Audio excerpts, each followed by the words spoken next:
Chapter 21, The Change, and the Room of Requirements. The working days of Quinn's first week passed, and the weekend arrived. Quinn sat on his bed, reading a book on magic theory he had borrowed from the Hogwarts library. Since the wand incident, Quinn had been growing increasingly worried about the progression of his magic. He wanted to improve his ability to focus his magic, but as nothing changed with turning 11, he looked for alternate methods but had little success finding a way.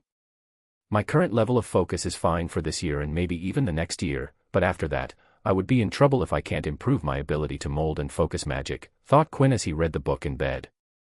Quinn sighed as he failed to find a method in this book as well. He closed the book, and after a mental session of occlumency practice and making sure that his magical core was drained, he went to sleep. When the clock turned 11, Quinn was already gone to sleep.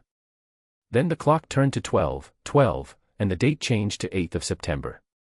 Around that time, a change started in Quinn's body. Over the night, the magic in Quinn's went through a qualitative change. The unstable nature of magic in Quinn's body gradually changed to a state seen in the usual 11-year-old child. On the morning of 8th of September, Quinn woke up at his usual time. As he sat up and stretched his arms, the duvet slid off him and folded itself. The pillows behind him fluffed themselves, and when he got up from his bed, the bedsheet fixed itself. Of course, this was all Quinn's doing. He liked to start off his day by using magic. Standing in front of a sink, Quinn brushed his teeth, and after using his hands to hold the brush, Quinn used magic to maneuver the toothbrush to reach hard places with ease. A fun fact about toothpaste from the magical world, it was mixed with a teeth-cleaning potion. There were a few teeth-cleaning charms, but none were as effective as using a toothbrush and toothpaste.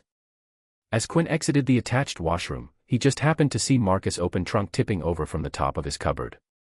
At this rate, Marcus' things were going to fall out of his trunk, with the trunk itself falling down on the floor. Quinn's eyes widened as he instinctively raised a hand. Oh shit dash. A split second later, Quinn's magic kicked in, and Quinn rushed to at least save the trunk from falling, but the next second, Quinn was shocked to see the sight in front of him. Instead of just the trunk floating in the air, all of Marcus' things were floating in the air. Quinn, in stunned silence, looked at floating things from his spot. Among the things floating, Quinn saw Marcus' winter clothing, 30 individual pieces of gobstone that had escaped from their pouch, and many of Marcus' personal belongings. Quinn was stunned because he hadn't been able to exert influence over these many objects before, but currently, he was using magic to keep the things in midair. This isn't accidental magic, thought Quinn as he slowly stepped closer to the floating things. Quinn had his fair share of accidental magic, so he knew what it felt like. It was instinctive use of magic with no conscious control over magic's actions. But, Quinn had complete control over all these objects. He could move them any way he liked.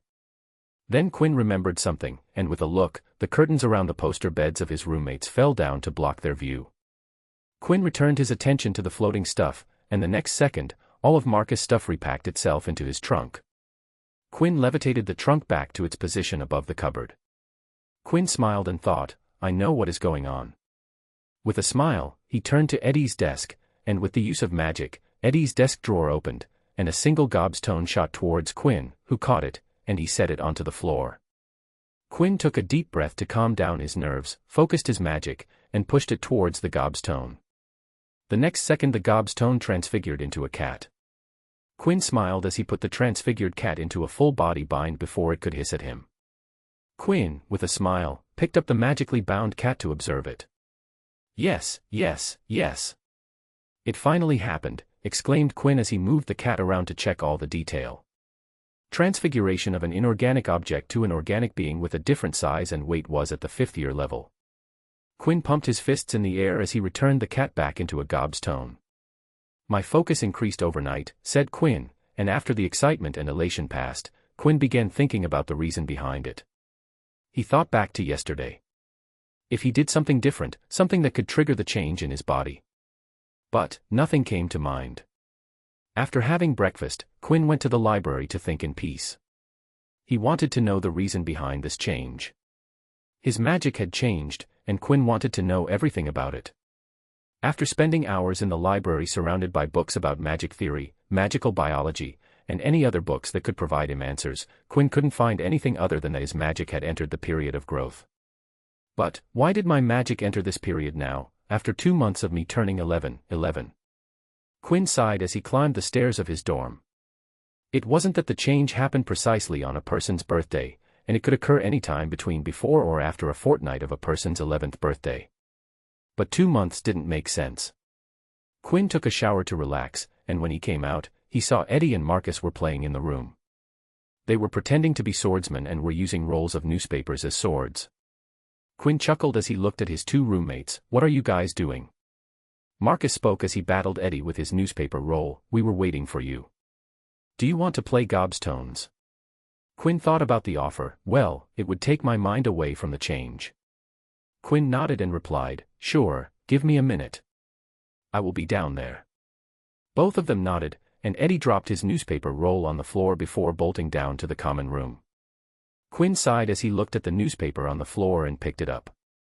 Then his eyes caught the date of the newspaper, and then things clicked in his mind. "Ah, that's why it happened today," Quinn said as everything made sense to him. Of course, it would happen today, on September 8th, Quinn sighed as he threw the newspaper in the trash. 8th of September was the day he found himself in this body. It was also on 8th of September that he had triggered his magic for the first time. He had kept track of the day for a couple of years, but with time he had forgotten about it. Now, on the very same day, his magic had gone through a qualitative change. My coming to this world must have pushed the change to this date, Quinn thought as he tried to place his thoughts on this matter. Quinn also entertained the theory that even though it had been only 7 since he had come to this world, his body was still 11 years old. Body, mind, and soul, 3 parts of a being, quoted Quinn as he felt the path ahead clear up. Quinn felt a weight has been lifted off his chest and looked around the room with a smile.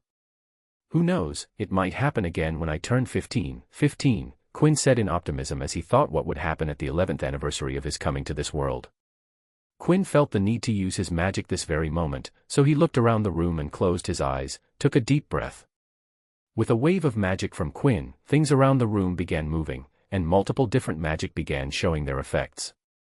When the things stopped moving and the magic stopped working, the dorm room looked like it had been freshly cleaned, and all the furniture from the beds to the cupboards looked brand new. "If anyone asks, I will just give credit to the elves," shrugged Quinn, but then he laughed as he climbed down the dorm stairs, "though the elves might not be happy about me cleaning the room."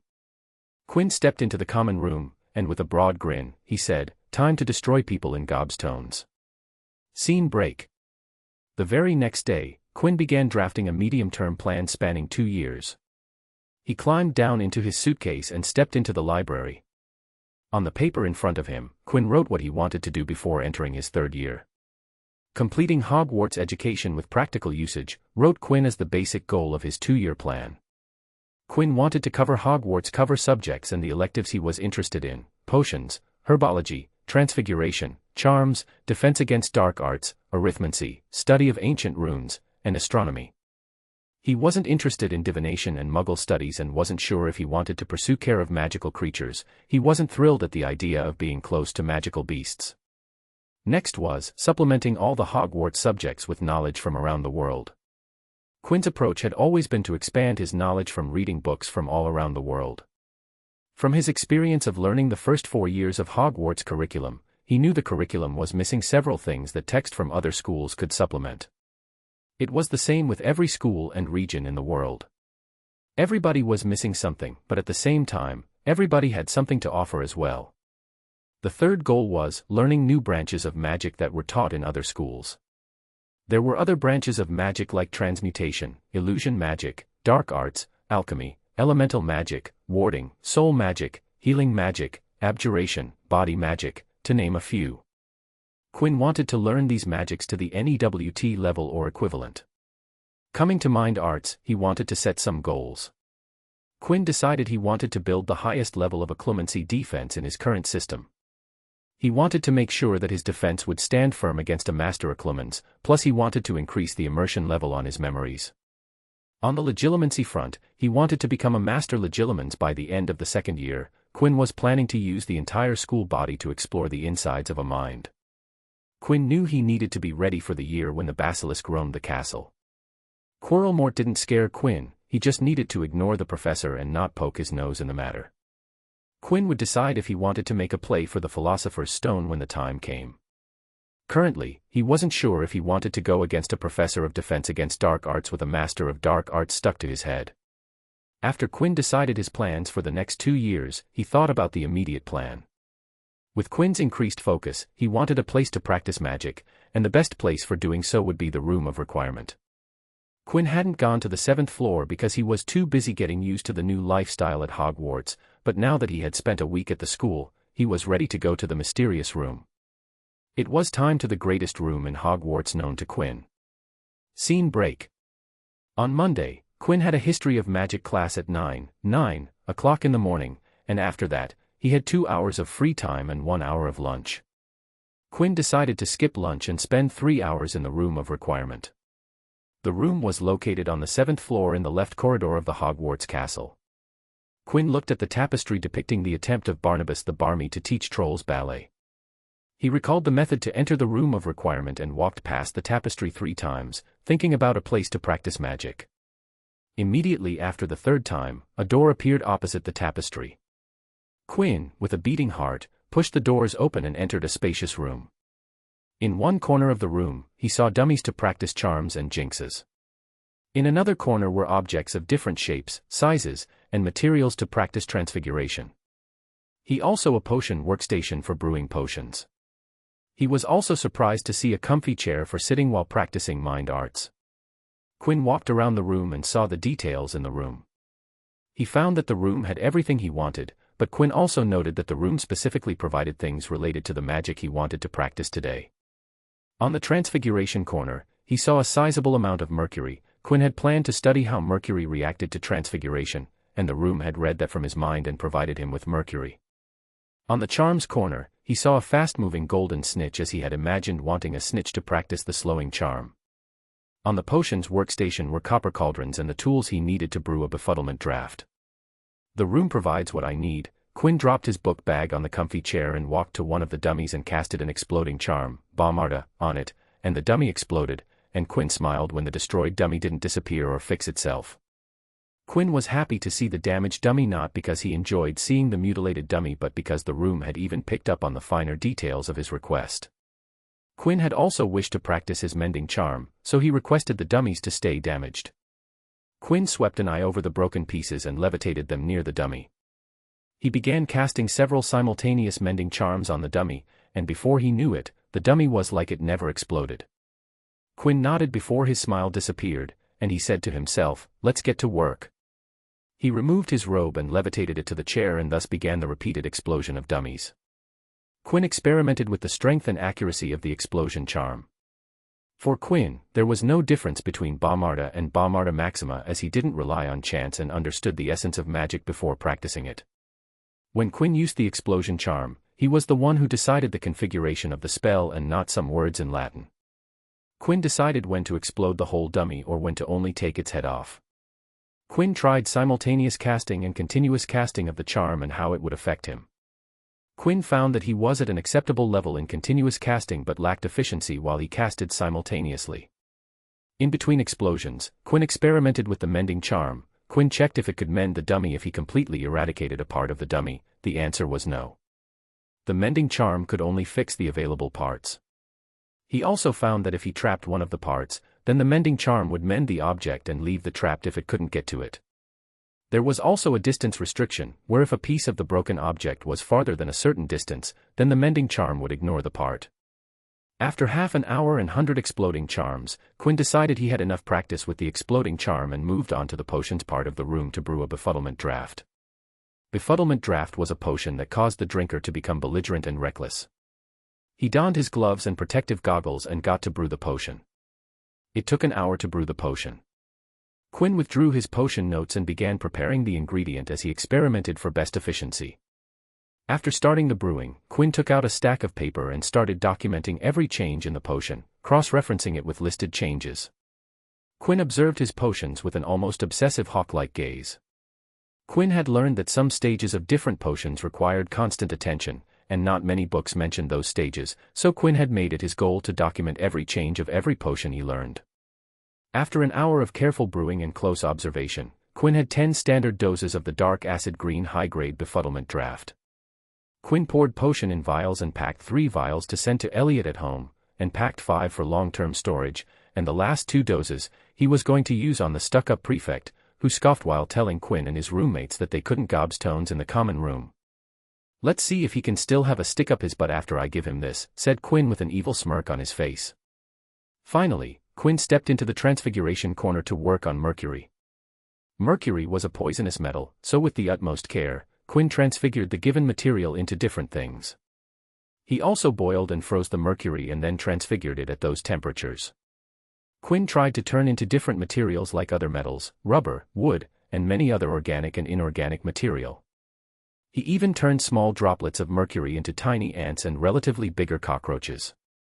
He turned larger amounts of mercury into more complex things. Experimented with turning a drop of mercury into a much larger block of stone and tried to shrink down a glass of mercury into a small earthworm. After working for a quarter of an hour on transfiguration, Quinn rested for 15 before diving into his mind. At a distance from the West Manor, Quinn began building the Hogwarts replica. Unlike the West Manor, where Quinn had built the exterior before turning to the interiors, his current approach was going to be much different. Quinn was going to construct Hogwarts, one room at a time. For example, Quinn was going to start at the ground floor and then move up. His first room was going to be the Great Hall, and then he would expand to the rest of the ground floor. Quinn sat on the comfy chair, and for the rest of the time, he worked on his mindscape. 15 minutes before 1 o'clock in the afternoon, Quinn exited the room of requirement and headed to the Defense of Dark Arts class while humming in a good mood, Chapter 22, Helping Out Friends, and the end of the first year. On an ordinary day, Quinn was studying in peace at the library. He was reading a book that expanded upon the resonance between prime numbers in the field of layered rune cluster structuring. It was a 6th-year book that intersected the subjects of arithmancy and runes. It was a fascinating book that Quinn found in Flitwick's weekly recommendation. "Hey, Quinn." Quinn heard a voice calling out to him. He looked up and found his year-mate Katie Bell standing in front of him. Quinn put on a smile and greeted her. "Ah, Ms. Bell. How are you? I haven't seen you since before the Christmas break." They were already in January, so it had been nearly a month since Quinn had talked to Katie. "I am fine, thank you. May I sit?" "I have a favor to ask of you," said Katie, and Quinn motioned her to sit. "If I can help, I would be glad to help," smiled Quinn. "So, what is the favor you want to ask?" Quinn had slowly built a friendly reputation among his housemates and the few people he knew outside of his house. Katie looked nervous as she played with her fingers. She waited for a moment before asking, "Do you remember the transfiguration homework that Professor McGonagall gave us 2 weeks ago?" Quinn nodded, urging her to continue. "I kind of got busy and haven't made much progress on it. So, I was wondering if you could help me with it." "Oh, my. What happened to the outgoing Katie Bell?" chuckled Quinn as he looked at the embarrassed Katie. He paused for a moment before saying, "You don't have to be nervous, Ms. Bell. I am your friend and a Ravenclaw at that. You don't have to be nervous when asking me about homework or studies. I would be happy to help you." Katie looked visibly relieved at Quinn's words and sighed in relief. "Oh my God. I was so nervous. I ended up spending all my time at the Quidditch field watching the Gryffindor team and hanging out with them."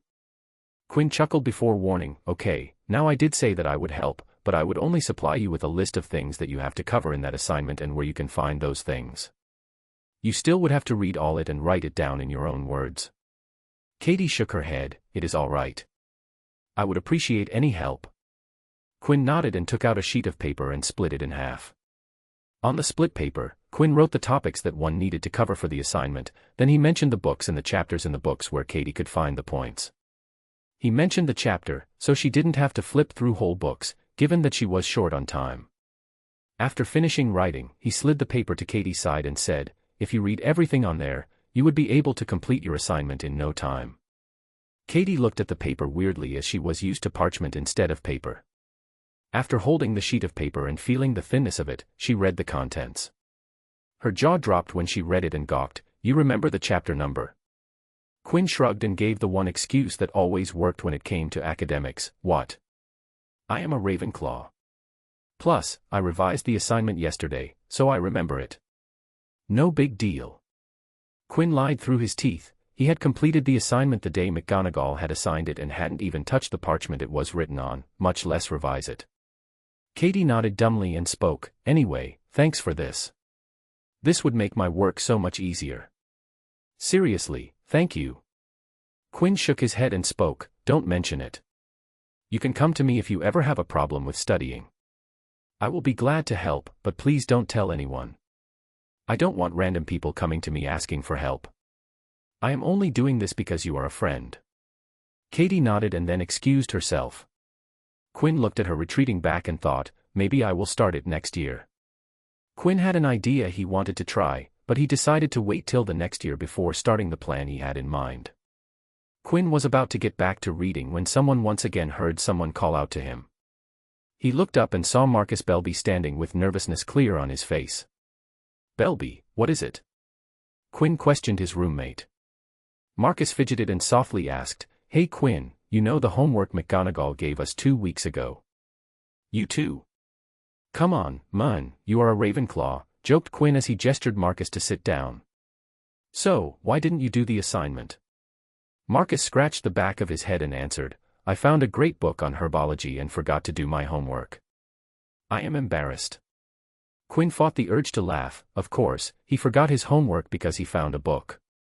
Such a Ravenclaw reason. Quinn took the other part of the split page and wrote the same thing as he had written for Katie. He slid the page to Marcus. "Here you go. Read this, and you will be able to complete the assignment." Marcus picked up the sheet and read the contents. "Interesting, I have read one of these. Don't you find it interesting how the density of an object affects the wand movement of the transfiguration?" Quinn nodded. "Of course, the amount of magic changed with volume and density. Conversion of material also dictates the complexity and method to mold magic to transfigure the objects." Marcus nodded, and without saying a word, left while staring at the sheet. Quinn followed Marcus with his eyes and saw he was heading to the transfiguration section of the library. Quinn shook his head with a smile before going back to his book when he heard another voice, "Hey, man." Quinn looked up to find a Hufflepuff standing there with a smile on his face. "Can I too have one of those sheets? I, too, forgot to do my homework." Quinn smiled, "Buzz of dude. I don't know you. I couldn't care less if you get a troll in the assignment." The tone of his voice was warm, but the message was anything but warm and fuzzy. Quinn then proceeded to ignore the unknown Hufflepuff and finally was able to return to his book. Scene break. On a usual Saturday, after spending some time at the library, Quinn was walking towards the staircase to go to the room of requirement, but he froze when he heard Flitwick call out to him, "Mr. West, fancy meeting you here. I hope you wouldn't mind walking with me." Quinn unfroze and turned back to face Flitwick with a smile. "Good afternoon, Professor Flitwick." "Of course, I wouldn't mind walking with you." Flitwick caught up with Quinn, and they walked together. "So, where are you heading to, Mr. West?" Quinn politely answered, "I was at the library and am heading to the common room." "What about you, Professor?" Quinn was going to the 7th floor, but there was nothing above the 4th floor that would have anything to do with a first year like Quinn. There were arithmancy and runes on the 6th and 7th floor, but Quinn wasn't a third year. So, he could only saw the Ravenclaw common room that had its entrance on the 5th floor. "Excellent, I am heading to my office, so we are going to the same floor. I have something to talk to you about." Quinn mentally groaned as he now had to walk to the common room before going to the room of requirement. But he was curious what Flitwick wanted to talk to him about. "What is it, Professor?" Flitwick looked at Quinn with twinkling eyes and asked, "Have you finished the homework that is due this coming Monday?" Quinn nodded with a smile. "Yes, Professor, I have completed it and can give it to you right now if you want." He had completed the homework on the day it was assigned, in the class itself. Flitwick chuckled and spoke, of course, you are never late on assignments." "Why would you be? You complete the homework in the very same class it was assigned." Quinn's breathing hitched as he froze for a step before speaking awkwardly. So you knew about that, huh?" Flitwick laughed in his squeaky voice. "Of course, all the professors know that you do your homework in the class. It was one of the first things we talked about you during the faculty meeting. All the prof dash. I mean, you talk about me." Quinn was shocked to hear that all the teachers knew he did homework in class. But then he finished with a joke and instantly regretted it. "Why did I do that?" Quinn berated himself. Flitwick laughed and revealed, "Of course, we noticed. You don't take more than a single attempt on any spell that is taught in the class. In potions, you know exactly when to pay attention while brewing." Flitwick paused before continuing, "My mistake. I don't think Professor Ben knows that you do your homework in the class. He usually sleeps in our faculty meetings." Quinn sighed and asked, "If that is true, I am truly curious why Professor Snape never said something about it." Given Snape's reputation, Quinn was sure that he would have had at least gotten a month's worth of detentions. Contrary to popular belief, Professor Snape doesn't enjoy tormenting his students.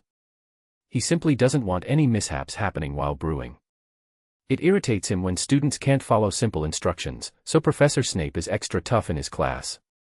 Other than that, he couldn't care less what students do in his class. And you don't cause him trouble, so he doesn't say anything. But, do understand that he would punish you the second you make a mistake, and because of your skill, he pays special attention to you, explained Flitwick as they reached the 5th floor that housed both the entrance to the Ravenclaw common room and the head of Ravenclaw's office. After parting their ways, Quinn walked while feeling embarrassed about getting found out. Quinn truly felt flustered when Flitwick told him the truth. When Quinn reached the 7th floor, he spoke to himself, teachers really do see everything. Though he wasn't going to stop, as long as it saved time, he was okay with some attention from the professors. I am sure they would get used to it and, with time, ignore me. Scene break. One day, Quinn was approached by some of the first-year Ravenclaws. With Eddie in the lead, he asked, "Hey, Quinn, you are a pureblood, right?" Quinn quirked his brows and thought why they were asking, so instead of doing the obvious and asking why, he used legilimency on every single one of them and read their surface thoughts. So they are wondering why I use paper and pen, huh? Quinn closed his book and decided to entertain them. "Yes, I come from a pureblood family." "Why do you ask?" Eddie looked at the group of first years before speaking. We were wondering why do you always use Muggle quill and parchment." Quinn chuckled and pointed at the pen and paper in front of him. "The Muggle quill is called a pen, and the Muggle parchment is called a paper. The reason why I use these is that they are more convenient than quill and parchment. I don't have to dip my quill into ink repeatedly, and the parchments are tough to write on." In response to that, one from the group asked, "What about self-inking quills and treated parchments? They cover the problems of the standard quills and parchments."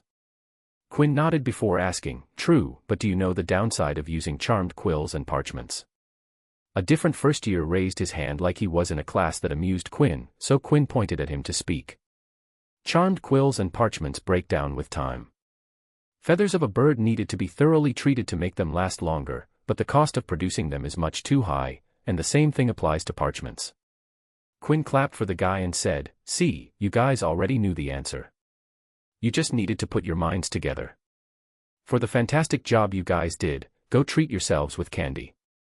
You deserve it." He then gestured to them to go away. "Now, scamper off." While saying that, he casted a mild confundus charm on the group to make them much more susceptible to his words. He smiled when Quinn saw the group walk away like a group of gazelles. He was about to return to compiling notes on undead creatures like vampires, banshees, vampires, and dullahans when he heard a giggle. When Quinn turned back, he saw Penelope Clearwater standing there with a hand on her mouth. Quinn tilted his head and asked, "What is it?" She shook her head and laughed. "The way you talked to them was funny. You coaxed the answer out of them and then sent them away." She also narrowed her eyes and asked, "Their behavior was also unnatural.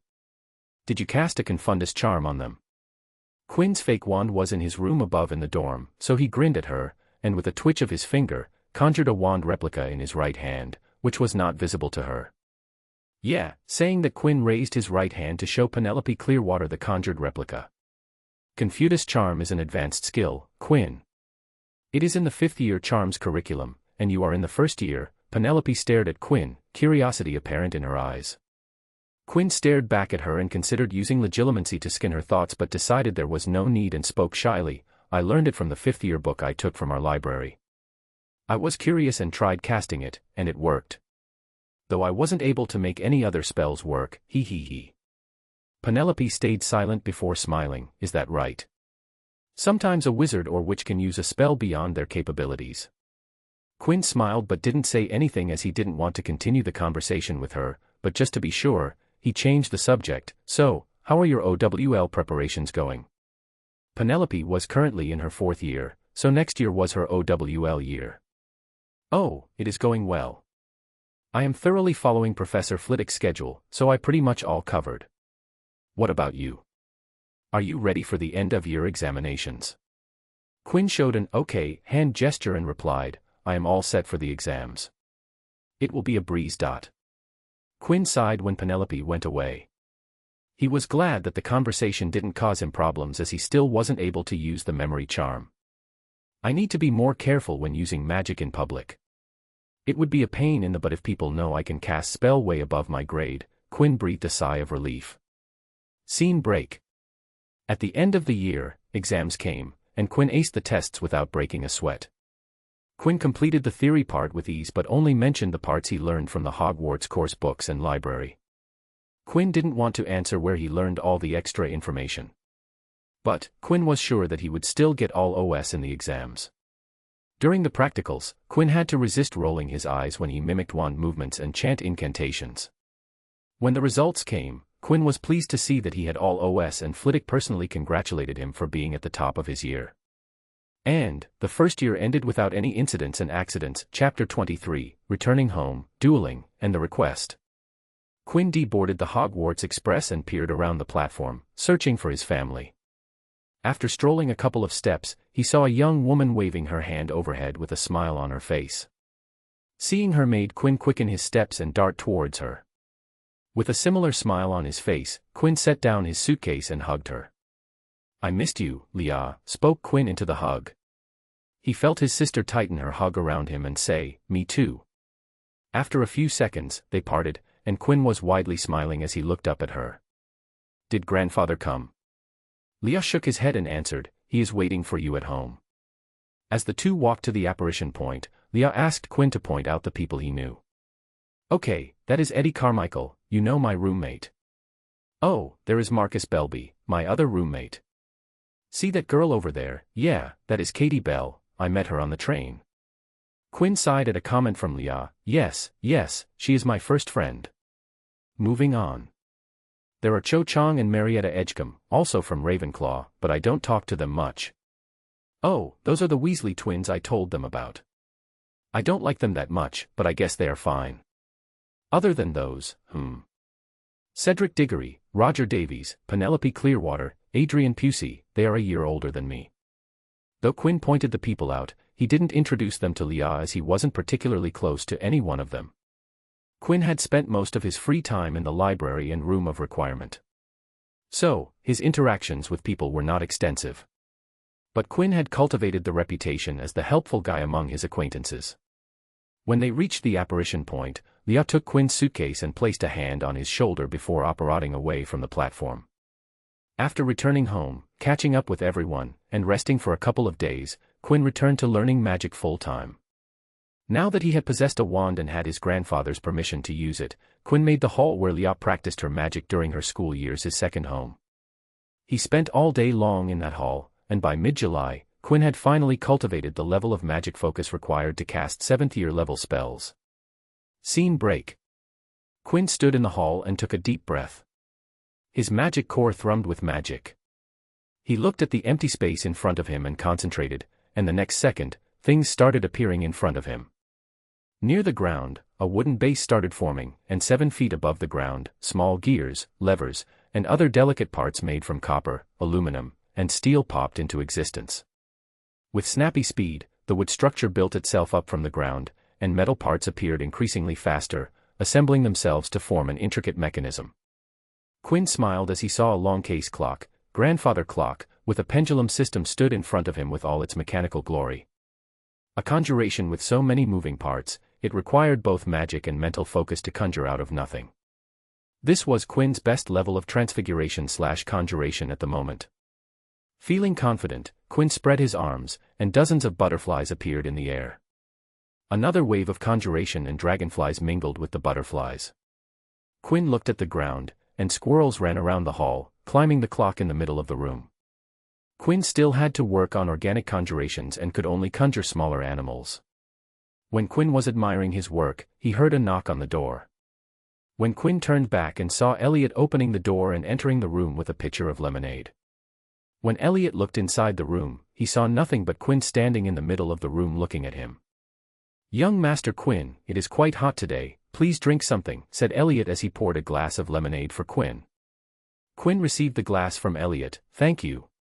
Elliot looked around the room and asked, "What are you doing, young Master Quinn?" While taking a sip from the glass, Quinn raised his fake wand and created a small block of ice on the floor. "Just practicing some charms." But then Quinn thought of something and excitedly asked, "Hey! Would you duel with me, please?" Elliot put on a thoughtful expression before saying, "All right, but I have a few conditions." "Do tell," said Quinn, feeling good about convincing Elliot about having a duel with him. "No lethal spells," said Elliot. Quinn nodded and replied, "All right, let's specify a list of spells." "Disarming spell," offered Elliot. Quinn nodded and added, "Shield charm. Full body bind. Knockback jinx. Fire-making spell." "No, not happening." "Then how about ice jinx?" "Agreed." "Smoke screen spell." "Only if we add windy charm to counter it." "How about transfiguring ground into small objects to shoot at each other?" "Sounds fair, but no pointed objects." "The same goes with ice jinx, no pointed pieces of ice." Quinn and Elliot agreed upon a list of spells and then moved to the backyard for some room to move. They were alone in the house. George and Leah were out for work, Miss Rosie had no interest in watching them fight, and Polly, the house elf, was happy doing work around the manor. Elliot and Quinn stood 15 meters apart, and both had wands in their hands. Well, Quinn had his fake wand. "Are you ready, young Master Quinn?" asked Elliot as he pulled up his sleeves. Quinn nodded and jumped on his toes. "Yes, I am ready." "What should be the signal for us to start?" Elliot waved his wand, and a conjured feather appeared in his hand. "I will levitate this feather and then let it go. The moment the feather hits the ground, we start." Quinn nodded and took a stance. Elliot levitated the feather to 4 meters and then let it go. Both of them waited for the feather to touch the ground. Quinn started grinning in excitement as the feather got closer to the ground, and magic started to come to life in his body. Elliot stood calmly in his spot and followed the feather from his peripheral vision. The moment the feather touched the ground, the two casted Stunning Spell as the first spell of choice. The flying jets of magic cancelled each other. Quinn got ready to cast another spell but saw Elliot was one step ahead and had already casted a spell towards him. "Oh shit!" Quinn used the shield charm, Protego, to block against the spell. An invisible shield appeared in front of Quinn, but the moment Elliot's spell hit the shield, the impact made the shield visible with silverish tremors. From his spot, Elliot kept on casting Stunning Spell towards Quinn and spoke, "Young Master, isn't it a little too early for getting pushed to the back foot? I heard that the young were aggressive." Quinn gritted his teeth, and after a few seconds, cancelled his shield, sidestepped the incoming spell, and casted a strong knockback hex. That prompted Elliot to cast a shield charm of his own, but the moment the hex touched the shield, Elliot was skidded back a step. "Oh ho, that was quite some power behind that, young master," Elliot spoke as he cancelled his shields and deflected the upcoming spells with ease. The next opening Elliot saw, he casted a body bind towards Quinn's feet, which Quinn dodged by jumping, and casted a smoke screen spell to shroud the space between him and Elliot with dark mist. Quinn moved to the right while casting multiple smoke screens to thicken the shroud. He was waiting for Elliot to cast a windy spell. The movement of the displaced mist would give Quinn an idea about Elliot's position. But, as Quinn slowly moved, a jet of yellow and red shot out of the dark shroud and latched itself onto Quinn's hand like a rope, and it almost made Quinn's eyes pop in shock. It was the Seasonpole charm, Carpe Retractum. "What the dash," was all Quinn could say when the yellowish-red cord of light pulled Quinn into the dark mist. On the other side of the mist, Elliot was waiting for Quinn to appear on his side so he could disarm him, but what came out of the mist was a huge chunk of ice that headed right towards him. The huge chunk of ice made Elliot drop his Seasonpole charm and cast a shield spell to protect himself. Just behind the ice, Quinn got up from the ground. "Phew. That was some quick thinking I did." When Quinn was pulled, he used the ice hex to create a block of ice and shot it towards Elliot. Quinn looked around and saw the mist disappearing and decided to get aggressive. He stepped outside of the disappearing mist, and the moment he saw Elliot, he casted a spell chain of full body bind curse, Petrificus Totalis, Stunning Spell, Stupefy, and Disarming Charm, Expelliarmus. Elliot had just recovered from his surprise when he saw Quinn's spell chain. He sidestepped the full-body bind curse, deflected the stunning spell, but the disarming charm caught him dead on and forced the wand out of his hand. Quinn was so happy to see the wand out of Elliot's hand that he cheered while jumping madly. Woohoo! Quinn had won his first duel, and it brought him a whole lot of joy. After jumping in joy, Quinn collapsed onto the ground, spread eagle. He felt the adrenaline slowly leaving his body as his chest heaved up and down. Elliot walked to Quinn after collecting his wand and said, "Congratulations, young master. That block of ice was masterfully placed." Quinn looked up at Elliot from his position on the ground. The ice hex was just an impulsive action. "I have to say, the Season Pull spell caught me by surprise. Can we do this every day? Because this was thrilling." Elliot sat beside Quinn and looked thoughtful. "Well, I see no harm if we take proper security measures, but just to be safe, let's ask your grandfather." Quinn sat up and replied, "I will ask him when he gets home." That evening, George gave Quinn and Elliot the permission to duel, though not after some stoic and silent consideration. He also talked with Elliot to make sure Quinn wasn't overdoing things, and he was to make sure Quinn wasn't injured. Scene break. From that day on, Quinn would duel with Elliot every day for some time, getting used to casting spells on the move while looking out for Elliot's movements. Elliot also helped out Quinn with his words of wisdom. "Young master, I am no dueling champion, but I can point out some obvious things that are common knowledge while dueling," spoke Elliot as the two met in the backyard for their daily dueling sessions. Elliot waved his wand in a pattern, and slowly, a substantial amount of ground transfigured itself into a real-life lion that roared at Quinn, causing him to flinch and back away a few steps. Just as the lion came to life, Elliot cancelled the transfiguration, and the lion turned back to dirt. Transfiguration can be used in a duel to cause harm or buy time, but let's say I used this transfiguration in a duel. If I chose my opportunity, I could order the lion to attack my opponent, and it would at the very least serve as a distraction. But, what if I did this? With a much simpler wand movement, the same ground changed into a lion, but it was not a real lion, it was the ground in the shape of a lion. The mud lion roared all the same and once again caused Quinn to flinch. When the lion collapsed back into dirt, Elliot asked, "Young master, did you notice something different?" Quinn nodded and pointed at Elliot's wand and spoke. The wand movement was much simpler. He pointed at the pile of dirt and continued, and the mud lion came to shape much quicker than the real lion. Elliot smiled at the answer, "Yes. While dueling someone, there isn't a place for flashy moves. If you can accomplish what you want to do with less, then learn to do it. Saving energy and quickly finishing the fight should be the aim. Get in ready and get out quickly." Quinn nodded as it made sense when magic was involved. A single killing curse, Avada Kedavra, could end someone's life instantly. There was no merit to draw out fights when a single spell could seriously injure you, or worse, lead to death. Sometimes, Quinn also dueled against Leah, and he had to say, dueling against Leah was much challenging than Elliot. But that was just because she enjoyed toying with him while Elliot made sure that Quinn was learning something. But she did teach Quinn something of importance. Quinn and Leah were dueling, and Leah was rapidly firing spells in his directions. Most of the spells were not even hitting Quinn and passed by his sides. But, it was the barrage of spells that restricted Quinn's movement. He was too busy evading and blocked the incoming spells to attack. A solid attack from Leah didn't come in the form of a head-on spell but as a trap.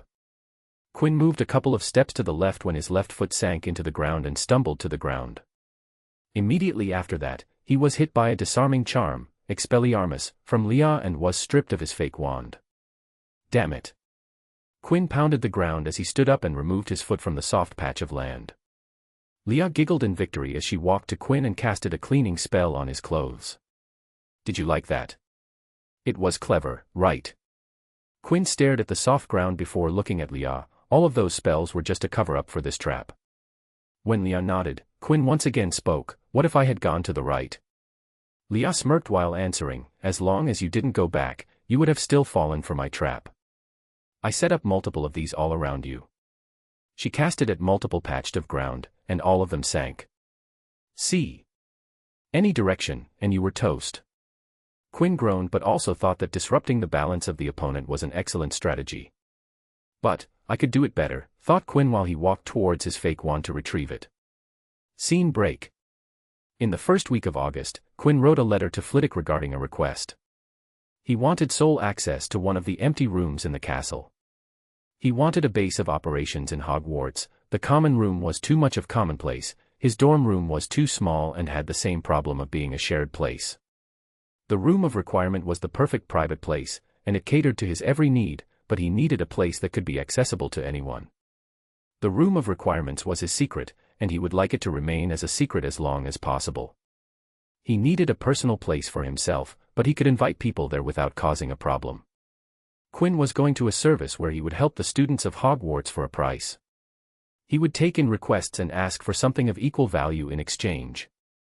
Quinn had the plan for starting out small by helping out people with housework, then move up and take more important requests that would put people in his debt, and slowly he would cultivate a network of people who owed him.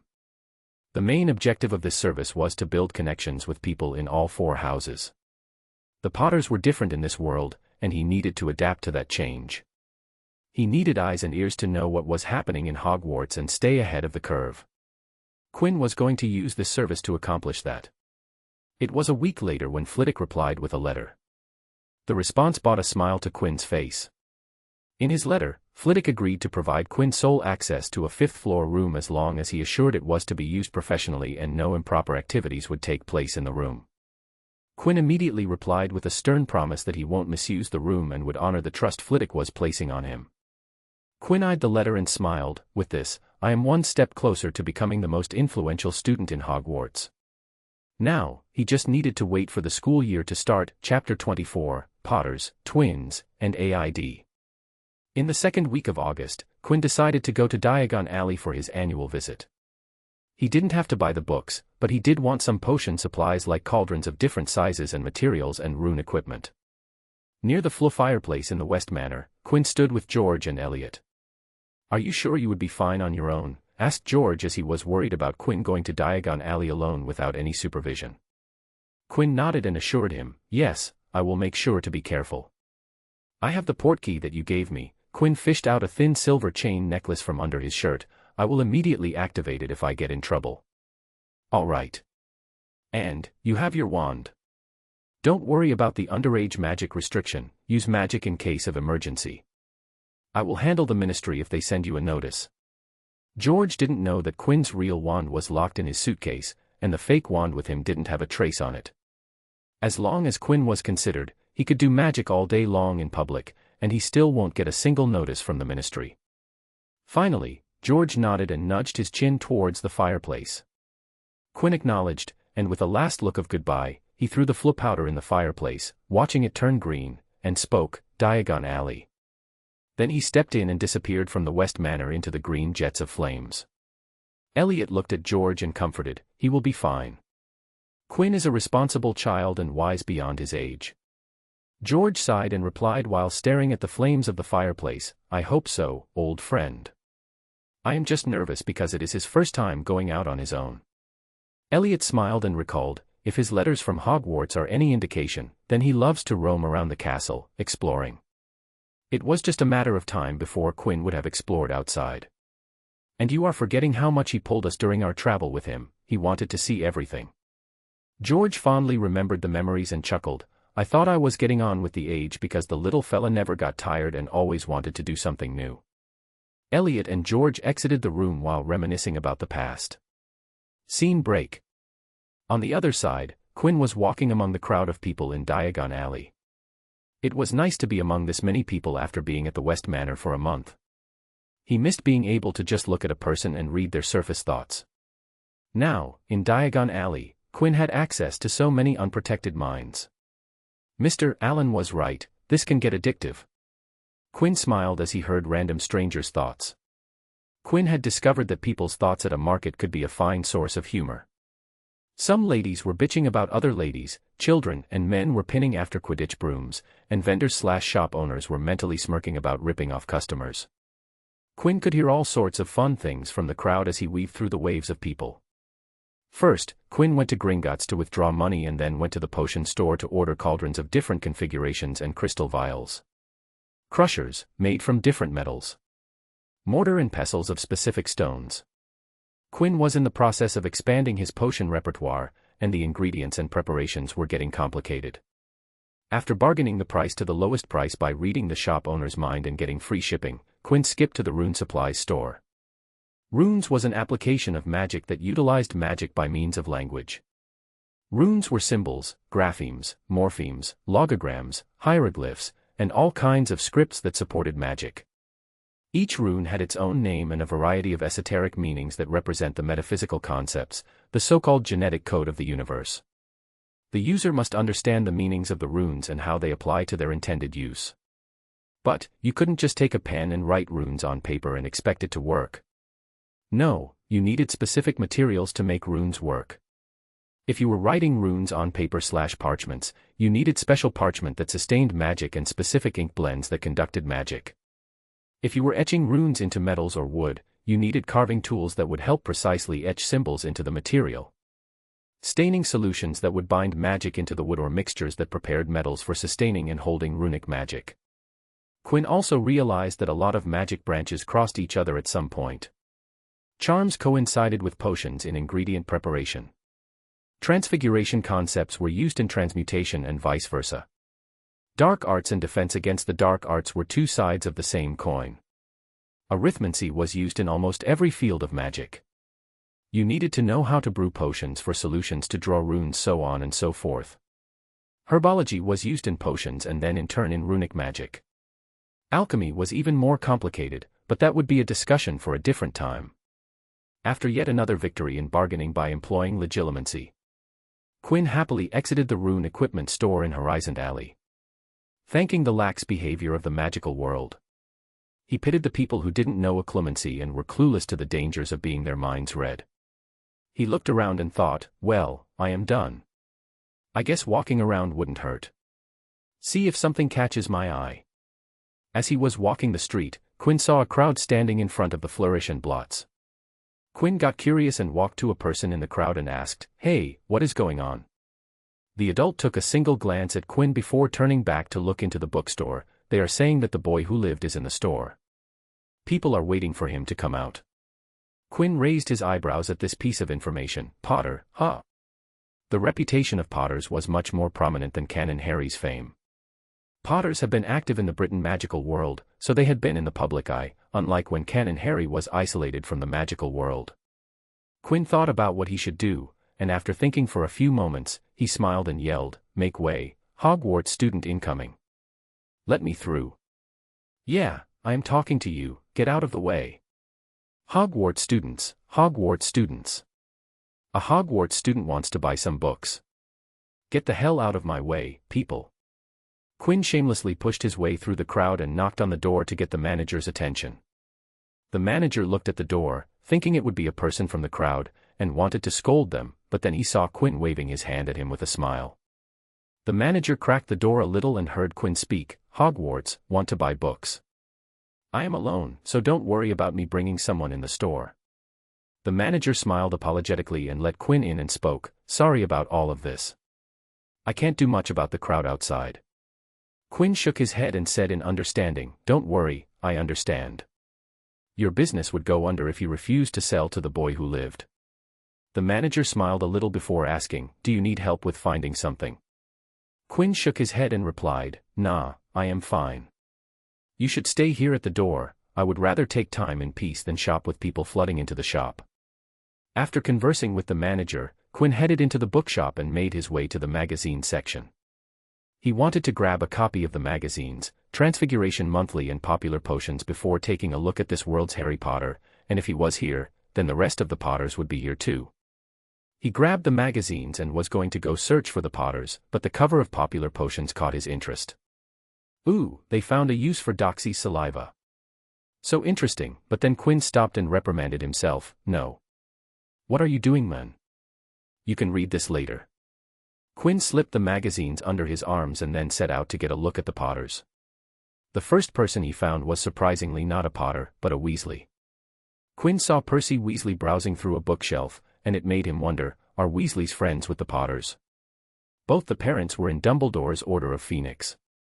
Quinn slipped past Percy and shifted the shelves to find a Potter and found a Potter. He found the smartest witch of her generation, Lily Potter. She was just as the books had described her, a beautiful woman with dark red shoulder-length hair and almond-shaped green eyes. Quinn has once wondered if the green eyes were such a big deal, but looking at Lily Potter's green eyes made him realize that Harry Potter's green eyes might just be his greatest feature because Lily's green eyes were really mesmerizing. She was reading a book, so she didn't notice Quinn staring at her. And he also decided that he had stared enough and moved on to find his next target and once again found the Weasleys, and this time he found 3 of them, Arthur Weasley, Molly Weasley, and their youngest son, Ronald Weasley. Quinn stopped and heard what they were talking about, and the conversation was about Ron whining about wanting new books while Molly was having nothing of it and saying that he would use the twins' books, while Arthur was standing there silently, not saying a word. Quinn could understand Ron not wanting hand-me-downs from his brother. No young child wanted to use hand-me-downs. But with the Weasley family's financial situation, new books were not an option. Education was an expensive affair, after all. Quinn sidestepped the heated family discussion and walked to the next row of shelves. He immediately came face to face with the Weasley twins, and they recognized him. They walked close to him and spoke. Quinn West. Ravenclaw. Smartest in his year. Top of his class. And, we meet him here at the bookshop. Not a surprise at all. Quinn smiled at the twin talk and greeted, "It is nice to meet you two as well. The crowd outside is insane, isn't it?" The twins nodded and answered, "The boy who lived is here. The people want to see their savior. To think they don't tire of surrounding him after 10 years. Speaking of. Did you see him?" Quinn shook his head answered, "Not yet, but I did see Mrs. Potter. She was reading a book." "Who else is here?" "Potter twins. Mr. and Mrs. Potter. Us, Weasley twins. Percy, our brother. Ron, our younger brother, and our parents," spoke the twins with perfect synchronicity. "Do the Potter twins speak like you too?" asked Quinn, to which they snorted in unison. "No, those two are opposite to each other. You will understand when they come to the school. We are one of a kind. It is a pity. We could have used them to prank McGonagall. Alas, it is not possible." Quinn chuckled and thought about something before fishing out a business/calling card from his pocket and handed it to the twins. The card was black in the background with gold writing. It was the card for Quinn's consultation service that he named as AID. It was a simple card with the letters A, I, and D, and under it was the room number and floor of Quinn's new room of operation. "What is this?" asked one twin. "If you want a solution to a problem or any task that needs assistance, or if you want any information you want to know, come to this room, and I would help you for a price. It doesn't have to be money, I can work with IOU. Just make sure to only come to this room when there is a golden IN written on the backside of the card," explained Quinn. He had charmed the card to show an IN when he was available for consultation. The twins tilted their heads and asked, "How do we know you can get the job done? And, keep things a secret? How will you gather information? Are you any good? Why should we come to you?" Quinn smiled and motioned them to come closer and whispered, "I am good. Do you know why? Because I know about the map that you guys have." "What was it?" "Marauder's map," and what were the words? Quinn smirked and quoted, "I solemnly swear that I am up to no good." Quinn felt elated seeing the twins' stunned and silent faces and continued, "Think what would happen if one of the people you pranked know about the map and tattled to the teachers. The map must be quite important to you, right?" The twins looked at each other, and one of them spoke, "The map is useful, but we don't need it that much." They had turned defensive and were trying to not seem nervous. Quinn's smile widened and continued, "Oh well, then you won't mind if McGonagall knew about the secret passages, would you? Or, are they also not important?" The twins sucked in sharp breaths and blurted, "Okay, we understand. You are good. No, you are great. We kneel before your prowess.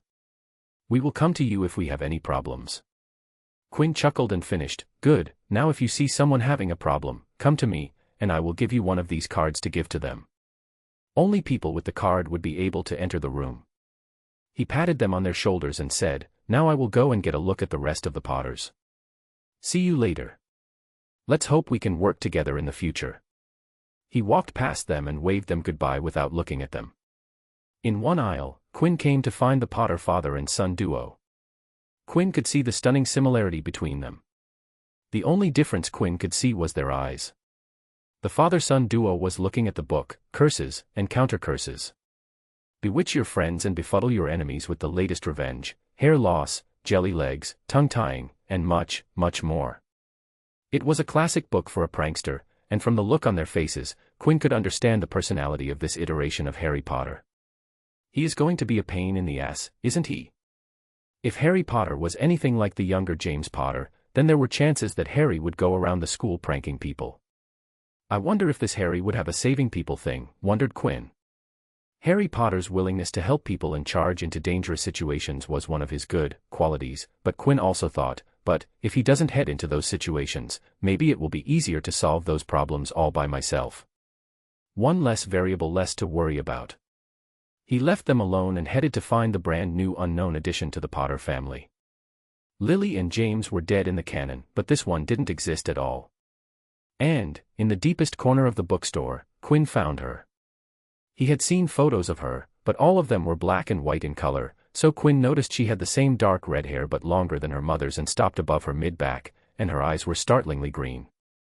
Ivy Potter, the twin of Boy Who Lived, the Potter princess, was sitting on the floor holding a book in one hand and imitating wand movements with her other hand. She was engrossed in her book, just like Quinn had seen her mother do a few minutes ago. If Harry Potter was going to be like James Potter, then from Quinn's first impression of Ivy Potter, she was definitely going to be Lily Potter. Quinn didn't say and just observed the anomaly in front of him, wondering what role she would play in the future. But if one thing was for sure, then it would be that she would be an integral part of the future, all Potters would be. They were at the center of things in Britain. Quinn snapped out of his thoughts when he heard footsteps heading his way and decided to leave the spot and walked away. He didn't notice that the red-haired girl also heard the footsteps causing her to look away from her book. When she looked up, she was able to get a clear look at Quinn as he was leaving. She wondered who he was, but her mother's voice interrupted her thoughts. "Ivy, it is time to go." And she wouldn't recall the black-haired boy until she would see him at Hogwarts. Time passed, and it was once again time for going to Hogwarts. Time for Quinn's second year had come. End of Volume 2, Hogwarts, Year 1 Chapter 25, Hogwarts Express once more. On September 1, 1991, Quinn decided to get to the train station early. He told his grandfather the day before and gave him the reason. "The Potters are going to be there tomorrow, and I am sure that parents of the children are going to stay and crowd the platform. Plus, reporters are going to be there to click photos for their articles. I don't want to get in the middle of all that chaos and would prefer to get a compartment before it gets too crowded. So, can we go early, please?" So, on the day, Quinn reached the platform early and got himself a compartment. When Quinn saw outside from his window and saw reporters standing around the platform waiting for the Potters to arrive. And as time passed, Quinn also saw parents of students not leaving and staying at the platform. Quinn sighed and thought, poor people, most of these people won't even get a look at the Potters. Then there would be the nervous non-magical parents. What would they think when they see the crowd of people and reporters? Quinn also thought about how some of the parents would ask about the Potters. He could imagine the horrified look on the parents' faces while listening about the war and Voldemort. Quinn was sure that Hogwarts faculty didn't share that information with the parents as it would be terrible publicity. One thing was for sure, some parents were going to have one hell of an experience, and that too just before sending their children off to a strange and unknown world. After a while, Quinn got bored and took out a book on healing magic from Egypt. And Quinn began reading a chapter on bones. It had all kinds of information on bones, the composition of different bones, herbs, and magical beast organs that facilitated bone healing, potions recipes for various bone anomalies, and healing charms that repaired bones.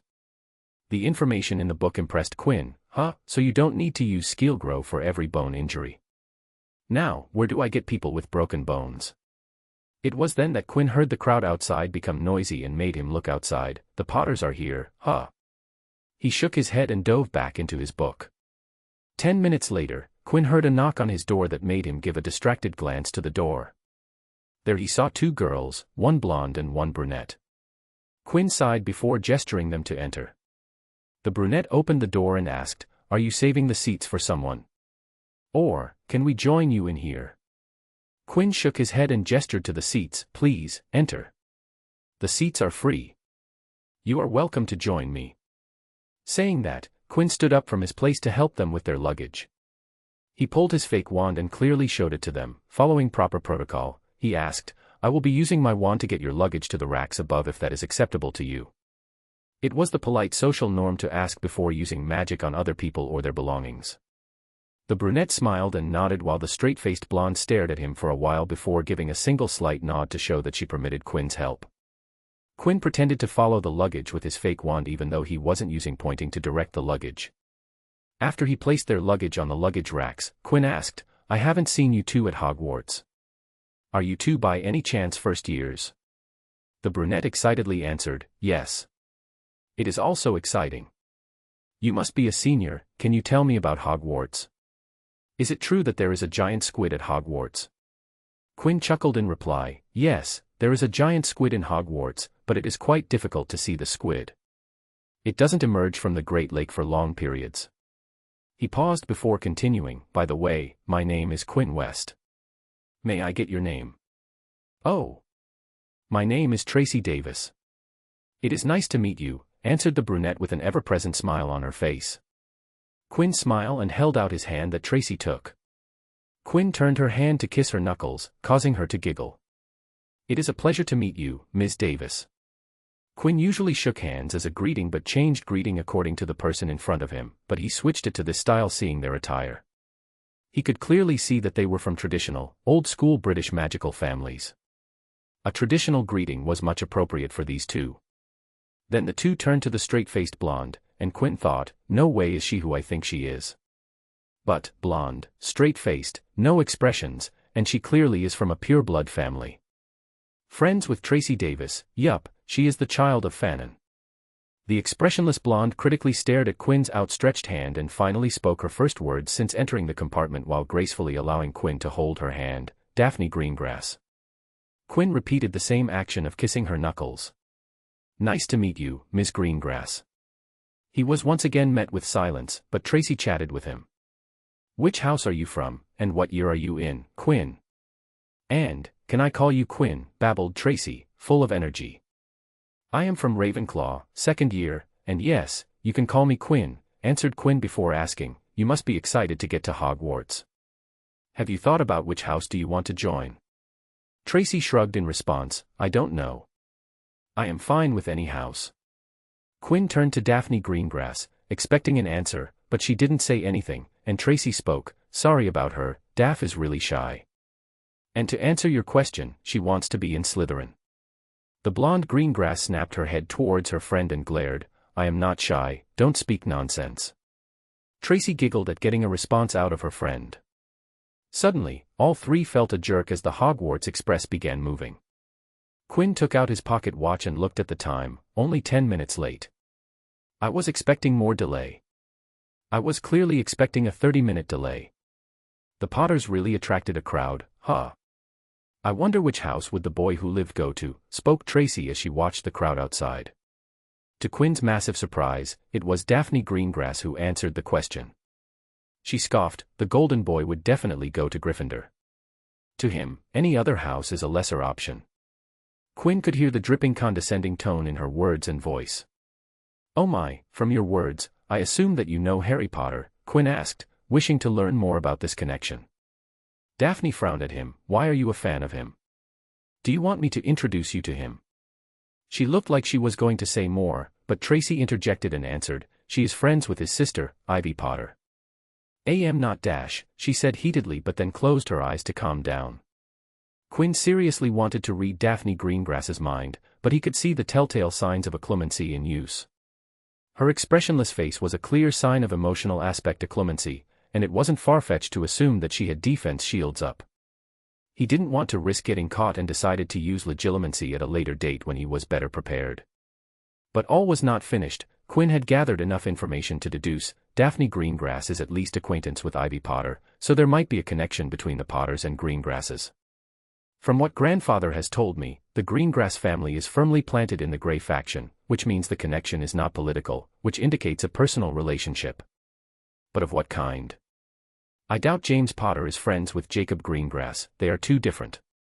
What then? What prompted Daphne Greengrass and Ivy Potter to meet? Self-note, find more about this connection. Quinn also thought about Daphne's words about Harry Potter. She clearly doesn't like Harry Potter. Any other house than Gryffindor is a lesser choice, were her words. Does that mean this Harry Potter thinks less of people in other houses? That is not good, is it? Oh Merlin, don't let him be like Gryffindor's Draco Malfoy. Quinn looked at Daphne, who had calmed down, and spoke, a snappy one, aren't you? I have no need to go through you to get to Potter. If I wanted to meet them, I would have approached them myself. But, thank you for the offer. After saying that, Quinn changed the topic and talked to Tracy about Hogwarts as Daphne listened. The next part of the train ride was quite similar to last year's. When the trolley lady came, he ordered the same bar of chocolate just as last year and asked for the buffet car timing. But then Draco Malfoy came into the compartment. He was walking to the back of the train when something caught his eye, and he barged into Quinn's with his two bodyguards, Vincent Crabbe and Gregory Goyle. Hey, Greengrass, you are friends with Potter. Do you know where he is sitting? Asked. No, demanded Draco. Quinn slightly tilted his head and looked at the scene with interest. Daphne looked at Draco and spoke, no, I don't. Now, don't disturb me and get out. She didn't give him a second look and returned to the book she was reading. Draco seemed miffed and then looked at Tracy and sneered while speaking to Daphne. It looks like you are still hanging with your filthy half-blood pet. Tracy's face darkened as she looked down, and Daphne snapped her book close and confronted Draco. Dare to say that again, Malfoy, and I will hex you to tomorrow. Tracy is my best friend, and you would treat her properly. Speak to her like this again, and I will make your life miserable. By the end of her rant, Daphne had her wand out and was pointing it at Draco. Daphne's momentum overwhelmed Draco. His face turned red, and he spluttered, and my father will hear of this Greengrass. That prompted a laugh from Quinn. The whole scene was just too damn funny. Seeing Draco splutter in a panic about his father was comedy gold. Quinn's stifled laugh reached Draco's ears, and when he saw Quinn, Draco decided to save some dignity by targeting Quinn. He looked at Quinn and spoke, what are you laughing at? Do you know who I am? Quinn gently closed his book and stood up. He walked closer to Draco and held out his hand for a handshake, and Draco actually took Quinn's hand. Draco didn't know why he was holding Quinn's hand, but something compelled him to shake Quinn's hand, and it wasn't magic. It was pure body language and confidence that allowed Quinn to command the room. Quinn squeezed Draco's hand firmly and answered, I know who you are, Mr. Malfoy. For who I am, my name is Quinn West. You asked me what I was laughing at. I was laughing at you. Now, why don't you apologize to Miss Davis, and we can call this over? I would rather not look at you more than the bare minimum. All of Draco's plans or quips were already out of his head. He was just staring into Quinn, who was smiling, but the smile seemed discordant to Draco and made him uncomfortable. Haha, what will you do if I don't apologize? I will have you know that you are talking to a Malfoy. You are in the presence of someone better than you, spoke Draco, hoping that he would scare, but it didn't. I already told you that I recognize you, Mr. Malfoy. As for what I would do, you will only leave here if you apologize to Ms. Davis, or I will hold you for the rest of the train ride. And, trust me, I am not joking. And, for you being better than me, yeah, that is a good joke, spoke Quinn in a humorous tone, but everybody could decipher the true meaning from his words. My father will know of this. He is close to the minister. I will have your wand snapped, spoke Draco, pulling out the daddy card.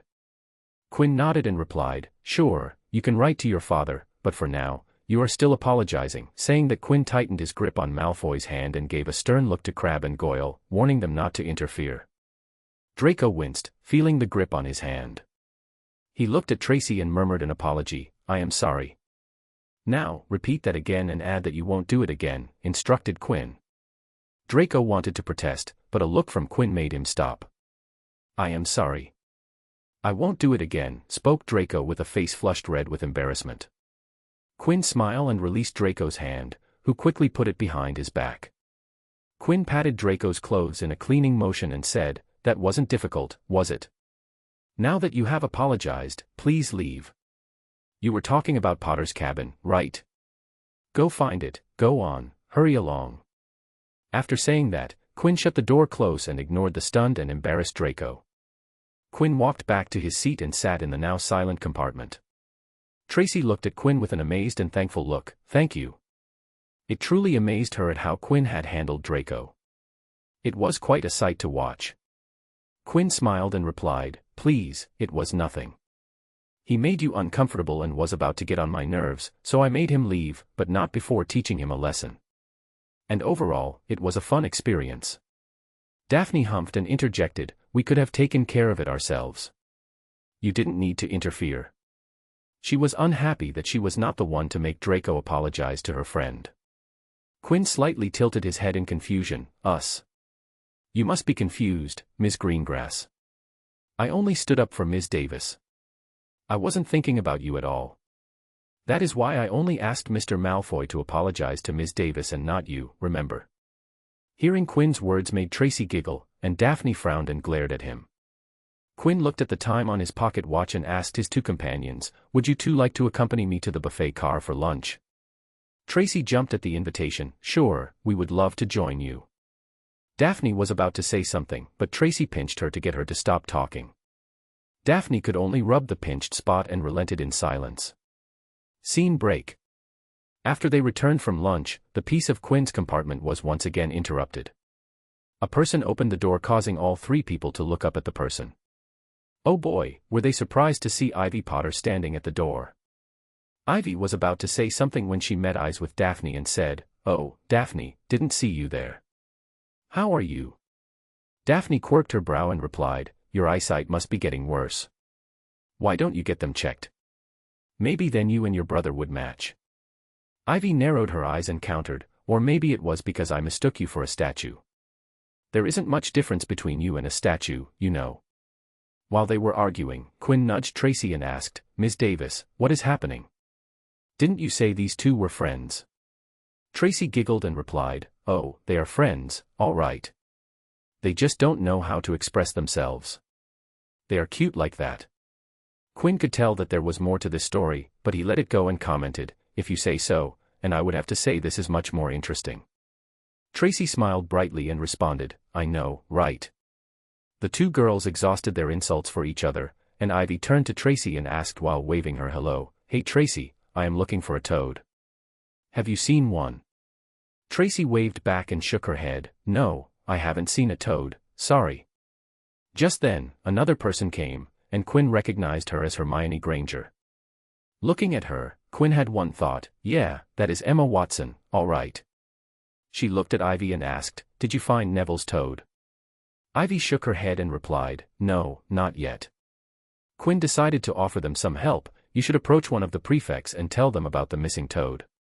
Ask them to relay the message to the driver, who would announce it over the speakers across the train. That way, you would reach all the students in the train. It would be much more efficient for them to ask the driver rather than going to every compartment. Plus, he didn't give the idiotic advice of using a summoning charm, Accio, as it didn't summon living beings. Ivy looked at the third person in the room for the first time and saw Quinn. She immediately recognized him from the bookstore, you dash. But, Hermione spoke before her, thank you, we would do that. And, before Ivy could start again, she was once again cut by Daphne, who stood up and spoke before Ivy, good, now that you got some help, leave.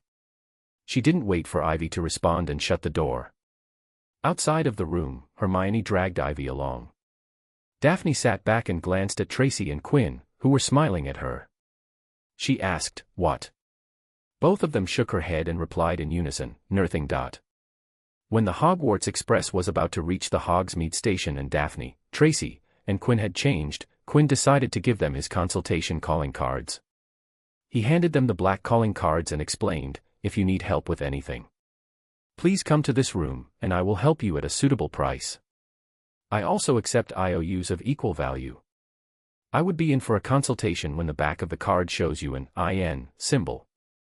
So, don't be shy to come to me for help.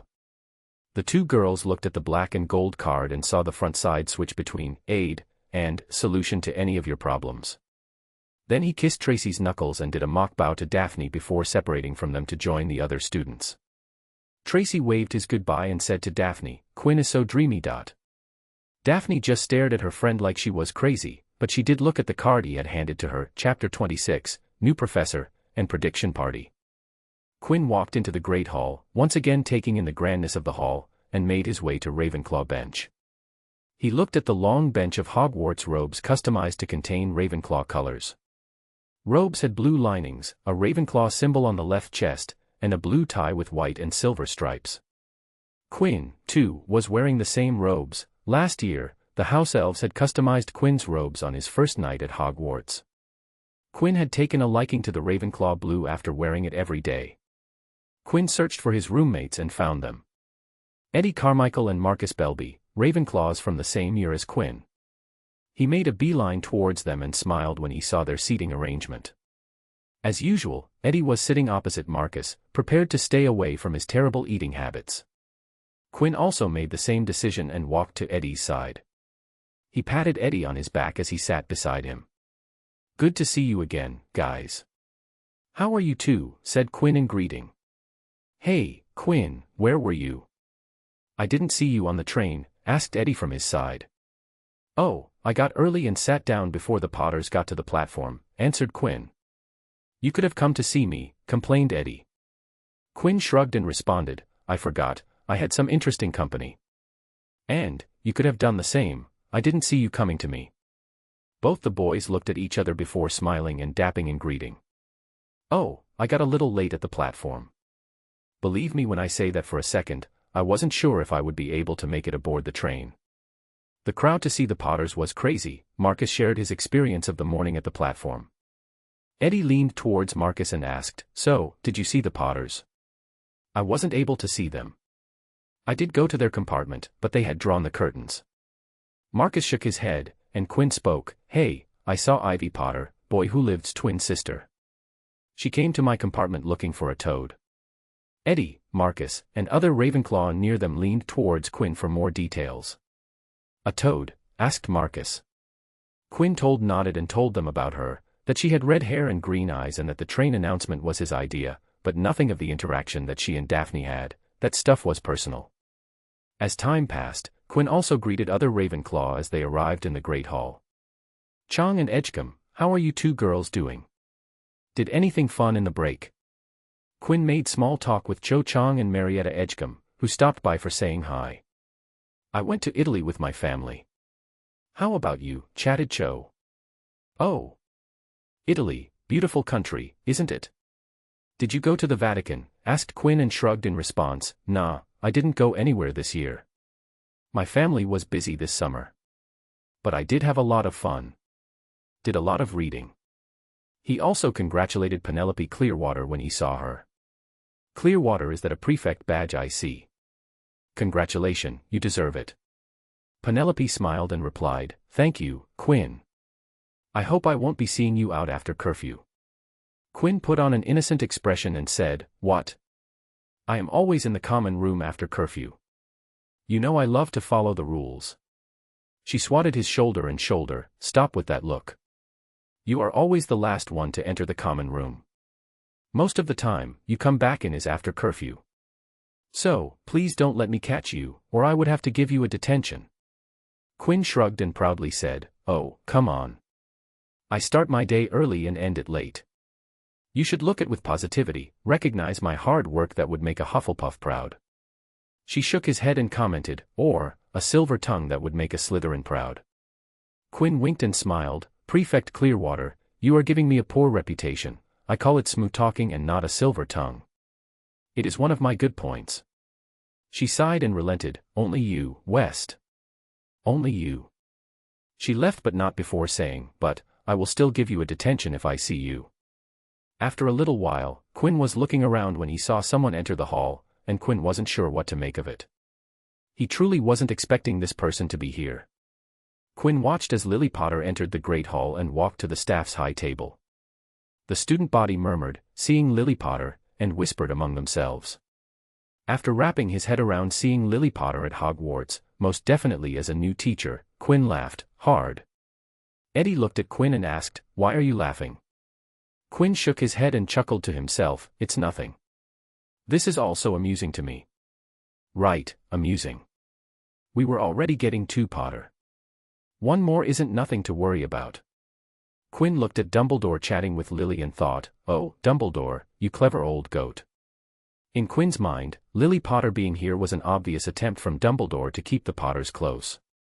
He wanted to have maximum influence over the Potters, and what better way than to allow Lily Potter to stay close to her children. Potters already held Dumbledore in high regards, and with this, he had done them another substantial favor. Quinn also glanced at Quirinus Quirrell. He was wearing a turban and fidgeted in his chair. Quinn looked at the turban and could imagine Voldemort's face on the back of Quirrell's head. The cannon was afoot, and Quinn was here at ground zero. Scene break.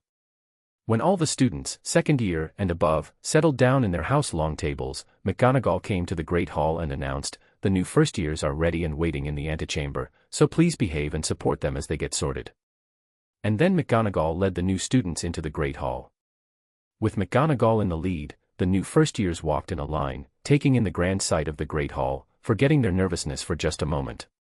When the students reached the front of the hall, they gathered just below the steps that led to the high table. Seeing them look all nervous made Quinn's heart swell. "Look at their expressions, they all look so nervous," said Quinn as he smiled. Marcus looked at him with doubt and asked, "And that makes you happy?" Quinn nodded and smiled widely, "Yeah."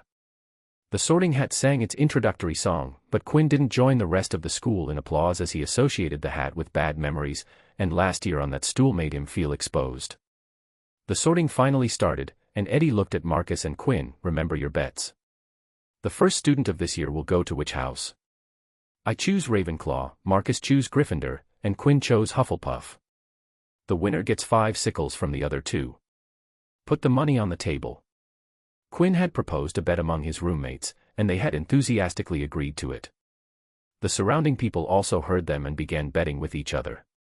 Soon the entire student body was betting. McGonagall unrolled a roll of parchment and spoke the first name, Abbott, Hannah. A pink-faced girl with blonde pigtails stumbled out of line. McGonagall put the hat on her, which fell right down over her eyes, and sat down. After a pause, the hat shouted, "Hufflepuff." Quinn smiled and collected the money on the table, payday. Then he looked at his 2 friends and purposed another wager. "How about this, if I guess 30 students' houses correctly, you 2 will give me half galleon, but if I get even one less than 30, I will give you both a galleon each. How about it, deal?" He placed 2 galleons on the table. The 2 looked at each other and nodded. Both pulled 8 sickles and 15 nuts out of their pockets and placed them on the table. Eddie looked at Quinn and repeated, 30 and no less. Quinn smiled and said, "Get ready, boys, you are about to see something truly magical. Also, the first girl that went Hufflepuff is included." Quinn rubbed his hands. He saw Susan Bones go up the steps and said, "Hufflepuff." The next moment the hat yelled, "Hufflepuff." Then Quinn advantage of his knowledge and nailed the houses of every character he recognized. Ravenclaw. Boot, Terry. Ravenclaw. Ravenclaw. Brocklehurst, Mandy. Ravenclaw. Gryffindor. Brown, Lavender. Gryffindor. Slytherin. Bulstrode, Millicent. Slytherin. "Oh, I am not sure about this one but, Slytherin." Davis, Tracy. Slytherin. Another Badger, Hufflepuff. Finch Fletchley, Justin. Hufflepuff. Gryffindor. Finnegan, Seamus. Gryffindor. Definitely, absolutely, 100% sure, Gryffindor. Granger, Hermione. Gryffindor. Ah, she is the classic Slytherin material and the better kind. Greengrass, Daphne. Slytherin. Sigh, the big guy is going to Slytherin. Goyle, Gregory. Slytherin. Our housemate, a prestigious Ravenclaw. Lee, Sue. Ravenclaw. He looks like he is about to wet his pant. You know what, Gryffindor. Longbottom, Neville. Gryffindor. Hufflepuff. McDougal, Morag. Hufflepuff. Slytherin, no other choice. A pity for the Slytherin house. Well, at least they would have money. Malfoy, Draco. Slytherin. Looks like a typical Slytherin. Not, Theodore. Slytherin. Slytherin all the way. Parkinson, Pansy. Slytherin. She feels like a Ravenclaw. Patil, Padma. Ravenclaw. Twins, huh?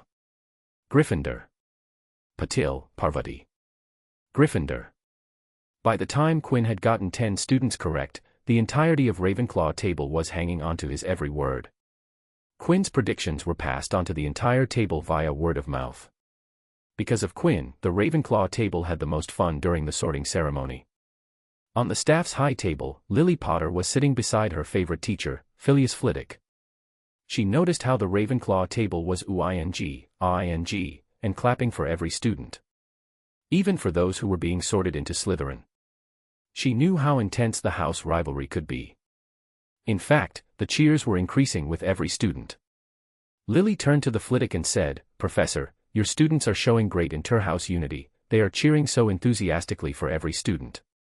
It is quite nice to see it. In my time, only the house cheered for their sorties.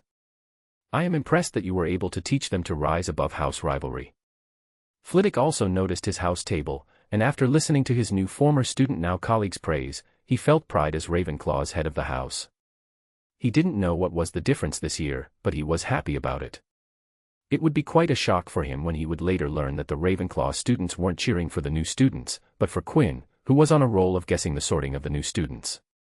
Finally, it was Potter's turn on the sorting chair. McGonagall looked at the scroll and then looked at the new students before announcing, "Potter, Harry."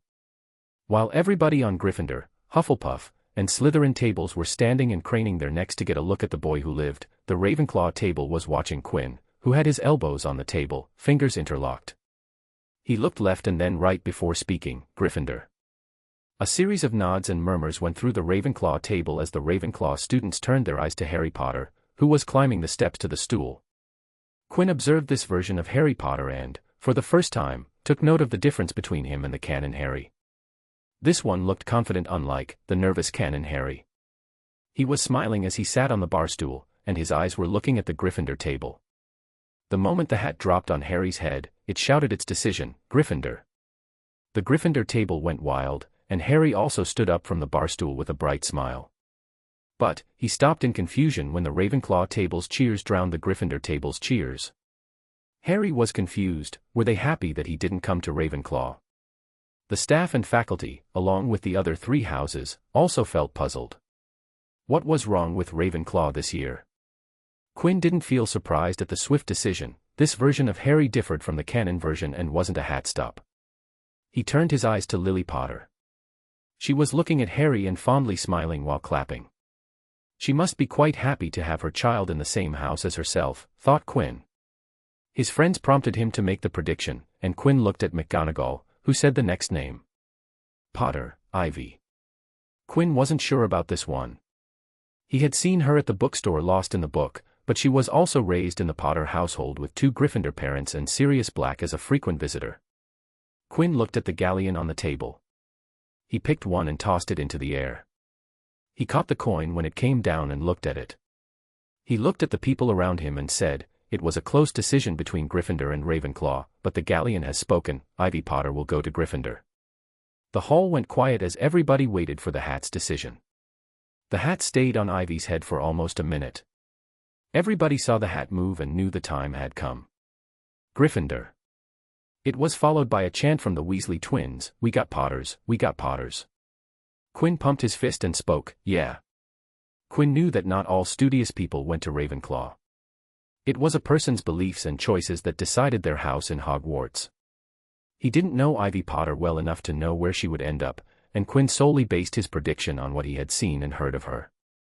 Ivy going to Gryffindor was pure luck and speculation.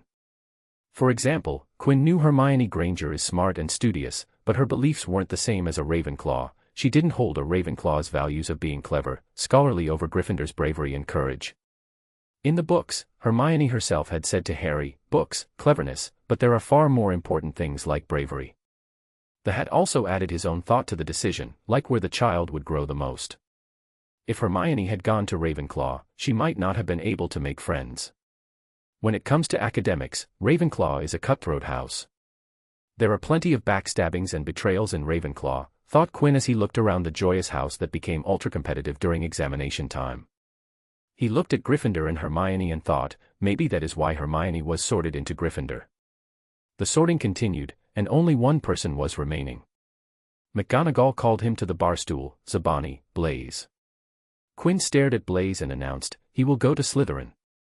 The Ravenclaw house waited with bated breath for the hat to announce its decision. Slytherin. The second the hat announced the sorting, some of the older Ravenclaw students lifted Quinn and threw him in the air to celebrate. Whoa. This is somewhat wacky. Hey, do it more. But they had to stop when McGonagall yelled at them. Albus Dumbledore was chuckling when he got to his feet. He beamed at the Ravenclaw student before looking at all the students, his arms opened wide. "Welcome all," he said. "Welcome to a brand new year at Hogwarts. Before we start the banquet, and I get to know about all the fun the House Ravenclaw is having, I would like to say a few words. Here we go, nitwit. Blubber. Oddment. Tweak." Previous year Quinn had taken a trip to the kitchens and confirmed his theory. Nitwit, Blubber, Oddment, Tweak were indeed the name of the house elves, and they were the oldest house elves in Hogwarts and took care of the first meal of the year. After the meals were done, Dumbledore made his annual announcements. "I have a few start-of-term notices to give you."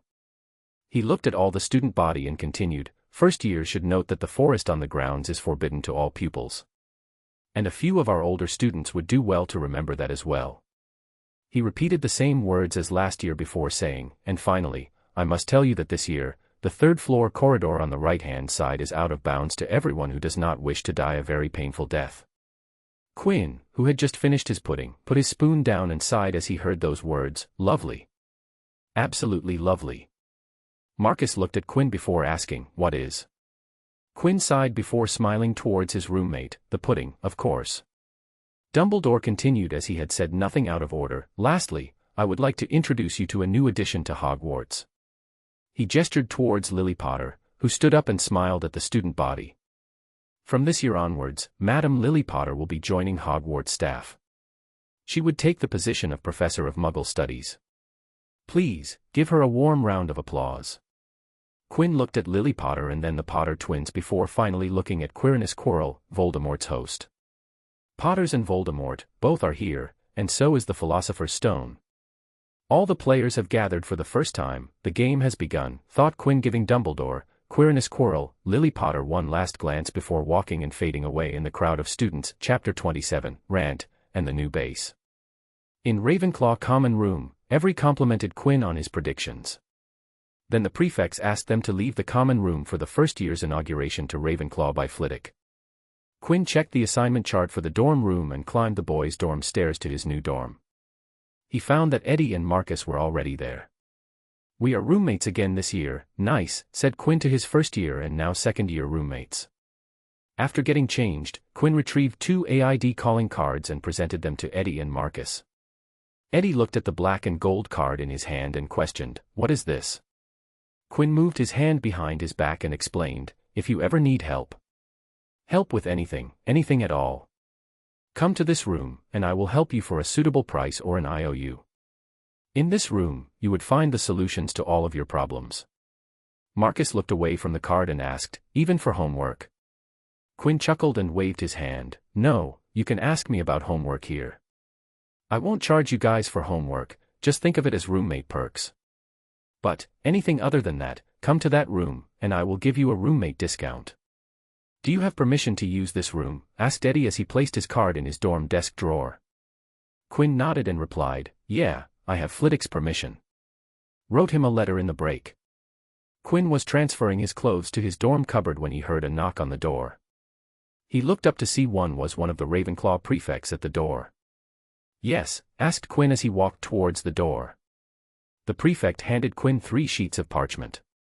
"Here you go, this is the timetable for second-year students, take one and pass the others to your roommates." Quinn received the sheets from the prefect and spoke, "Thank you."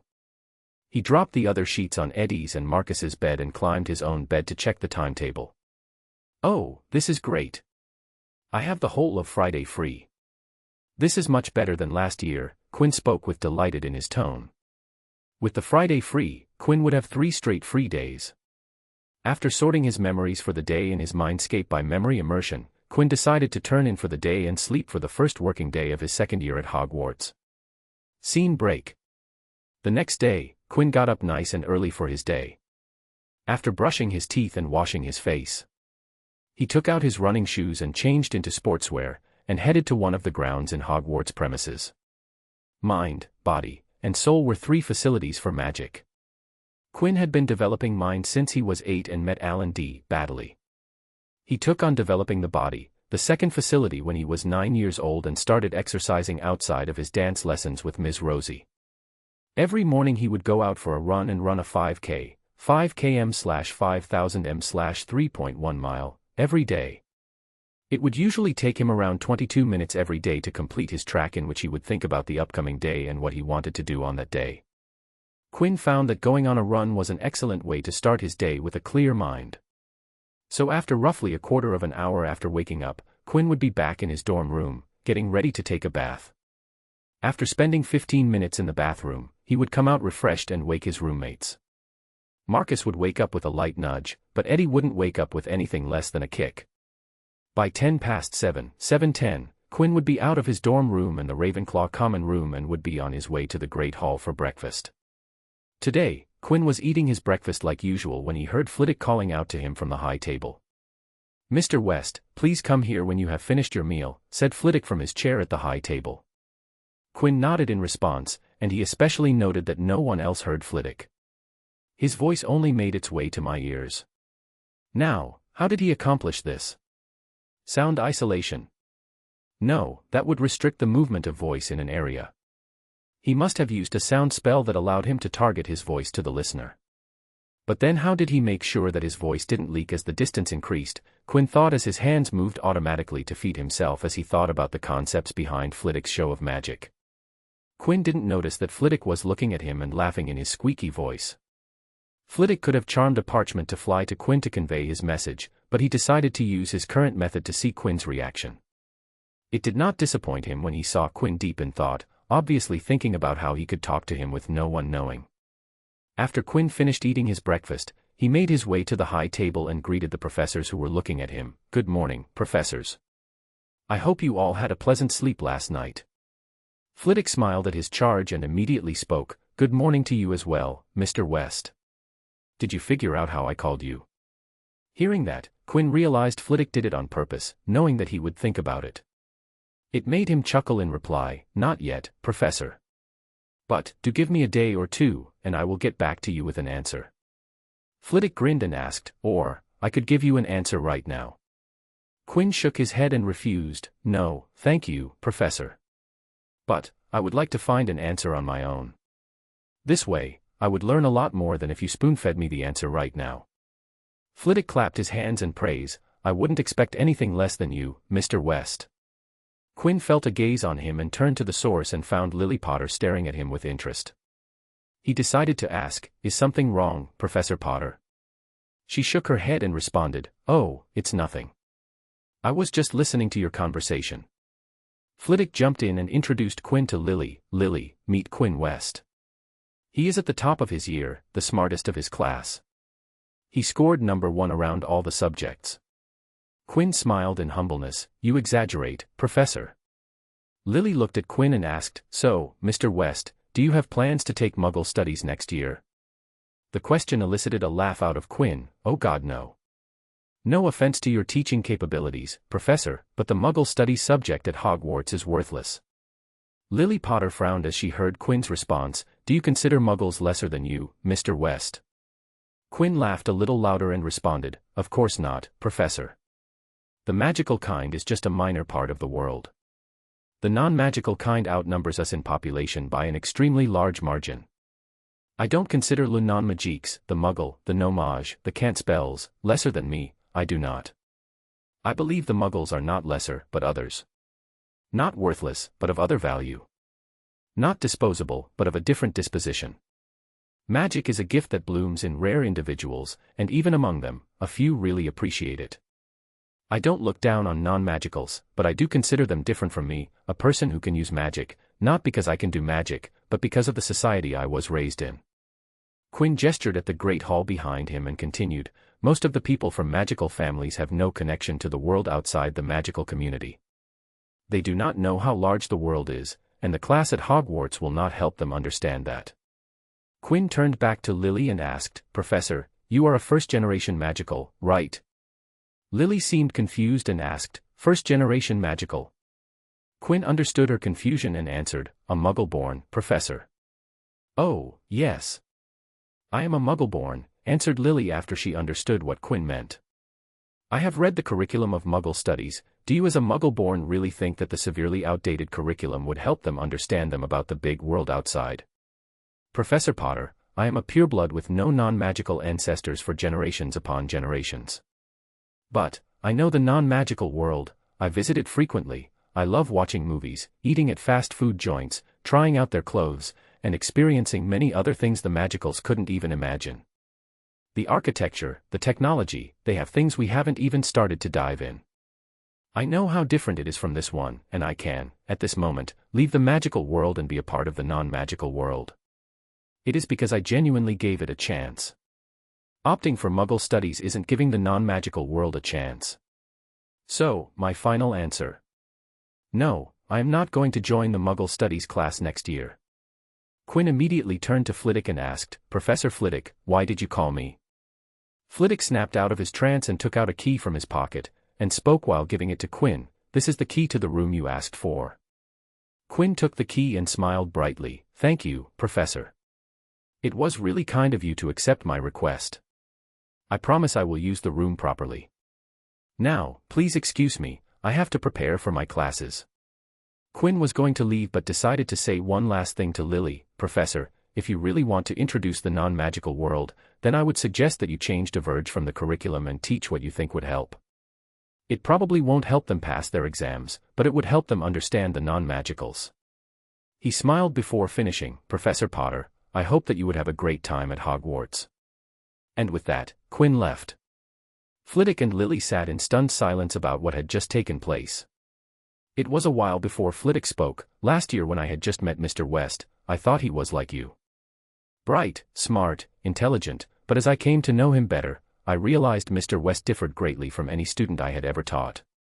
He is smart, he is bright, intelligent, and much more. From what I have seen, Mr. West truly loves magic. As long as it has something to do with magic, he would be interested in it, but he doesn't ignore the things that have nothing to do with magic. He loves new experiences. Do you know he explores the castle every single day? To him, this castle isn't just a building but a magical marvel that needs to be studied and explored. He just doesn't learn a spell's incantation and wand movement, he dives deep into the concept behind the spell and works to truly understand the magic from its very core. Flitwick smiled before continuing, he is polite and curt. He knows how to hold a conversation and has excellent social skills. He is quite popular among his peers because of his personality and how he handles himself. He chuckled before continuing, Mr. West is the only student in Hogwarts that Severus doesn't dislike, and that is quite something. If it wasn't for his obsession with magic that keeps him busy and gives him barely enough time to socialize with others, I would have considered Mr. West to be a perfect child. I really look forward to his growth. Mr. West is an enigma, and I want to see him grow. Flitwick didn't comment on what Lily should do with her subject as it wasn't his place to tell her, and Flitwick himself didn't know too much about the non-magical world. But he understood what Quinn was trying to say as he himself had to navigate between two different worlds because of his ancestry. Lily Potter just stayed silent as she thought about the things Quinn had said to her. She had imagined a lot of ways her first day as a teacher at Hogwarts would go, but one thing was for sure, that what happened now wasn't one of them. Scene break. Quinn didn't have his first class till 11 o'clock, so he decided to visit his newly acquired base of operations for AID and set it up for business. Quinn was excited to see the classroom and excitedly climbed the stair to the 5th floor. He was so excited that he almost got caught in one of the trap stairs in a staircase. The allotted classroom was in the opposite direction from the 5th floor entrance to the Ravenclaw Tower. So, there weren't many students loitering around in this area. Quinn found the room quite easily, as it was on the main corridor of the 5th floor. Hats off to Flitwick, he gave me a prime piece of property, thought Quinn as he used the key to unlock the door to the classroom. The door unlocked with a thump, and Quinn entered the classroom by pushing the door open. Age-old dust immediately greeted him and prompted Quinn to fan the area in front of his face. He saw a large classroom caked with dust. In the room were a few desks and chairs piled in the corner and blackboards on both sides of the room, the floors near the walls where the blackboards were hanging were raised to form platforms for teachers. It had no windows because of its location, and the only source of lighting was the 3 candle chandeliers hanging from the ceiling. Quinn walked to the center of inside the empty classroom and closed his eyes. He began concentrating his magic, gathering more and more magic from his magical core. When he thought the magic was enough, he casted an abnormally powerful scouring charm, Scour Jiffy, for cleaning the layers of dust and dirt in the room, and a Scourge charm, Scourge, to clean the sticky green ectoplasm created by passing ghosts. The wave magic emitted from Quinn as the center, and inch by inch the grim dirt and choking dust cleared out of the room, leaving squeaky clean surfaces all around the room. The green ectoplasm was eradicated from existence by the Scourge charm. Quinn looked around the room with a smile. Much better. The room still needed a lot of work. He needed to polish the floors, touch up the walls, and ask the house elves to provide magic candles for the chandeliers. Quinn roamed the room and decided how he was going to use it. He decided to partition one part of the room near the door for the meeting room for AID and use the rest of the wide classroom as a workshop to work on projects. I would need a big table, some chairs, and decor for the meeting room. He turned to look at the rest of the room and noted, a lot of workstation tables to line the walls, cabinets to store the paperwork, maybe a center island. He stepped back a few steps and continued, the partition would go right about here. Quinn tapped his chin with a finger and said to himself, I could get most of the stuff I need from Room of Requirement. The Room of Hidden Things would have all the furniture I would need, and I could use the glass panes in the Room of Hidden Things for the partition. A little transmutation to make one huge glass partition, unbreakable charms to strengthen the glass, and maybe frosting it to make it opaque. Quinn took out his pocket watch and considered, I still have time. Okay, I will go to the Room of Hidden Things to get the stuff. Scene break. It had taken Quinn quite a while to find the appropriate furniture for his new base, and all of it was broken in some way. Quinn would have to fix every piece of furniture to make it usable, but overall it was a great find. He shrunk all of them down and transferred them to the new AID base. He looked at his pocket watch and thought, I will return after school to fix all of this. It had taken quite some time to find the things, as the Room of Hidden Things disabled the use of Summoning Charm, Accio, to find objects. Quinn had to manually find all the furniture he needed. He was also very grateful that he didn't find Voldemort's diadem Horcrux, as he was neither equipped nor confident to deal with a Horcrux. After his classes for the day were over, Quinn went to his dorm to get changed, and then instead of going to the new base, he went to the outskirts of the Forbidden Forest to collect wood scraps and swipe wood used for lighting the fireplaces. He needed the wood to fix the furniture. They were missing parts that couldn't be restored with the repairing charm, Reparo, so he needed extra wood to substitute missing parts. In the base, Quinn began fixing the wooden furniture by using the repairing charm and used transmutation to add wood to the broken furniture and finished the furniture with liberal use of color-changing charm to give the repaired furniture an even color. Next, he dumped all the glass he had found in the Room of Hidden Things on the floor. Quinn didn't care if it broke, it was all going to be broken down by transmutation. One by one, Quinn transmuted the glass into one enormous glass wall that went from floor to ceiling that divided the room into 2 parts. He finished the work by layering unbreakable charms on the partition to strengthen it. He moved the table and chair to the meeting/office area and stepped back to admire his work. The office was bland and empty. The glass wall looked beyond ugly because of the numerous different glass used to create it. The walls were faded and looked old, plus the floor beneath his feet was dull, and overall the room needed a lot of work to make it presentable. But it is a start, spoke Quinn as he thought about the future of this operation. I hope it will be fun. Chapter 28, Recon, and the First Customer. It took Quinn a week to complete the makeover of the office and the workshop. He had touched up everything that he could find. Waxed the floors, paint the walls, put paintings and knickknacks in the office, some plants to make everything look presentable. After completion of the decoration, Quinn began his first major project. Quinn was going to recreate the Marauders map for his own purposes.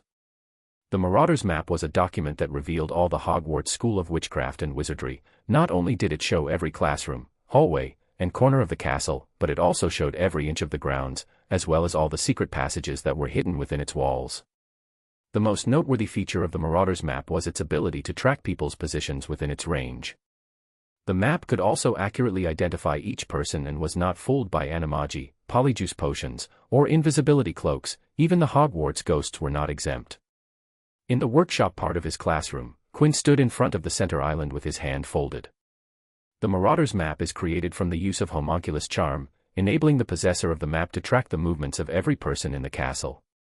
Quinn unfolded his hands and picked up a fountain pen, and scribbled notes on a sheet of paper. Quinn wasn't going to use the homunculus charm to create the map. Quinn decided he would use runes and runic magic to build his version. "Let's begin from the start," Quinn said while walking to one of the drawers in the workshop and removed a 60 cm x 40 cm, 23 inches x 15 inches, piece of off-white fabric from the drawer. "Note, base, I am going to use cloth in place of parchment for the base of the map," Quinn said as he placed the fabric on the table and wrote the observation in his notes. Parchment or paper would be much more fragile than cloth fabric. Parchment is more susceptible to wear and tear than cloth, therefore, it is the better choice for the base of my map. Next step is to prepare the fabric for runic magic. I need to create a solution to soak the cloth in it to enable the fabric to house the runes and sustain the flow of magic, Quinn noted and took out a book from his book bag. The book that Quinn took out was a text on preparing various materials to enable runic magic. He flipped the pages to reach the chapter on cloth fabric and noted the potion/solution recipe in his project notes. The base recipe for the solution has been established. The subsequent step would be to research the ingredients and steps in the recipe and try to improve and optimize the recipe for my project. Runic magic required the surface on which the runes were drawn to be prepared, and this where potion brewing came into place. Quinn was also going to take this chance to improve the potion/solution recipe for future uses. The next stage of the project was to draw a plan for designing the rune cluster and rune layers for the map's working. Unlike Marauder's map, Quinn was going to use runes, and he needed to draw schematics for the runes that would go into the map. "I am going to use two systems of runes, Elder Futhark and Japanese systems kanji," noted Quinn as he thought about the system of runes he was going to follow.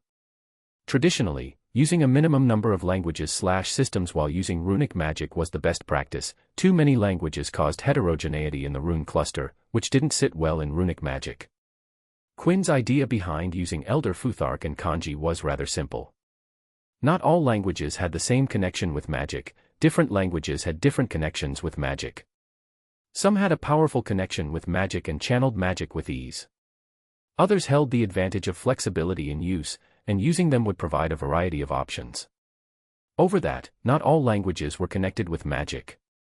For example, Tamil was the oldest language in the world, but it had no connection to magic. You couldn't use Tamil in runic magic. The same went for English, even though English had its roots in magical language, but it had no magical capabilities. Out of all runic languages Quinn was comfortable using, Elder Futhark had the deepest connection with magic, so Quinn chose to build his map based on Elder Futhark as it would provide the map a deep connection with magic. Kanji, on the other hand, was a language with the flexibility of options. Quinn required an amount of flexibility for something like the map.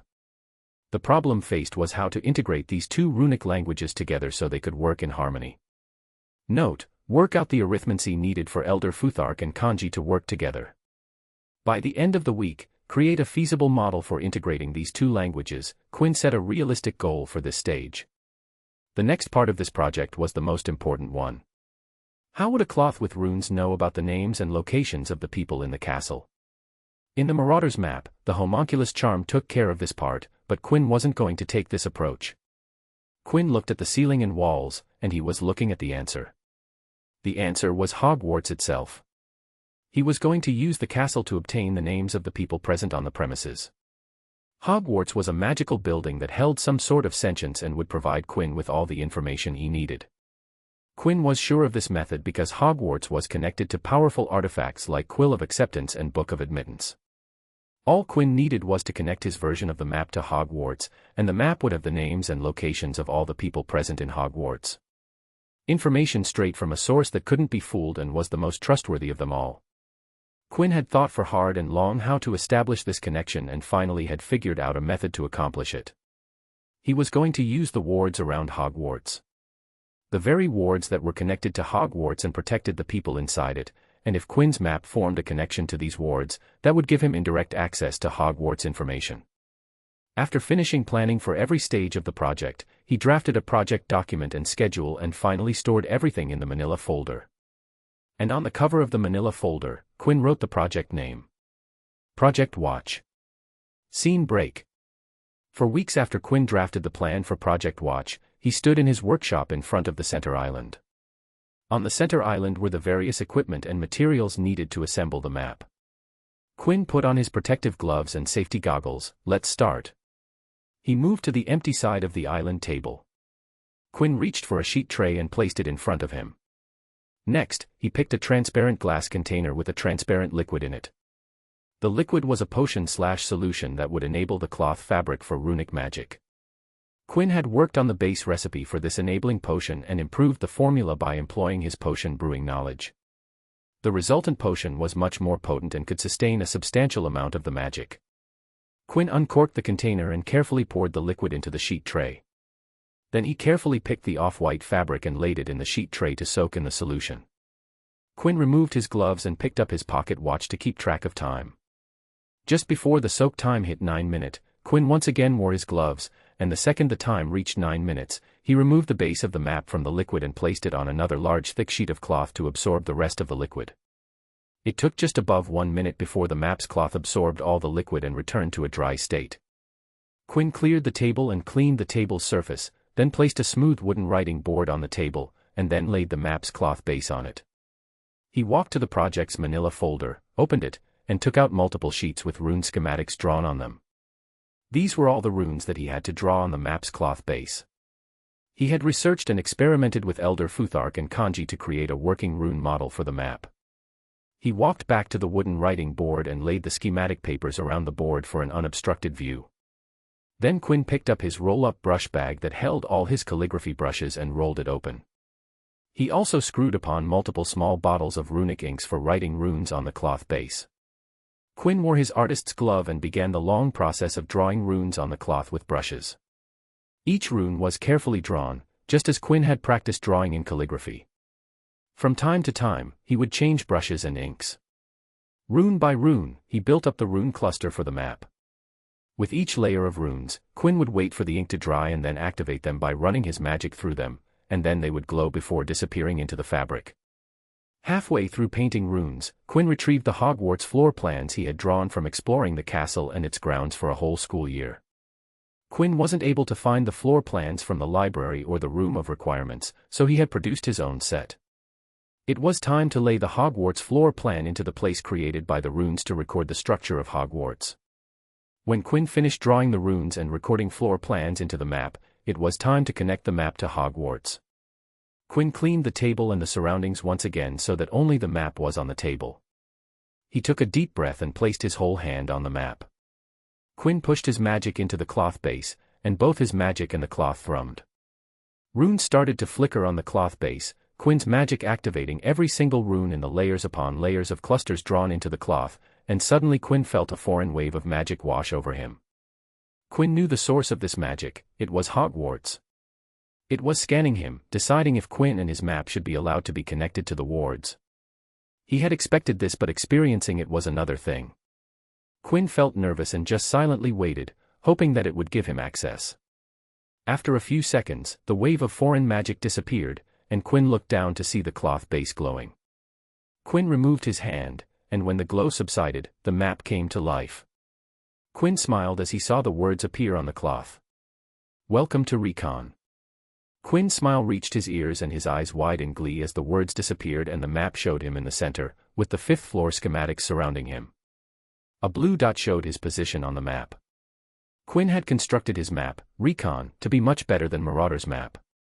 He had color-coded the map for different people, blue for students, deep violet for teachers, yellow for ghosts, green for elves, orange for portraits, and red for outsiders. Quinn stared at himself on the map. The map would always start on his position when activated. Quinn stared at the map and tested the next feature. He opened his mouth and said a name, Eddie Carmichael. The map immediately changed and shifted to Eddie's position on the map. He was also on the 5th floor but on the other side in the Ravenclaw common room. The map now showed the structure of the common room around Eddie and the people around him. With Recon, Quinn could immediately find a person just by saying their name. It was quite a handy feature that Quinn wanted in his map. So, he decided to enchant it into the map. I mean, it would be a pain to find the person you are looking for throughout the castle. Imagine the time it would take to find someone on the map. Quinn could also zoom in and out of the map. And he could manually switch to any floor or person in Hogwarts, including ghosts, portraits, and elves. Another handy feature of the map was it showed passwords to every door and pathway in the school. Recon showed him common room passwords, staff's offices and residents' passwords, headmaster's office's password, or any locked room or pathway.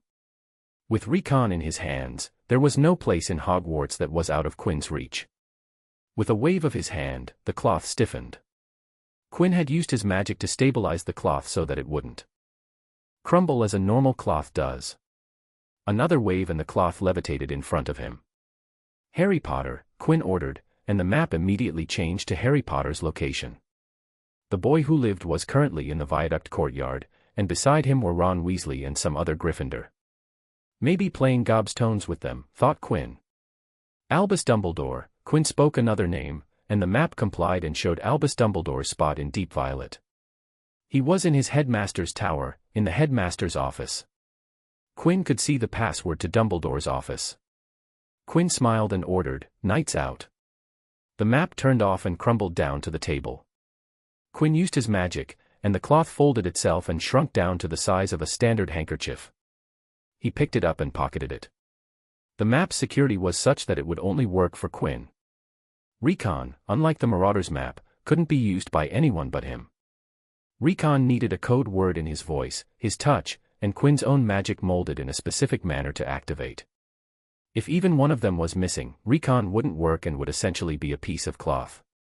Quinn walked to one of the wall-side tables and pulled out some sheets of paper from the ream of papers, and wrote down all the things that happened today during the construction of Recon. He made detailed notes, and at the end, made his remark. Project Watch was a success. The creation of the tracking map, Recon, happened without a hitch. Hogwarts provided me access to view the wards. But as expected, I didn't gain access to change them. I believe Hogwarts gave me access because I am a student and no reason else. Tests of the map also went well, and all the features of the map are functional. I am proud to note that Recon has surpassed Marauder's map in functionality. Signing off. Quinn West. Quinn picked up the papers and walked to the manila folder assigned to the project, and charmed every page in the folder to be unreadable. No one except Quinn could read the contents of the pages. After charming the pages, Quinn packed the pages in the manila folder and sealed the folder so that only he could open it. Quinn picked up the folder and opened an empty drawer in a filing cabinet, and placed the manila folder of Project Watch in it. And we are done. I always loved a good session of documentation and paperwork. Quinn exhaled a sigh of content. Scene break. Just a few days after Quinn created Recon, he got his first customer. As usual, Quinn was working in his workshop when he heard a bell. It was one of those bells above the door that would jingle when the door was opened. Quinn's eyes shined as he conjured a mirror in midair and fixed his appearance. He took in a deep breath and said to his reflection, "Let's do this. It is your first customer, be sure to create a great first impression. It might be the make it or break it moment for me." When he entered the office, he found a Hufflepuff girl standing near the door, looking nervous. Quinn had memorized the names and faces of every student in Hogwarts. So, he knew she was a first-year student. Quinn put on a comforting smile and said, "Welcome to AID, how may I help you?" He gestured to the girl to sit down as he sat down behind his office desk. The girl, still nervous, took a seat in the chair in front of the table. "Before we start, may I ask where did you get my card?" asked Quinn. The girl looked up towards Quinn and answered, I found it in the holders under one of the desks in the Transfiguration classroom." "Ah, thank you for answering," smiled Quinn.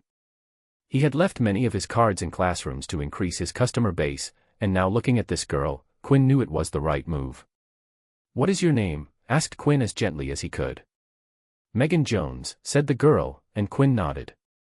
Of course, he already knew that. "I see. Now, Ms. Jones, what help do you need from me?" Megan took out a glass globe on a stand from her book bag and set it on the table.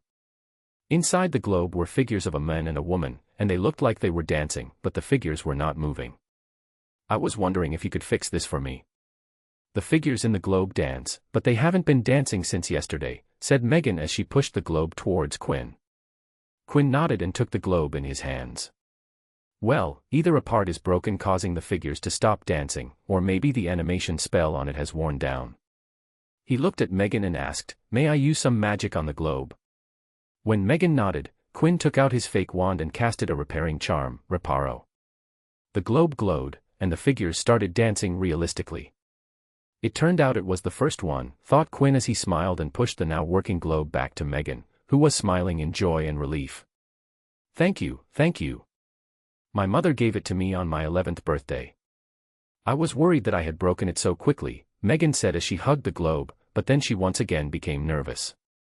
How much does the repair cost? Quinn smiled and answered, "You don't need to pay me, Ms. Jones. Instead, you can owe me a favor in return. Rest assured, it will not be something difficult." Megan seemed confused but then nodded, "All right, if it is all right for you. I will take my leave." Quinn nodded but called for her, "Ms. Jones." "Yes," she asked as she got up. "Do you have my card with you?" She nodded and took out the AID card from her pocket. "This one, right?" Quinn nodded and handed her another identical card. "If you see someone in need of help, please give them this card, and send them here." "All right, I will." "Thank you, again," said Megan before leaving the room. Quinn closed his eyes and dived into his mindscape. He found himself in a room where he kept records of all Hogwarts students. Quinn recorded everything he knew about the students here. He recorded people's likes, dislikes, friends, enemies, preferences, grades, their thoughts he chanced upon when using legilimency, and anything Quinn knew about a student, it would be here. Quinn walked to the book he had allotted to Megan Jones, and with a wave of his hand, he had the memory book of his current interaction with her. He pulled out Megan's record memory book from the shelf, and with books in both hands, he brought them close, and the moment they touched, the books combined to become one. This was one of the techniques Quinn had learned to sort his memories. He could merge memory books for better access. Finally, Quinn immersed himself in Megan's newly updated book to increase his immersion and retention of his memory of her. When Quinn came out of his mindscape, he smiled and spoke to himself, one little step closer. Chapter 29, Change in Events, and the New Quest. Quinn was peacefully eating his breakfast in the Great Hall when Eddie came barging in and sat beside Quinn. "Hey, did you hear what happened last night?" Quinn waited till there was no food in his mouth before asking, "You are early today?" "Of course, I am early. You woke me up by kicking me off my bed. I was wide awake the second I felt the ground." "Thanks for being gentle," grumbled Eddie as he piled food on his table. Quinn laughed, "Sorry about that. I misjudged my strength, and you were sleeping too close to the edge of the bed. Don't sweat the small stuff. So, what was the thing you were talking about?" Quinn took a bite from his food. "Oh, yeah," excitement clear in his voice. "Yesterday, Harry Potter was caught roaming outside after curfew. Then he tried to blame Draco Malfoy for tricking him into breaking the curfew, something about a wizard's duel. I am not really sure." "Oh, really? That is really interesting," said Quinn as he recalled the book's event of the Midnight Duel, where Draco tricked Harry and Ron into coming to the trophy room on the 3rd floor for a wizard's duel but didn't show up as part of Draco's plan and tipped Filch so that Harry would get in trouble. In the canon, they didn't get caught, but this time they did. I wonder if they still found the Cerberus behind the locked door on the 3rd floor corridor, thought Quinn before asking, was he alone? Eddie shook his head, and with food still in his mouth, spoke. He had Weasley twins' younger brother, and a Gryffindor girl with them. Who caught them? They were caught by Filch just outside the Gryffindor common room. Apparently, they were returning from the so-called duel farce, revealed Eddie. I heard they got a stern scolding from Professor McGonagall and Professor Potter, and they say the girl was so scared that she cried, like really hard. Ouch, Quinn uttered with a smile on his face. Being scolded by a professor for breaking rules was probably the current Hermione's biggest fear. Professor McGonagall said if he did something like this once again, his Quidditch privileges would be taken away, and he won't be allowed to play this year. Here I was thinking McGonagall was becoming what Snape is to Slytherin, scoffed Eddie as he thought about the blatant favoritism given to the boy who lived. Yes, even in this timeline, Harry Potter had managed to get a spot on the Gryffindor Quidditch team. If he was good on a broom without ever holding it in 11 years of living in the non-magical community, then this time where he was raised in a magical household, he was just too good to ignore. Lily did try to forbid Harry from joining the Quidditch team in his first year, but McGonagall was able to convince her to let him join. Quinn wondered what McGonagall say to convince Lily. Quinn turned to look back towards the Gryffindor. He searched and found Harry Potter and Ron Weasley sitting together. Where is Hermione? Wondered Quinn as he searched for her, and to his surprise, Quinn found her sitting with Ivy Potter far away from Harry and Ron. This is new. From what he knew, the Potter twins weren't like the Weasley twins and didn't hang out together all the time. The Potter twins were more like Patil twins, where they talked to each other when they got time but mostly did their own thing and sat in different circles. Quinn watched as both girls talked to each other in hushed tones. From where Quinn could see it, Ivy was consoling a clearly upset Hermione. I wonder how would the future pan out for the Golden Trio. Quinn looked at Ivy and Hermione and thought, I wonder if there will even be a trio this time. Scene break. On a Thursday, 1 hour after the curfew, Quinn was on the tallest tower of Hogwarts, the Astronomy Tower. The highest height one could be in Hogwarts. He was here with his telescope, mapping the star and planet's position for a potion brew that required a specific celestial positioning in one of its steps within the recipe. He had been coming to the Astronomy Tower for a week to note the position to get some observations required while brewing. Quinn had his eye looking into the eyepiece of the telescope when he heard a voice that startled him. Child, you do know that it is after hours, right? A startled Quinn almost knocked down his telescope when he turned to see how it was. It slightly relieved Quinn when he saw the Hufflepuff ghost, Fat Friar, floating behind him. Friar, you almost scared me to death. What are you doing here? Asked Quinn as he patted his chest to calm down his beating heart. I should be the one asking that question, little raven. It is after curfew, you should be in your common room and not outside, said Friar as he watched Quinn. I was just doing some work with my telescope, said Quinn, not wanting to give out much information. Friar stared at Quinn before smiling. You know, we wondered if you had stopped roaming Hogwarts after curfew, but seeing you here shows that you still have that exploring spirit in you. What do you mean? Asked Quinn in confusion. What does Fat Friar mean by that? He thought. Oh, you know, last year, you spent every night outside your common room walking around the castle. We ghosts saw you plenty of times, laughed Friar. We even saw you earlier this year, but then a few months ago, you stopped appearing, so we wondered where were you. Quinn realized what Friar was talking about. After creating Recon, Quinn made sure that no portrait, ghost, house elf would ever see him in the castle, but before Recon, he didn't have the best tool, sneaking tool, so it wasn't a surprise that some ghost saw him roaming the halls of the castle. Quinn sat down on the floor of the tower's roof and spoke. No, I still come out every day, but I have gotten better at not being seen, haven't I? Friar sat down beside Quinn and answered, yes, you have. Tell me, why do you hold such interest in the castle? I traveled many places throughout the world, saw many intriguing and magical sights in those places, but I never stayed more than a few days. Hogwarts is a wondrous place, and in my mind, it would be an utter waste not to know more about it. I have time, so why not explore it? Quinn looked at Friar and said, you studied here when the founders were alive. Has it changed since then? Friar hummed in thought before saying, oh yes, it has changed. The castle wasn't as great during the founders' time. The castle has aged well with time, as wine does. I have been here for so long and have seen the change. It has gone from being a building built by the founders and the architect to become a magnificent and magical place. Full of life and joy. Magic is a great thing, and it breathed life into the castle. Quinn stared at the stars and thought, it is indeed a mysterious place. I have learned a lot from it. Full of knowledge and wisdom. There has been chatter among the ghosts that you have been helping students. That room of yours on the 5th floor. You have been doing a lot of good, said Friar. Quinn chuckled at Friar's words. Now I know I have made it big if even the dead are talking about me. Quinn's consultation service business has been coming along quite nicely. Even though the requests he was getting were minor repairs, help with homework, and other menial tasks, his customer base was still growing steadily. But these minor tasks were enough for Friar, as it was his nature to look at people's good qualities and ignore their faults. I think that you have been doing an excellent job, and I appreciate your services to your fellow students, so I will give you a gift that you will like, Friar said in a joyous tone. Quinn was skeptical about the so-called gift, but he still listened. After all, Helen Ravenclaw led Voldemort to her mother's diadem. As you love exploring the castle so much, I will start you on an adventure, little Raven. In Hogwarts, there are these cursed vaults, legendary rooms hidden around the castle. They are hiding secrets, not known to anyone but the creators. Friar stared into Quinn's eyes as he revealed, each room is guarded by curses and wards that stop the seekers from entering them, keeping the secrets inside safe. Not even us house ghosts know who built them or when they were built. The origin of the vaults has been forgotten by everyone.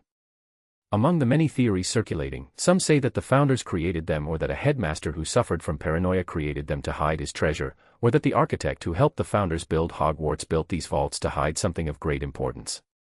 Friar's words fully captured Quinn's attention, a part of Hogwarts that he didn't know or mentioned in the books. He wanted to learn more about these vaults. If you asked my friend, Nicholas, he would say that the vaults hold back dangerous things from being unleashed into the world, or house dangerous secrets that would bring doom if fallen into the wrong hands, but he is always overthinking stuff. Other ghosts allege that these vaults house priceless treasures such as gold, prophecies, and other powerful magical artifacts dating back to before the school was founded, while others believe they contain dark magic. But, ultimately, no one knows what is inside, said Friar. Noting your interest in exploration and learning, I will give you some hints for location of the vaults, and it is up to you if you can find the vaults and enter them to find what is inside. Do note that the vaults might be dangerous and might cause you harm, so I will advise that you proceed cautiously. Friar floated up and asked seriously, so, I ask you, little raven. Do you want to embark on this adventure, knowing well that it might not end well? Do you want to uncover the secrets of Hogwarts, not knowing what you will see inside? Say the word, and you shall receive my answer. Refuse and we will part ways. Quinn stood up and faced Friar. He had immediately made his decision. In front of him was an opportunity that not many received, a chance to explore an unknown part of Hogwarts. Friar, I will take on this adventure from you. I will see what Hogwarts hides, what it offers, knowing that it might not end well, knowing that I might not get anything from these vaults. Despite all of this, I want to know the hint to the vaults. Friar nodded and sang. Beyond sight exist 5 vaults, not known to many. Their source unknown, lost in time. Bearing the knowledge that death might come. I give you the hint of the first one. A vault so cold that even death might die. You will find it on the level 5 stories high. Quinn nodded and immediately memorized the hint, and just to be safe, he noted the words on a sheet of paper. I have given this riddle to many students and even some teachers throughout the years, but only a handful of them were able to find the first vault. And, none of those were ever able to enter the first vault and were stopped at the vault entrance, said Friar as he gazed down on Quinn. Quinn read the riddle over and over again before looking up at the floating Friar and grinned, then get ready, I will be the first one to enter the vault and move on to the second one and the next. Someday, I will enter all 5. Friar gently smiled and floated away without saying a word while Quinn stared at the clue and then at the stars, wondering about this new adventure that had fallen into his lap. Scene break. Time slowly passed, and Halloween rolled around. When Quinn exited the common room for his morning run, the smell of baking pumpkin greeted him, wafting through the corridors. The elves are hard at work, as always, Quinn spoke to himself as he jogged down the corridors to the grounds for his run. Quinn was in a good mood, as today he would get to meet a troll. He was not going to miss this opportunity. Oh troll, I am coming for you. Going to do some ass-kicking, and no one is going to know, nobody. Dancing with the trolls, Halloween has come. Oh, magic, you are amazing, sang Quinn as he ran his usual route. Quinn was excited that he colored the grass on his entire route orange and purple in the spirit of Halloween. When Quinn dressed up for the day, he put on his wizard's hat that no one wore for the day and pinned a conjured small lapel pin in the shape of a carved pumpkin to his robes for fun. When he got down to the Great Hall for breakfast, his eyes caught Flitwick reading the Daily Prophet, so he decided to wish him a happy Halloween, but in a special way. Quinn stood just beside the entrance of the Great Hall and took out his fake wand for show. He then used the same magic Flitwick had used to call him to give his keys on the first day of school. Professor Flitwick, good morning, and I wish you a spooky Halloween. Quinn's words went straight to Flitwick without leaking midway. Flitwick smiled and raised his head from the table to greet the student who spoke and found no one in front of his spot on the high table. Who was that? Flitwick looked around the confusion. Over here, Professor, spoke Quinn while still standing near the Great Hall entrance. Flitwick frantically stood on his chair and looked around to see who was calling for him but still couldn't find anyone. Quinn smiled and decided to end this and said, "Near the entrance, Professor," and raised his hand to wave so that Flitwick could see him. Flitwick, from his table, looked towards the entrance and saw Quinn waving his hand with his wand tip on his throat. "This is how you did it, Professor." "I must say it is a fun piece of magic," said Quinn. A wide smile bloomed on Flitwick's face as he jumped on his chair while clapping. He also took out his wand and placed it on his throat, and spoke, "Excellent execution, Mr. West. 5 points for an impressive showcase and 5 more because it is Halloween." His words charmed to reach Quinn's ears only. "Thank you, Professor," Quinn replied and then skipped to the Ravenclaw table for a hearty breakfast. When Quinn was eating, he felt a pat on his shoulder. He looked back to see Tracy Davis and Daphne Greengrass. "Happy Halloween, Quinn," Tracy spoke, being her usual bubbly self. Quinn smiled wide and said, "Ah, my favorite Slytherin." He turned to Daphne and spoke to her, "Just to be clear, I am talking about Davis and not you, Greengrass." Quinn had promoted Tracy and Daphne from Ms. Davis and Miss Greengrass to just their surname. Daphne narrowed her eyes but didn't say anything, while Tracy giggled in response. "Davis, if more Slytherin were like you, the world would be a better place," Quinn spoke to Tracy but looked at Daphne with a smile. Tracy laughed again while Daphne continued to ignore him. "So, what is happening with you guys? Anything new with you?" asked Quinn. Tracy's eyes sparkled as she talked. "We finally learned how to make things fly. The first-year students were finally learning the levitation charm." Quinn clapped once before picking 2 apples from a platter and placing them on the table. He gestured to the 2 girls and said, "Do try." Tracy looked at Daphne and telling her to take her wand and cast some magic. Daphne sighed and took out her wand, knowing that her best friend won't stop if she refused. Tracy grinned and took out her wand as well. "Wingardium Leviosa," chanted both the Slytherin girls. The 2 apples rose from the table, albeit a little slowly. Quinn smiled as he looked from the apples to the girls with a smile and spoke, "Good work, a little slow, but a good start. Remember, practice makes perfect." Both of them stopped casting at the same time, and the apples stopped floating. Luckily Quinn was ready. He immediately caught them and placed them back on the table. Daphne pocketed her wand and humphed, "Why don't you show if you are so good?" The smile on Quinn's face turned into one of amusement, and he said, "All right." He turned back to the Ravenclaw and called out, "Hilliard, a scouring charm on my hands, please." Hilliards, a 5th-year prefect, looked up from his book and took out his wand with a sigh before casting a Screwing charm, Scroogify, charm on Quinn's hand, cleaning them instantly. "Thanks," said Quinn before turning to Tracy and Daphne. "Had to get my hands clean." Now, where were we? "Ah, yes, the levitation charm." Quinn took out his fake wand and performed the wand movement just for show and whispered the incantation, Wingardium Leviosa. The apples that Quinn had set on the table began floating and started rapidly moving. Levitating multiple objects, neat, right? With some practice, you could do it too. Remember, the wand movement and incantation are not the main part of a spell. You have to understand the underlying concept behind the spell. Understand that, and you will master spells at a quick pace. Quinn pointed at the high table and continued, "Not my words, this piece of wisdom comes directly from Professor Flitwick." Quinn waved his fake wand straight down, and the apples set themselves down gently on the table. "As I said, practice makes perfect." Quinn pocketed his fake wand and folded his hands in his lap. Daphne looked at the 2 apples and then at Quinn before seriously nodding. Quinn smiled. From his interaction with Daphne, he had come to understand her personality. She didn't trust people quickly and preferred a few close and genuine friends rather than many friendly acquaintances. She was a private person.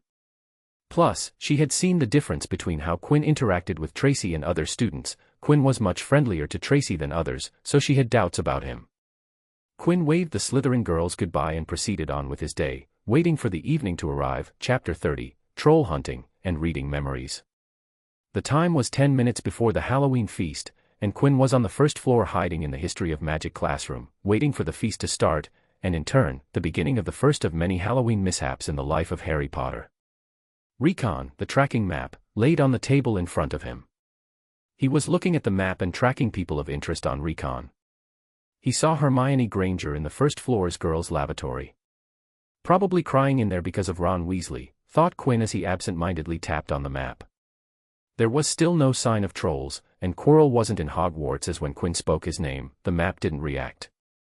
Just a minute before the feast, the map reacted when Quinn searched for Quirrell, and the map switched to show the first floor, near Gregory the Smarmy statue, a deep violet spot showing Quirrell and a red spot with troll written on it. He is here. Quinn stood up from his chair and looked at the map. Gregory the Smarmy statue, that is a secret passage, isn't it? Was he hiding a troll in that passage? Is this why the troll didn't show up on the map? The secret passage's entrances and the part of passages within Hogwarts premises were visible on the map, but the outer part of the secret passages wasn't part of Hogwarts, so they didn't show up on the map. Quinn watched the map as the troll and Quirrell parted ways as the troll slowly wandered around the first floor, and Quirrell headed towards the staircase, but what happened next betrayed Quinn's expectation as Quirrell didn't climb down the stairs but climbed up to the second floor. Quinn frowned as the map switched to the staircase and then the second floor. Where is he going? Quinn began tapping his feet as he felt the events change from his canon knowledge.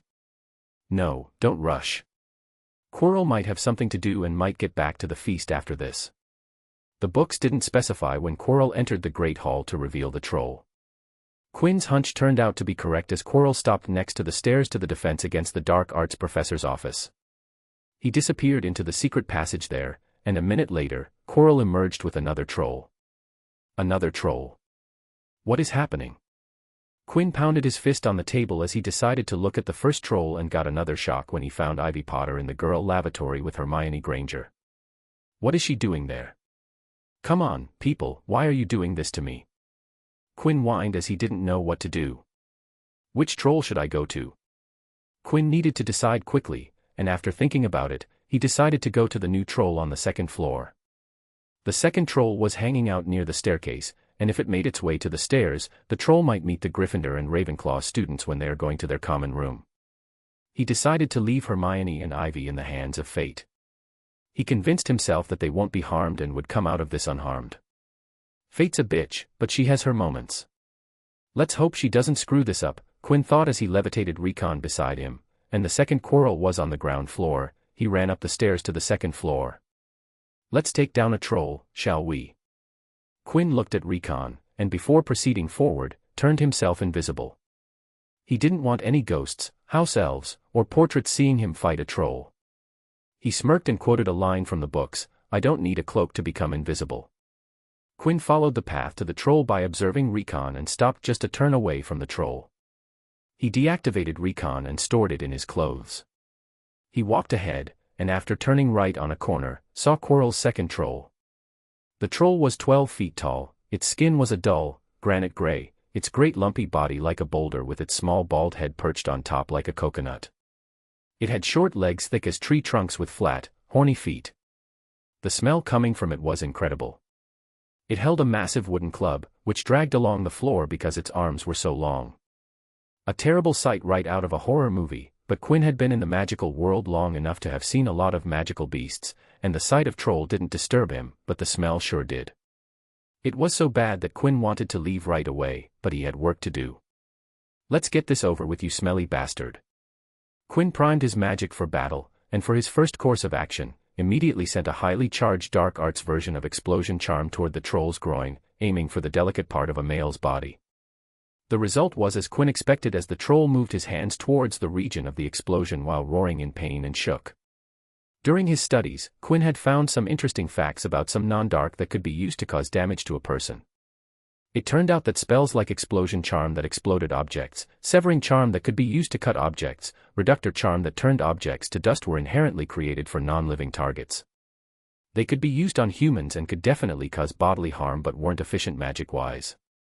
The amount of magic used to cause substantial damage to the human body didn't sit well with Quinn, and the creators did not design the formation of these spells for living beings, so he leaned into dark arts spells for bodily harm.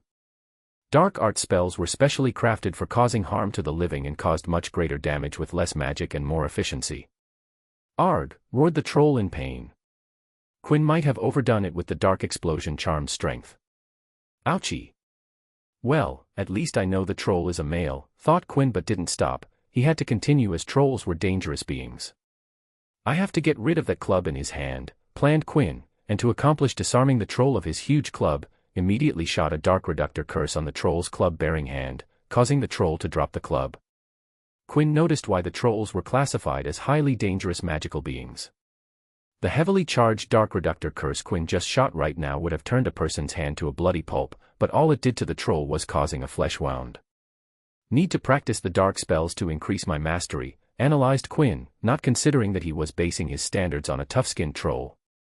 Quinn's eyes flashed as he sent a banishing spell towards the fallen club to distance it from the troll. The club went flying away from the troll, and with the club away from the troll, Quinn raised his hand and aimed towards the troll. Taking a deep breath, Quinn started a continuous spell chain of Dark Explosion Charm and Dark Reductor Curse on the troll's body. Arg. Oh. Rar. The troll's scream echoed in the corridor as the spell did damage to the troll. In the empty corridor with fire torches as the only source of light, every other second, a dark spell would be shot from Quinn, illuminating the surroundings and zap towards the troll, aiming for weak spots like the face, neck, kneecaps, and not the least the groin. Quinn, without mercy, ripped the troll's body bloody, not stopping until the troll fell down to the ground with a heavy thump, causing slight tremors to pass through the floor. From the groans and grunts of agony coming from the troll, Quinn could hear that the troll was alive, but having been the one to do damage, Quinn was sure that it won't be standing up anytime soon. And Ron Weasley knocked the troll down with a blunt blow to the head, speculated Quinn as he compared his method of dismantling the troll to the cannon's troll fight. Taking out his pocket watch, Quinn looked at the time. He had spent a considerable amount of time here, he needed to join the other students to avoid suspicion. Quinn turned away from the troll and ran away. As he ran, Quinn activated Recon and looked for the Ravenclaw students. He found them moving up the staircase and decided to blend in with the crowd at the stairs. Quinn waited until they were a little ahead of him and then lifted his invisibility. Making sure that he wasn't seen, he entered the crowd and pushed his way into the horde of students to reach Eddie and Marcus. "Hey, mates," casually greeting his roommates as nothing had happened, and Quinn hadn't just returned from a fight with a troll. Eddie grabbed Quinn by the robes and harshly whispered, "Where in the world were you? Do you know what is happening out there? I was worried about you, man." If they weren't on the stairs, Eddie would have pulled Quinn into a hug. Quinn put on a nervous expression and spun a story. "Well, I was in the library and was running a little late. I was walking to the Great Hall, but then nature called, and I had to visit the loo.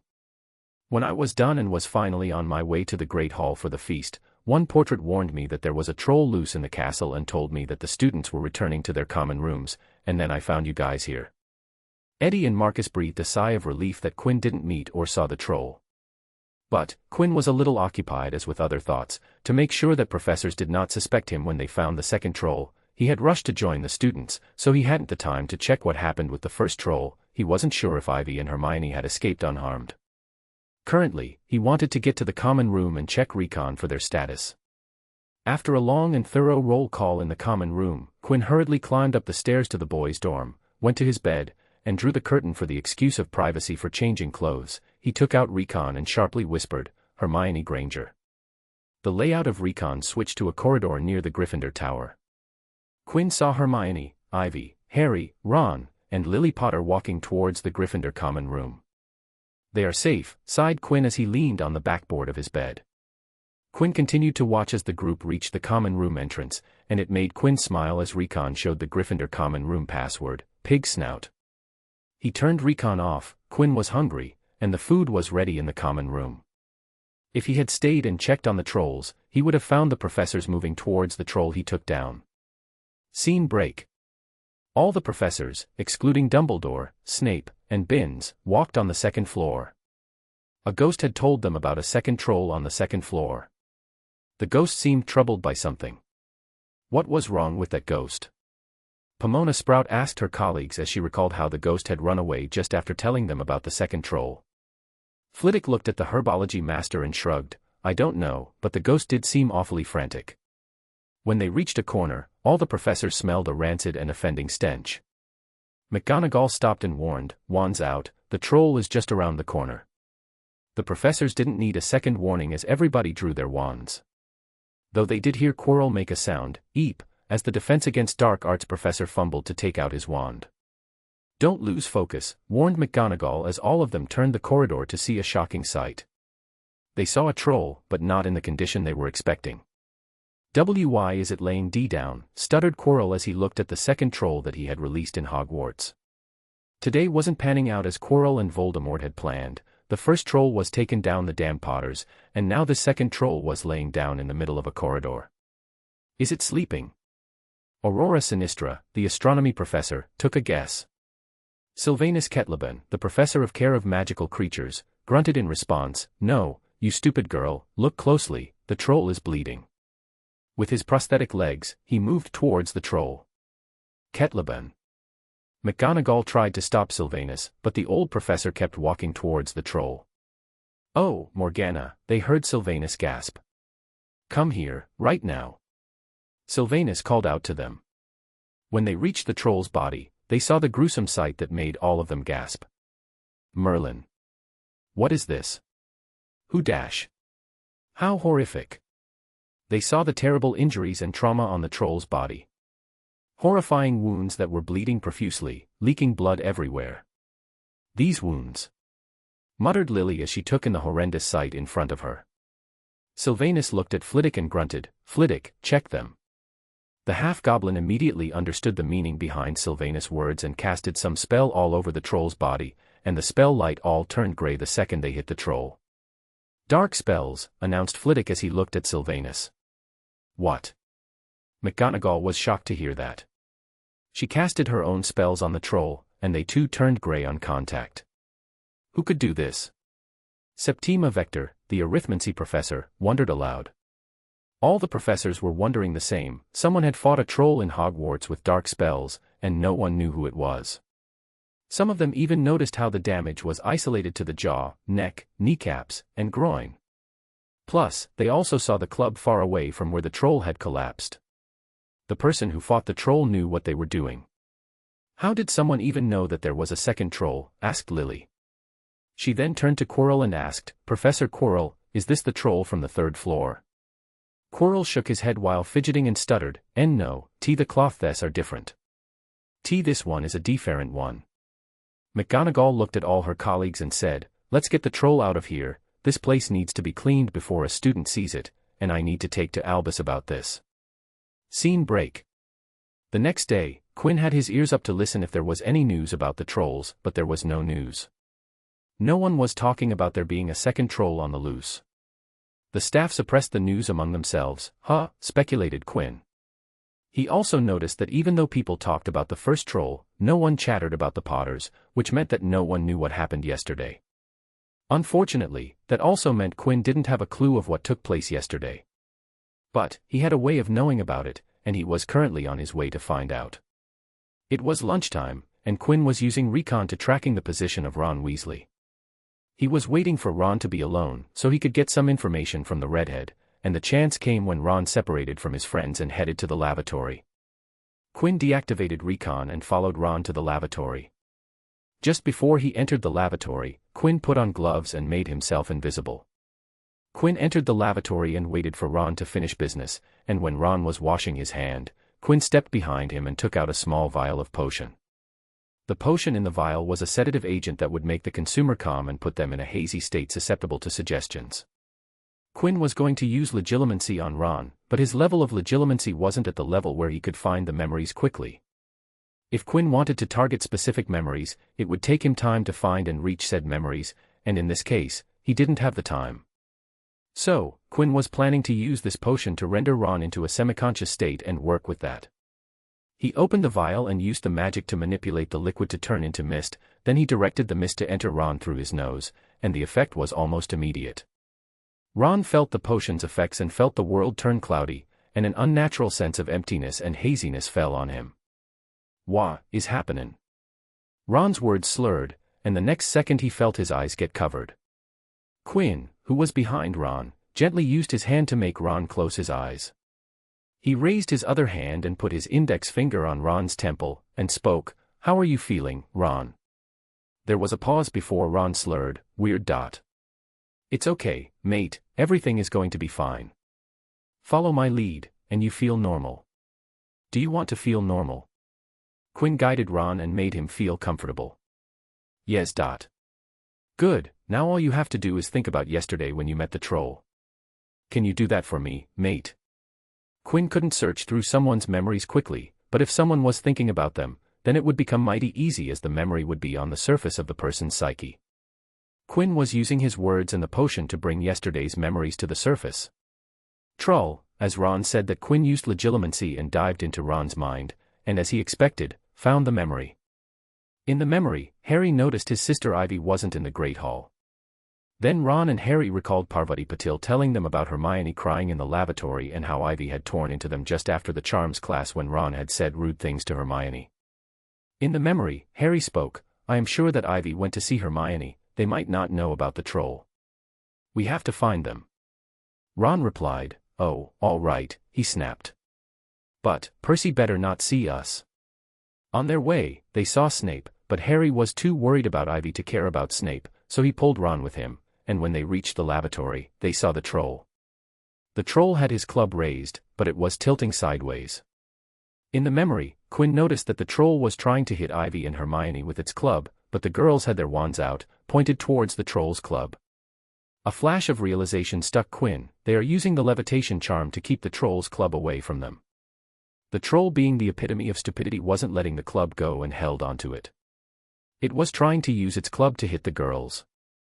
Ivy looked at Harry and yelled, "Use the levitation charm on the club. The troll is too strong, we can't get it out its hand." Harry was confused but followed nevertheless. He took out his wand, and Ron followed. Harry succeeded in using the spell with moderate success, but Ron was having trouble using the spell. The memory switched to Hermione trying to teach Ron how to use the levitation charm. The memory shifted back to the lavatory, and Ron properly yelled, "Wingardium Leviosa." The club that was now subjected to 4 levitation charm pulled itself free out of the troll's hands as the troll tried to reach out for it, and then, just like the cannon, fell onto the troll's head accompanied by a loud, sickening crack. The troll swayed on the spot and then fell flat on its face, with a thud that made the entire room tremble. Quinn had seen enough, so he stopped and bought himself out of the memory. "Good job, mate. You have done well. Now, everything will be all right, and when everything returns to normal, we will talk about Quidditch," calmly said Quinn. "Quidditch," slurred and excited Ron. Quinn removed his index finger from Ron's temple and took out another vial from his pockets, and vaporized the contents for Ron to inhale. It was the counter-agent for the earlier potion. The second Quinn was done, he removed his hand from Ron's eyes and walked away without looking away. It took a few seconds for Ron to regain his mental facilities, and when he was back to normal, he had a pleasant urge to talk about Quidditch. Chapter 31, working on the riddle, and the Stone's Chamber. Quinn sat in his workshop with a sheet of paper sitting on the table in front of Quinn. The sheet of paper contained the riddle given to him by Friar that held the clue to the first unknown vault. Beyond sight exist 5 vaults, not known to many. Their source unknown, lost in time. Bearing the knowledge that death might come. I give you the hint of the first one. A vault so cold that even death might die. You will find it on the level 5 stories high. Quinn tapped his finger on the table as he read the riddle, and it was fairly easy to understand. There are 5 cursed vaults in Hogwarts, and as Friar said, not many people know about the vaults. No one knows how they were created or who created them. And because they have never been opened, no one knows about the contents. Quinn deciphered the meaning of the first paragraph of the riddle. Now, the second paragraph contained some information that Friar hadn't given him. Now, how does Friar know that there is danger in the vaults? He has never been in there, which could mean that the entrance of the first vault holds some sort of danger, and people have died attempting to enter the vault. This part of the riddle did worry him a tiny bit. Quinn wasn't a fearless person, he worried about his health and safety and wanted to be perfectly safe before proceeding forward. But, in this situation, he didn't know how to ensure his safety. There were no precedents for Quinn to reference, he was going in blind this time. Until now, Quinn had been preoccupied with preparing for the troll incident, but he had tried to collect some information about these vaults from any source he could, but he wasn't able to find anything. The room of requirement didn't have anything on the vaults, neither did the library. The ghosts couldn't tell him anything regarding the vault. He even went to the kitchen to talk to the elves, but they too had nothing to inform him. "This will be a new challenge for me," muttered Quinn as he exhaled a sigh. The last paragraph of the riddle was the real clue. The lines represented information about the first vault. A vault so cold that even death might die, recited Quinn as he tried to understand the meaning behind the sentence. A vault so cold, murmured Quinn as he tapped his finger on the table. What can that mean?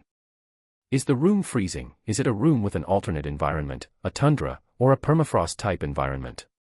Quinn had read about artificially cultivated environments within closed spaces. The best example he could give was Newt Scamander's trunk. It had various habitats for different magical beasts. The second part of the sentence was also intriguing, that even death might die. Quinn wrinkled his nose before clinking his tongue. I hate metaphors. Death might die, what does that mean? From the top of his head, Quinn could only think that the room was North Pole cold. Maybe whatever is in the room is encased by an ice cap. Is that it? Quinn scribbled some notes before moving to the final line. You will find it on the level 5 stories high. Quinn smiled when he read this line. Now this is much better. On the level 5 stories high means the 5th floor, but if we count the basement, then it might be the 4th floor. 2 whole floors worth of search area. Recon didn't show any sign of vaults, just like it didn't show the room of requirements. Well, Quinn had tried to enchant the position of the room of requirements in the map but didn't achieve any success as any person inside the room was invisible. When Quinn opened the map inside the room of requirements, he didn't show up on Recon. The vaults were unplottable. Or, at least Quinn couldn't plot them with his current capabilities. I have been on the 4th floor and 5th floor a lot, but I haven't felt any unnatural cold on any of the floors, pondered Quinn. Quinn had mapped out Hogwarts' entirety for Recon, and he had memorized every inch of the castle for his mindscape transition. Quinn had given himself 2 years for replicating a working model of Hogwarts in his mind, and his current progress covered floors ground till 6th. Only the dungeons and 7th floor were remaining in Quinn's mind replica. But despite this, Quinn had no clue about there being a vault on the 4th or 5th floor. This demands another round of late night, after curfew exploration. Quinn opened a new project in his workshop and named it Project Vaults.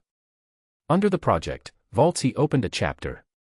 Chapter, Vault 1, Temp. From that day onwards, Quinn combed through the 2 floors at night, after the curfew. Scene break. At night, Quinn searched for Vault number 1. But, during the day, he was still a student of Hogwarts, attending class, learning magic, practicing magic in Room of Requirements, working at the AID office, and monitoring what was happening around Hogwarts. As the year entered November, the weather turned frigid.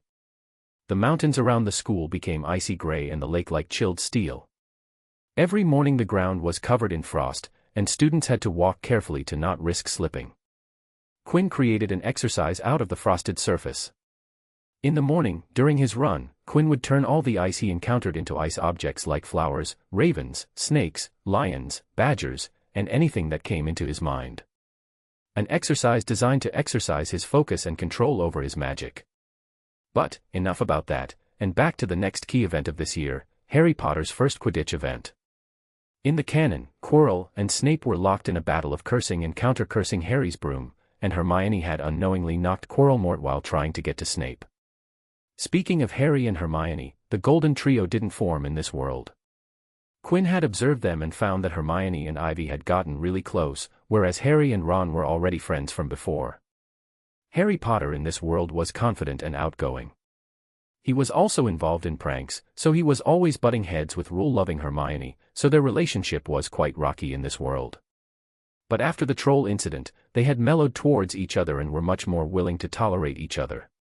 Ron had also toned down his insults towards Hermione and only provoked her if she berated Ron's intelligence and manners. Instead of Harry and Ron becoming best friends with Hermione, Ivy had become best friends with Hermione. The 2 girls did everything together, and it reminded Quinn of Tracy Davis and Daphne Greengrass. Still, Quinn was relieved by this outcome.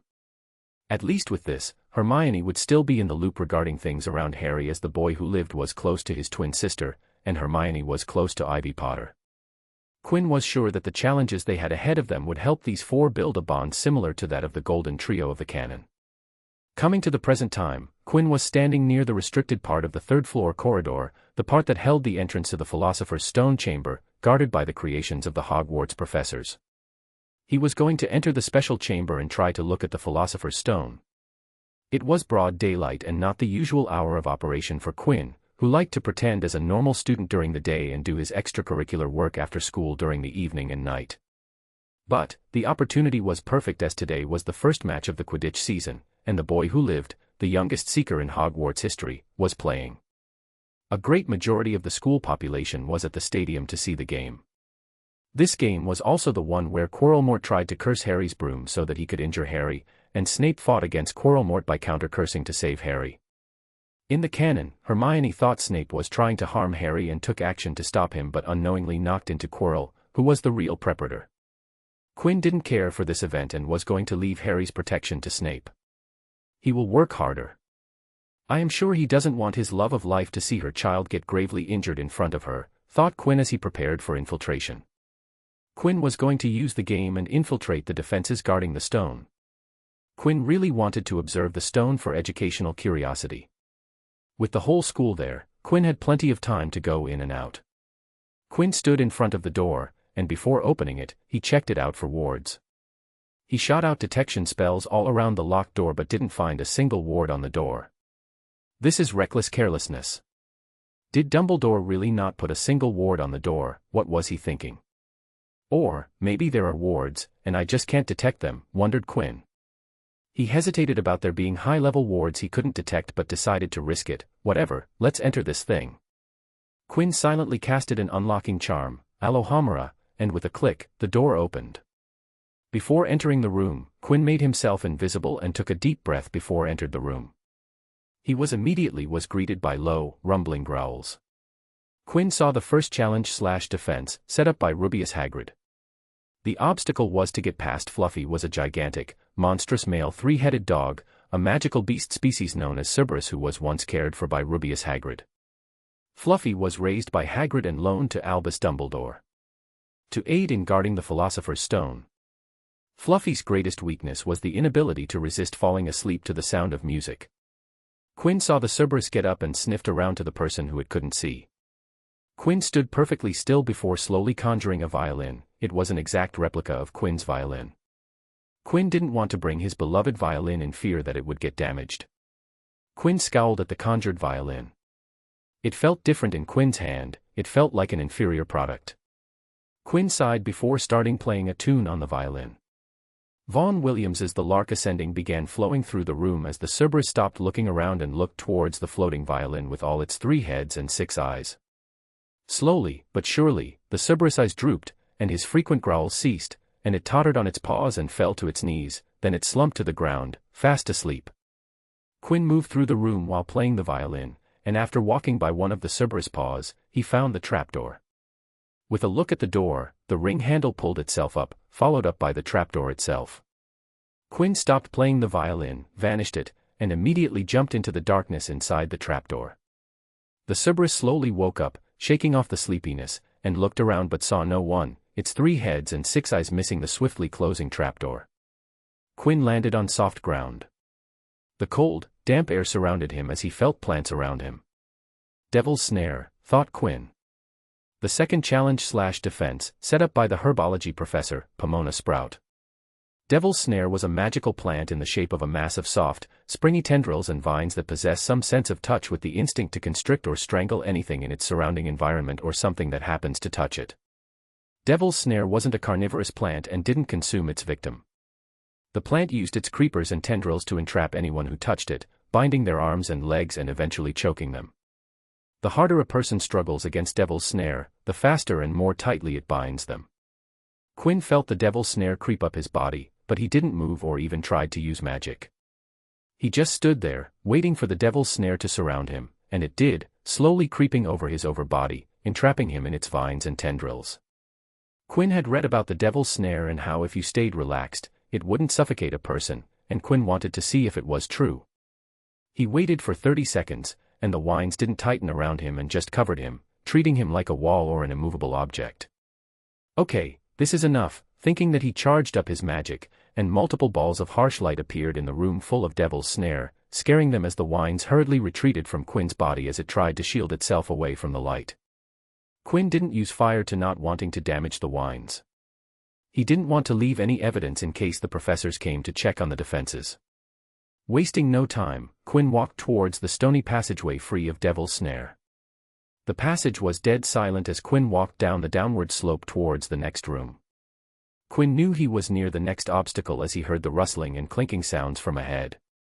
He reached the end of the passageway and saw a brilliantly lit chamber, its ceiling arching high above them. It was full of small, jewel-bright birds, fluttering and tumbling all around the room. On the opposite side of the chamber was a heavy wooden door. "The winged keys," muttered Quinn as he took in the sight of at least 100 winged keys. The flock moved randomly and rapidly, making it hard to keep track of an individual key. Quinn looked at the old wooden door and then back to the flock of key birds. An old key for an old door, thought Quinn, but before that, he tried to summon the ring by using a summoning charm, Accio, but alas, Flitwick had charmed them impervious to being summoned. Quinn glanced at the brooms in the room, put there to chase the correct winged key. He scoffed and looked back at the crazy flock of winged keys. "Yeah, right. Like I am going to use a broom to chase the correct key." Quinn trained his eyes on the flock, trying to spot the vintage-styled key, and the second he spotted it, Quinn never let his eyes wander off it. He raised his right hand, and the next second, a jet of yellow and red shot out of Quinn's right palm and latched onto the winged key. He had just used the seize-and pull charm, Carpe Retractum. Quinn grinned, and with another thought, the cord of light started becoming shorter as it pulled the key towards Quinn, and within seconds, Quinn had the vintage-fashioned key in his hand. "Now, that is how you do it. Didn't have to move at all," Quinn praised himself as he walked to the wooden door. While humming, Quinn inserted the key into the door and turned it to unlock the door. The next room was Minerva McGonagall's handiwork. A game of giant chess set with cool-looking chess pieces. Quinn stopped for a minute and observed the chessboard, admiring the work of masterful and artistic transfiguration. Quinn looked for clues and signs for what went into creating this work.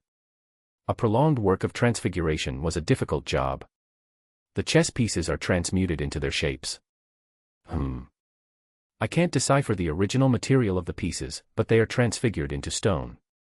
Quinn squatted and further examined. "Oh man, the animation charms are brutal on this one. Hot stuff. The swords, axes, shields, and even the bodies." Like a student in front of a work of a master, Quinn spent some time examining the chessboard till he was satisfied. "Good, now let's bypass," said Quinn as he stood up and started pilling on charms on himself. First, he made himself invisible so that the chess pieces couldn't see him. Then he casted a charm on every article of his clothing so that they didn't make a sound. Just for safety, Quinn erased his scent in case McGonagall had charmed them to sense smells. "Let's go," thought Quinn as he walked onto the chessboard, and step by step, he walked from the white side to the black side. Carefully, looking at the chess pieces to see if they would move and attack him, but they didn't. His heart was pounding when he reached the rows of black pieces and slowly, awfully slowly, stepped between a black pawn and the black queen. Quinn finally exhaled a breath he didn't know he was holding and ran to the next room and shut the door behind him. Oh well, that was stressful. Quinn leaned against the door. He was sure that if the pieces moved a single centimeter, he would have blasted them smithereens. At that moment, Quinn noticed the horrendous smell in the new room, and he was immediately reminded of the troll he fought a few weeks before. A massive mountain troll stood in front of him. This one was at least 2 to 3 feet larger than the one Quinn had fought. The troll hadn't noticed Quinn, and Quinn was glad that he hadn't. In the books, Harry and Hermione didn't have to fight this troll because Quirrell had already taken off it by knocking it out before the duo got to this room. Quinn, on the other hand, wasn't that lucky and had to deal with this troll. "And I have to deal with it without injuring this one," Quinn sighed. "Luckily, I prepared for this." He took a large round vial out of his robes. The vial contained a pale lilac-colored potion.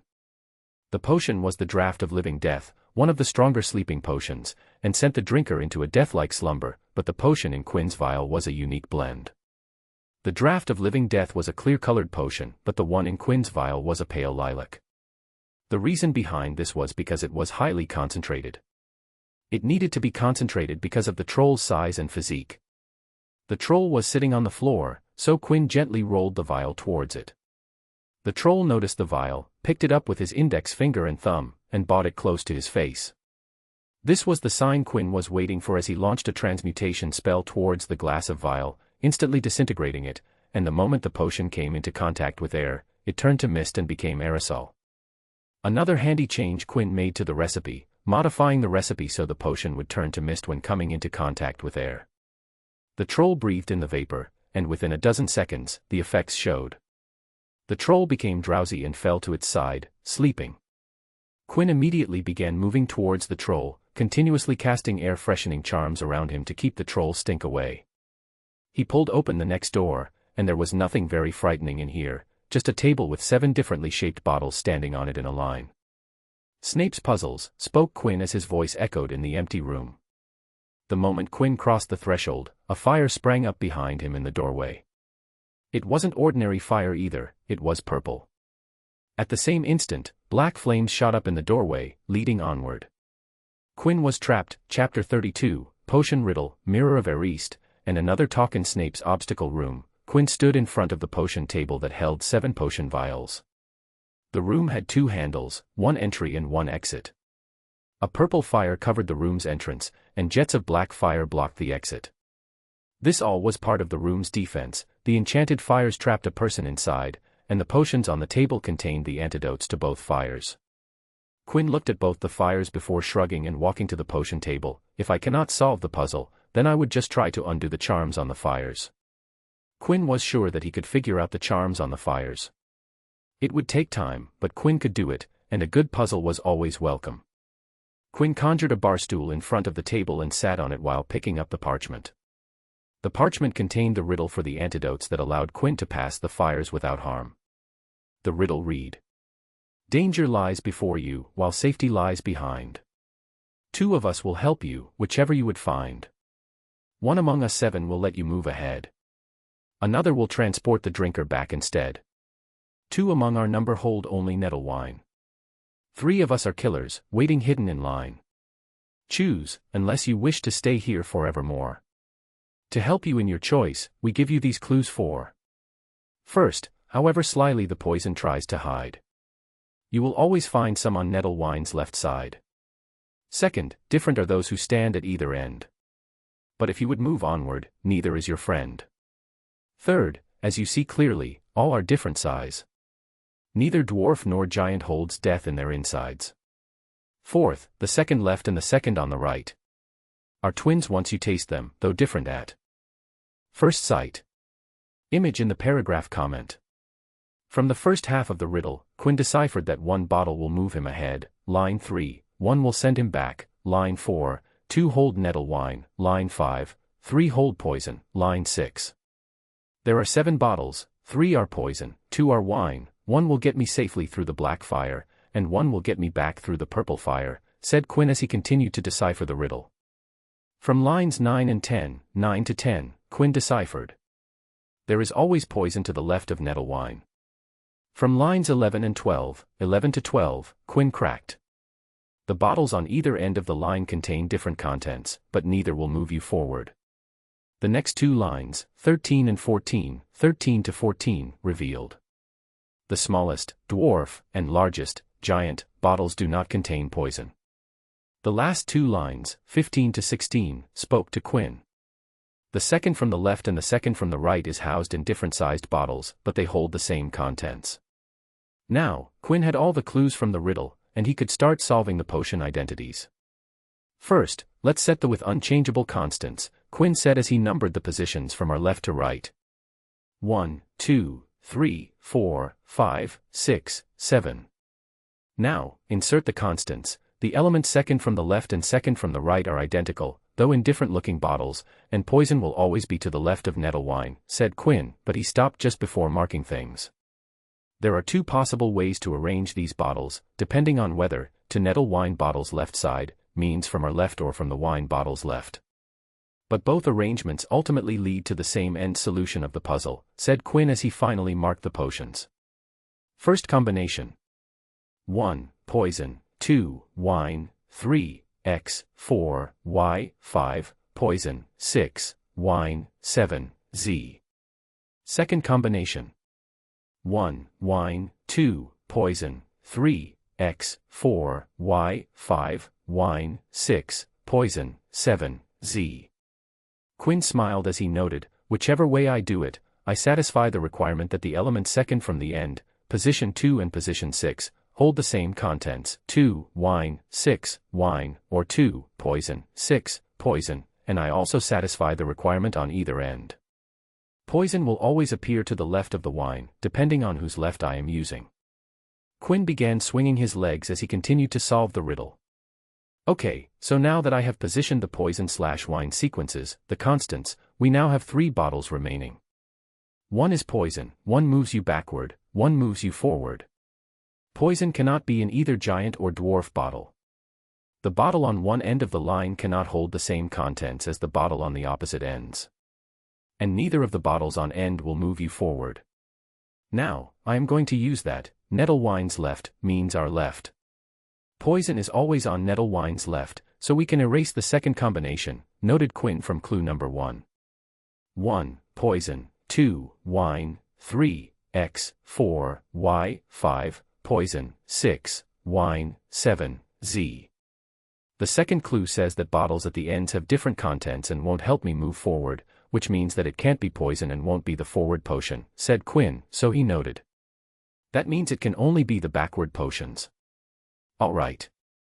1, poison, 2, wine, 3, X, 4, Y, 5, poison, 6, wine, 7, backward. Finally, 3, X, and 4, Y, can either be poison or forward potion, clapped Quinn and finally used the third clue that says that dwarf and giant potions don't have poison. While the books didn't show the readers the layout, but Quinn could see the layout, and 3, X, was the shortest bottle and thus the dwarf bottle. If it isn't poison, then it is the forward potion, and the remaining, 4, Y, is the remaining poison, solved Quinn, and the final result was as follows. 1, poison, 2, wine, 3, forward, 4, poison, 5, poison, 6, wine, 7, backward. Quinn folded the sheet of paper and pocketed it.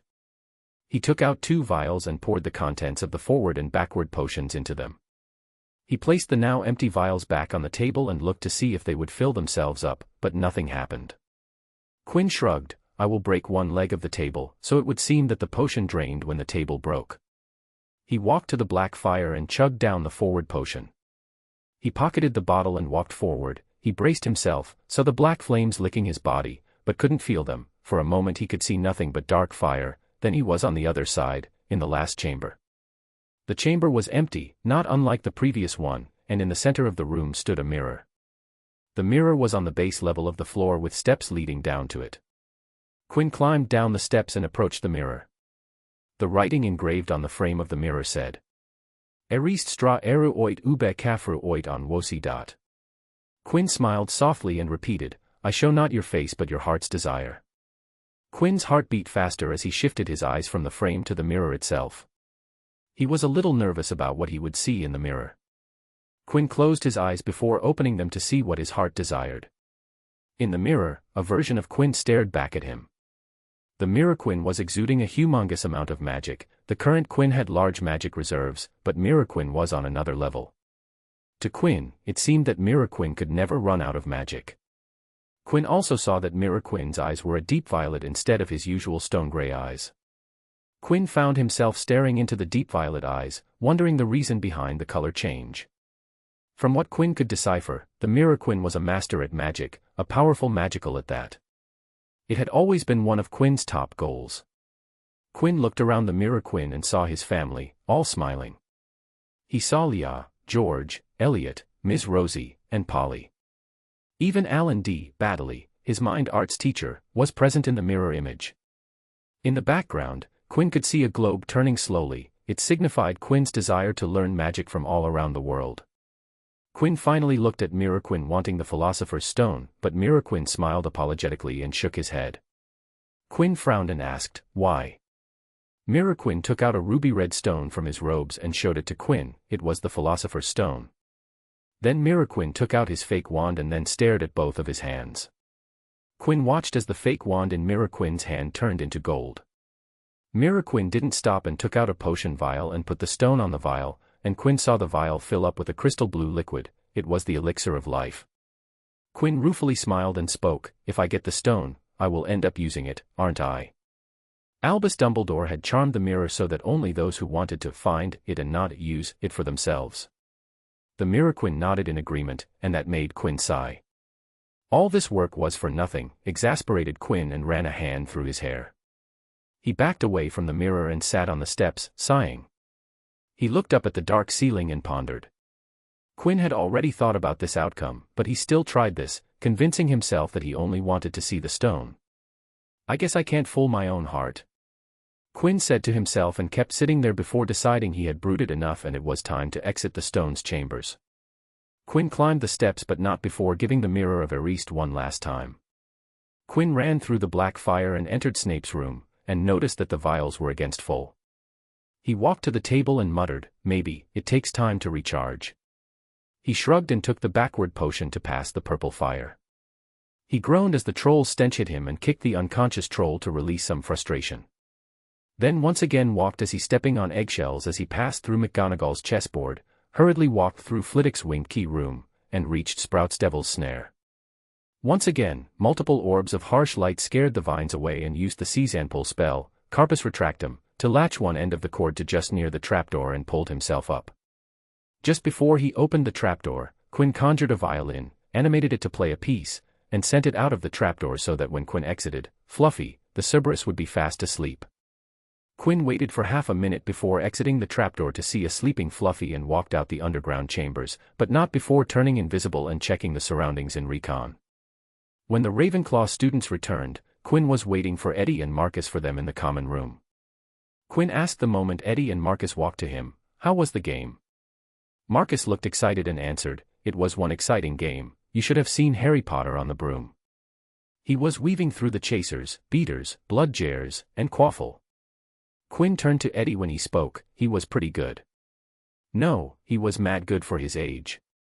His broom did give him some problems during the game, but he still managed to snatch the snitch." He scoffed, "You would think that Nimbus would make good brooms." Quinn absent-mindedly nodded and thought, "No change in this event. I see." Scene break. A few days later, Quinn had an interesting conversation with someone he wasn't expecting to talk to. Quinn was walking from the room of requirement to the Great Hall when he met Lily Potter. Quinn didn't want to talk to her after his passionate rant, but the Muggle Studies professor called out to him.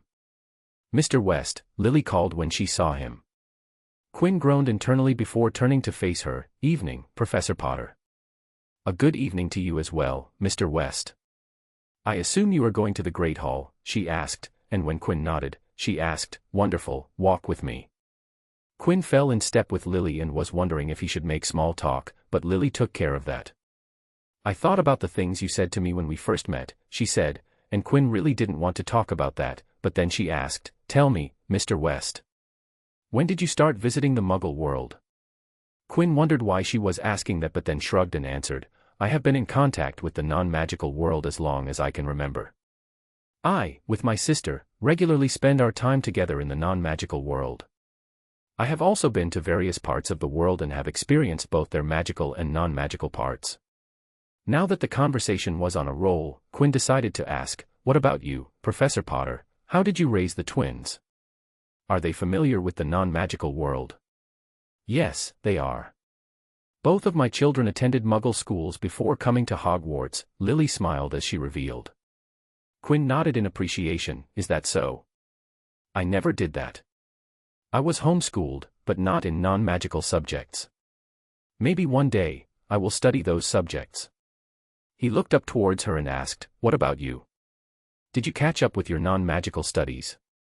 Lily shook her head while chuckling, "Oh, no. I was too busy with the twins, and now I am teaching here at Hogwarts." She hesitated before asking, "May I ask, how did you build such a good rapport with Professor Snape?" Quinn quirked his brows and spoke in confusion, "Professor Potter, maybe you are misinformed. I barely talk to Professor Snape, much less have a good rapport with him. But, the other professor said that you are his favorite student, so I wondered." She sounded that she really wanted an answer. "Professor, from what I have heard and observed, Professor Snape." He stopped before staring her dead in the eyes and asked, "I am going to tell you something in confidence, and anything I say wouldn't make its way to anyone else. Can you keep this a secret? I don't want Professor Snape to hear this. Can you promise me that?" Lily was confused but nodded, so Quinn continued, "Honestly speaking, Professor Snape doesn't enjoy teaching. Heck, Professor Snape doesn't know how to teach. Compared to Professor Flitwick and Professor McGonagall, he seems like a poor novice. Snape was a master Pokemon, but that mastery didn't convert to skill in teaching, and if Snape heard this, then Quinn's potion lessons would go from pleasantly calm to outright miserable.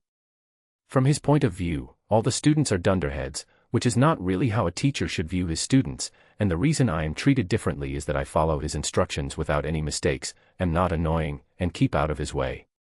Plus, I am not sure about this, but I think he tolerates me because I am genuinely interested in potions, but the jury is still out on the last one. Quinn looked proud as he continued, I am proud to say that Professor Snape hasn't yelled at me or cut points from me even once. I only communicate with Professor Snape when he asks me to answer a question or during the roll call, except that he and I don't talk that much. But, don't you have questions for him? You just said that he is a master Pokemon, don't you want to learn from someone of that level? Asked Lily. She had been the smartest witch of her generation, and not communicating with her teachers seemed absolutely strange to her. Quinn hummed in thought before replying, Professor, there are many types of learners. Some require another person to stand on their head to motivate them to learn, some need step-by-step guidance, some learn by doing, and some prefer to learn by themselves. I am of the last type. I prefer to learn at my own pace and at my own convenience. Books and other texts are my best friends, they have everything I need. I haven't felt the need to consult with a professor if I can learn it by myself. Of course, by this, I am not saying that there is no need for teachers. As I said, there are all kinds of learners, and teachers help all types of learners.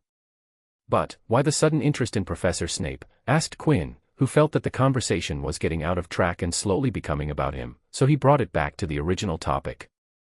Lily ruefully smiled, hearing that, asked, You see, Severus was my friend, but we had a falling out, and I am thinking how to make up with him, but I have no idea how to approach that. She didn't know why she was asking a 12 for advice. Quinn stayed silent for a moment, and Lily thought she had made him uncomfortable. She was about to say something when Quinn spoke, I am not an authority on relationships, and I do not know how Professor Snape is in his personal life. But if I were to give advice, then I would say to be prepared. A broken relationship can have a lot of hidden emotions, and the message you are trying to convey might not go across, so choose your words wisely. Quinn paused for just a second, and if the other party is not willing to start the conversation, you must be the one to approach them. Take charge and show that your friendship means something. Explain why you felt hurt or angry. Ask about your friend's perspective. Keep an open mind as you listen to your friend speak. And, at last, be ready to walk away if you two can't resolve the issue. Quinn knew why Lily and Snape had a falling out, and while it was entirely Snape's fault, it wasn't weird that Lily had forgiven him after so many years. Time heals wounds, and now she wanted to rebuild her friendship with her childhood friend, the one who introduced her to magic. By the time Quinn finished giving his opinion, they had reached the Great Hall, and Quinn said before parting, I hope you may be successful in your endeavor, Professor Potter. Now, please excuse me. Quinn left without giving Lily a chance to reply, leaving her to think about what she just heard and what she needed to do. Chapter 33, Ministry Ball, Fudge, and Greengrass. The Christmas break was here, and like most of the students, Quinn was back at home. He only had a day to rest before his grandfather gave him some news. He was having dinner with George when the older of the two spoke, Tomorrow, there is a Yuletide ball at the ministry, and you will be attending the ball with me. Quinn didn't respond immediately and took a moment to think about this piece of information. He hadn't been to a formal public gathering like this, and if he attended this one, it would be his first one. Is my attendance necessary? Probed Quinn, as he would prefer not to go to these kinds of events. George glanced at his grandson and replied, Yes, you are coming with me tomorrow. You are not allowed to skip this one. Quinn nodded and asked, Is it because I have not been to these kinds of events? Yes, you have shown no interest in these types of gathering, so I have not forced you to come with me, but now is high time for people to know that I have another grandchild. Few know that I have another grandchild. It will be beneficial for you to familiarize yourself with people at that ball and at the same time for others to know that there is another person in the West family. Quinn silently nodded and thought, Oh boy, here comes my public debut. Quinn thought that he would be busy at the ball, but he was mistaken. Miss Rosie had him occupied from the moment he woke up. She took him to have a haircut in the morning, and then Quinn spent hours in a clothing store getting fitted for formal robes, and because they were needed later during the evening, and was forced to try on different colors, styles, and fits. Ms. Rosie even had him dance practice before the ball just to check if he remembered everything. He wanted to argue who he was going to dance with but didn't after seeing the look on Ms. Rosie's face. And, just when Quinn was about to sit down for a relaxing read, George pulled in him to quiz him about the significant people coming at the ball. By the time Quinn was free, it was time to get ready for the ball. He put on his newly stitched bespoke robes and waited for his grandfather in the living hall. When George entered the hall, Quinn asked while sitting on a sofa, "How are we going to the location? Flow, apparition, or portkey?" George replied with a smile on his face, "We are taking a carriage. It is already ready at the front door." He gestured with his chin, "Come on." Quinn got up from his seat and said, "Oh, is it a flying one, because I haven't gotten on one for a while." Quinn had been on Thestral-pulled carriages at Hogwarts, but they didn't fly for safety reasons. Students could be rather stupid and reckless. "Yes, it is a flying carriage. I ordered it for a change," said George as Quinn fell into step with him as they walked to the front door, where Elliot waited to bid them farewell. Elliot smiled towards Quinn and said, "Young master, don't be pressured. You just have to be your usual charming self, and everything would be all right." He then frowned and whispered, "Don't tell Ms. Rosie about any of this, she will not agree with me at all, and then I would have to sit as she reprimands me." Quinn chuckled and nodded in reply. Elliot opened the door, and the grandfather-grandson stepped out as Elliot followed them. In front of the manor stood a carriage with winged horses attached to it. Quinn moved close to the winged horses and noted, "Judging by the chestnut color, they are of the Ethenin breed." The winged horse was a magical species of horse, distinct for possessing wings that enabled them to fly. Winged horses were found worldwide, with many different breeds existing, including the Abraxan, Ethenin, Granian, and Thestral. Law required owners of winged horses to cast disillusionment charms on them regularly. Ethenin breed of winged horses was popular in Great Britain and Ireland as they were bred in the country and even had winged horse racing leagues similar to the equestrian sport of horse racing. Quinn looked at the driver who opened the door for them and thought, "This guy must be pretty good at disillusionment charms, maybe I should ask for some tips." Inside of the carriage was much bigger and quite luxuriously furnished. Quinn sat opposite George, and the driver opened up a window from the front and pointed his wand towards the half-glass globe, and a white fire appeared inside the glass globe. Quinn looked at the white fire and thought about the candle chandelier in his AID office and all other rooms he frequented. All the sources of light are flames, maybe I should design a light artifact that uses lighting charms. Now, what would go into creating something like that? Elliot peered inside the carriage and wished, "I wish you a safe journey, and I hope you will enjoy the ball." Quinn smiled and said, "Thank you, Uncle Elliot." Elliot stepped back and nodded towards the driver, and Quinn heard the crack of a whip. Quinn looked outside the window to see the carriage moving, and after a dozen seconds, the carriage took off the ground into the air. Little by little, the land became distant with other trees and fields around the West Manor. After taking in the view for a few minutes, Quinn asked, "Is the ball at the ministry?" In response, George shook his head, "No, they have booked another building for the ball. It is the same building as every year, and to think they would learn to switch things up once in a while." Usually, Leah would accompany George on these kinds of events, but this year, she was busy with another country's Yuletide ball, maintaining the business relationship in different countries. Scene break. The carriage landed in front of a common-looking building. The driver drove the horse-pulled carriage into an underground floor of the building, functioning as a parking station. When Quinn and George exited the carriage, a ministry employee was waiting there to receive them. The ministry employee was a young man who stepped forward and greeted George. "Good evening, Mr. West. I am Malcolm MacDonald from the Department of International Magical Cooperation. I will be guiding you to the ball this evening." George nodded and silently followed Malcolm MacDonald, the ministry employee. Quinn walked with his grandfather. He also noticed that Malcolm MacDonald was sneaking peeks towards him. "Well, it is my first time here. I guess Malcolm MacDonald didn't know about me," thought Quinn, and also made eye contact with Malcolm once, and because of habit, Quinn extended his magic towards Malcolm's mind and felt no shields around his mind, but held back from reading his mind. After walking for a couple of minutes, they reached the hall. Quinn took in the hall room with its silverish and golden decor, shining every corner of the large room, velvet curtains framing the sides of the hall, and tens of circular tables set up in the hall with a large empty area in the middle for dancing. In the hall, multiple people dressed in robes and dresses mingling together, talking and laughing with each other.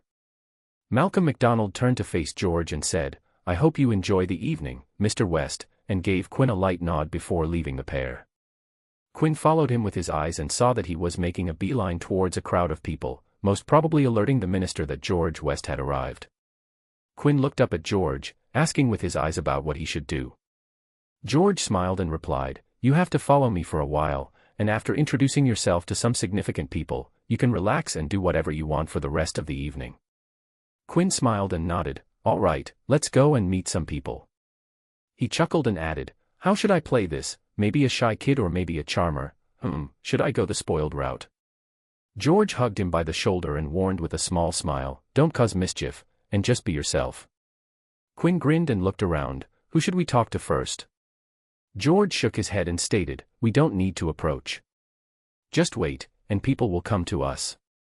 Let's just grab a spot and let the others come to us." Quinn nodded, impressed by his grandfather's demeanor. George truly believed that people would flock around him. He does have the qualifications to back up his confidence, thought Quinn as he followed George and looked at the back of his grandfather with admiration.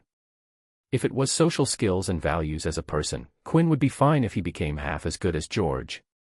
George had just picked up a drink for himself, and his previous statement came true as the Minister of Magic, Cornelius Oswald Fudge, walked towards them with a big smile on his face. Behind a small group followed. Quinn noticed a woman who looked like a toad, but decided to ignore as long as she didn't talk to him. "Mr. West, you made it. I wasn't sure you would be showing up." "I am immensely delighted to see that you are here," the minister said in his most flattering voice. It made Quinn smile a little when he heard Fudge addressing his grandfather with Mr. Quinn clearly recalled that Fudge didn't do that with Albus Dumbledore or even Lucius Malfoy. It just showed how much influence George West held in Britain. "I had no plans this time of the year, so I decided to accept your invitation, Cornelius," said George with a stoic expression. He swept his eyes to the people behind Fudge, and that made them stand straighter. Even the Toad woman didn't say a single word. George put a hand on Quinn's shoulder and introduced, "Let me introduce you to my grandson Quinn." All the people at once noticed that there was a kid beside George West. They didn't notice the kid before, and the common thought struck all, George West's grandson. Quinn smiled and put out his hand for a handshake. "Happy Yuletide, Minister." Cornelius Fudge grabbed Quinn's hand while feeling stunned. George West had a grandson. Why didn't I know about this? He also had the urge to grill Malcolm MacDonald about why didn't he feel the need to tell about George West's grandson. "Oh ho, Quinn West, is it? How old are you, Quinn?" smiled Fudge. Quinn let go of Fudge's hand and replied, "I am 12 years old." 12. Then, Fudge thought as he asked, "Where are you going to school, Quinn?" He knew that Leah West had studied at Bowsbatten, so he wanted to know where this grandchild studied. "I study at Hogwarts and am in my second year," Quinn offered politely. "Oh. This one goes to Hogwarts, excellent," thought Fudge as he thought about West family money staying in Britain. "I see, how are you liking it?" "It has been learning about magic." "The castle is also quite fascinating," replied Quinn. George decided to brag about Quinn. Quinn is at the top of his class. He scored above 100% in Transfiguration, Charms, Herbology, Defense Against Dark Arts, and Astronomy. Fudge clapped and smiled, "Excellent. Excellent. It is important to be a good student." With that, Quinn spent some time standing by his grandfather while George chatted with the minister. After that, George allowed Quinn to leave his side and do whatever he wanted. "Just come see me once in a while so that I know you are still in the hall," warned George before letting him go. Quinn had met the minister, so it wouldn't be long before he would be known throughout the ball and later to more people. Quinn nodded and decided to see if there was something for him to drink here. He walked to the bar and got a glass of a pineapple orange punch to drink. Quinn walked across the hall and looked at people to see if he recognized someone, and as he was sipping from his glass, he heard a startled voice, "You." Quinn turned back with the glass still at his lips and saw a familiar blonde dressed in a lavender dress standing in front of him as she stared at him with a stunned look on her face. Quinn removed the glass as he smiled towards the girl and said, "Looking good, Greengrass." The stunned-looking blonde was his junior Daphne Greengrass. Quinn slowly walked towards her and took her gloved hand, bent over it and placed a kiss on her knuckles, and wished, "Happy Yuletide." Daphne was still stunned seeing Quinn here at the ministry, as she knew little about Quinn, so it came as a surprise to her to see him here at the ball. Then she felt a heat rush through her cheeks when he complimented her and kissed her hand. It was when Quinn stepped back that she snapped out of her state and pulled her emotional acclimacy skills to get control of her emotions and erase the blush off her cheeks. "You were invited to the ball?" Daphne immediately asked. Quinn nodded and answered, "Yes, well, my grandfather was invited, and I am here with him."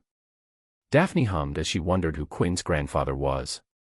"Would you like something to drink?" politely asked Quinn. When Daphne nodded, Quinn walked back to the bar to get her a drink and refill his own. "So, who did you come with?" Quinn asked as he handed Daphne a glass of strawberry punch. "With my parents." Daphne's parents were Jacob and Sophie Greengrass. Jacob Greengrass was the head of the Grey political faction, and his wife Sophie Greengrass was no slouch either. She was the one who organized all the Grey faction gathering at her home to keep the Grey faction close with the help of these gatherings. The Grey faction members and families frequented Sophie's events to exchange information and strengthen their connections to remain strong and a tight bunch within Wisingamot. Her contributions to the faction made her one of the core members of the Grey faction. "So, what does your grandfather do?" A nonchalant question came from Daphne as she sipped her punch. Quinn glanced at her, looked at her, discreetly trying to fish for information, so sneaky, it made Quinn smile inwardly. He gave the question thought for a split second and answered, "My grandfather owns the Scrivenshafts quill shop in Hogsmeade. Proudly supplying quills and parchment to Hogwarts since I don't know when." It was technically a legitimate answer, and Quinn wasn't lying, he was just omitting most of the things his grandfather did for a living. "Scrivenshafts quill shop?" Daphne asked, not sure what to make of what Quinn had told her. Is a quill and parchment shop enough to be invited to a ministry ball? "Yes, Scrivenshafts quill shop. You must have ordered some stationery through mail order," said Quinn while enjoying the confusion that Daphne was feeling. "Why yes, I have," said the girl. She wanted to ask how warranted an invitation to the ministry ball but held back as it would come out as rude. "This is so much fun." Quinn was going to have some more, but their conversation was interrupted when a lady appeared and spoke. "Daphne, dear." A lady dressed in dark forest green walked to the pair and called for Daphne, and the girl turned to address the lady. "Yes, Mum." Sophie Greengrass had the same blonde hair as her daughter, but unlike her daughter, who had blue eyes, she had hazel irises. She had her blonde locks styled in a single braid falling over her shoulder and had simple yet elegant jewelry adorning her neck and ears, and looked overall a graceful and stunning woman. Quinn's mischievous thoughts all vanished as he single-mindedly stared at the lady in front of him. Quinn couldn't take his eyes off of her and simply looked at her without blinking. Beautiful was the only word he could think of to describe her. He could do better, but right now, Quinn wasn't thinking normally. "Daphne, would you introduce your friend to me?" Sophie Greengrass asked her daughter. She knew how her daughter was when it came to friends, so it came as a surprise when she saw her daughter talk to a person Sophie didn't recognize, much less a boy. Daphne nodded and introduced, "This is Quinn West, he studies at Hogwarts, second year, Ravenclaw." Sophie's pupils widened a fraction as he heard the surname West. She carefully looked at the now introduced Quinn West and saw the black hair and stone-gray eyes. "He is from the West family, all right, the features match." "I didn't know that he had another child in his family," thought Sophie as she watched Quinn. Quinn, who was stunned because of Sophie Greengrass, came back to his senses and stepped closer to her and took her hand to kiss her knuckles. Quinn looked up and asked, "Ma'am, are you by chance Avila?" Words of flattery flowed out Quinn's mouth as he held Sophie's hand. Sophie was surprised for a second before a chuckle escaped her lips as he smiled at the little guy in front of her while the other Greengrass looked scandalized at her schoolmate's words. "No, little child, I am not Avila," said a smiling Sophie Greengrass. Quinn shook his head and said, "Please, call me Quinn." Daphne cleared her throat and frowned towards Quinn. "Would you let go of my mother's hand, already?" Quinn looked at his own hands and saw that he was still holding Sophie's hands and let go of her hand. "My apologies." He felt a heat of embarrassment rush to his cheeks but shook it off without any delay and asked, "May I know your name, my lady?" "My name is Sophie Greengrass from the House of Greengrass," she replied with a beautiful smile on her face and offered a question of her own. "By any chance, are you related to George West?" Quinn straightened up at that question and nodded with a modest smile on his face. "Yes, Mrs. Greengrass, I am Quinn West, grandson of George West. It is a pleasure to meet you." "Quinn, I must ask, I have never seen you before. Usually, it is your grandfather, or sometimes your sister, but it is the first time I have seen you. Indeed, it is my first time at one of these events. I must say just meeting you have made coming to this ball worth it. Quinn didn't know why, but he was laying it on thick. Sophie once again chuckled at the flattering words before turning to Daphne. I have interrupted enough, I will leave you two alone. She needed to tell her husband about George West's other grandchild and how apparently he was friends with their daughter. She nodded towards Quinn, who waved her goodbye and sighed with a smile on his face. He turned to Daphne and said, "Now, where were we?" Daphne just glared at Quinn and walked away, and Quinn followed after her while saying, "Hey, what did I do?" Greengrass. Greengrass. Chapter 34, Malfoys, and Dancing. It took a while before Quinn could make Daphne talk to him again. Quinn felt embarrassed because of his reaction towards Daphne's mother, Sophie Greengrass, and apologized to Daphne for them. But, she is absolutely gorgeous, he thought but didn't say it out loud in the fear that the only person he could talk to at the ball would not speak to him again. So, Daphne, tell me about Slytherin Common Room. I want to know the difference between all four houses' common room. If you tell me, I will tell you about the Ravenclaw Common Room, asked Quinn, hoping to break the ice and keep the conversation going. Daphne took a moment to compose her words before saying, "Our common room is a dungeon-like room with greenish lamps and chairs. The dungeon extends part-way under the lake, giving the light in the room a green tinge." Quinn stopped her and asked with wide eyes, "You are saying that the Slytherin common room had windows that show an underwater scene?" It fascinated for him to hear about such architectural design in Slytherin's common room. Daphne lightly nodded and added, "The water near the windows is never murky, allowing a lot of light to pass through, and because of the lake, the color of the light is a really bewitching green. The common room has lots of low-backed black and dark green button-tufted, leather sofas, and dark wood cupboards. It is decorated with tapestries featuring the adventures of famous medieval Slytherins. It has quite a grand atmosphere, albeit quite a cold one." "Have you seen the giant squid from the common room windows?" he asked, genuinely excited about the scenery.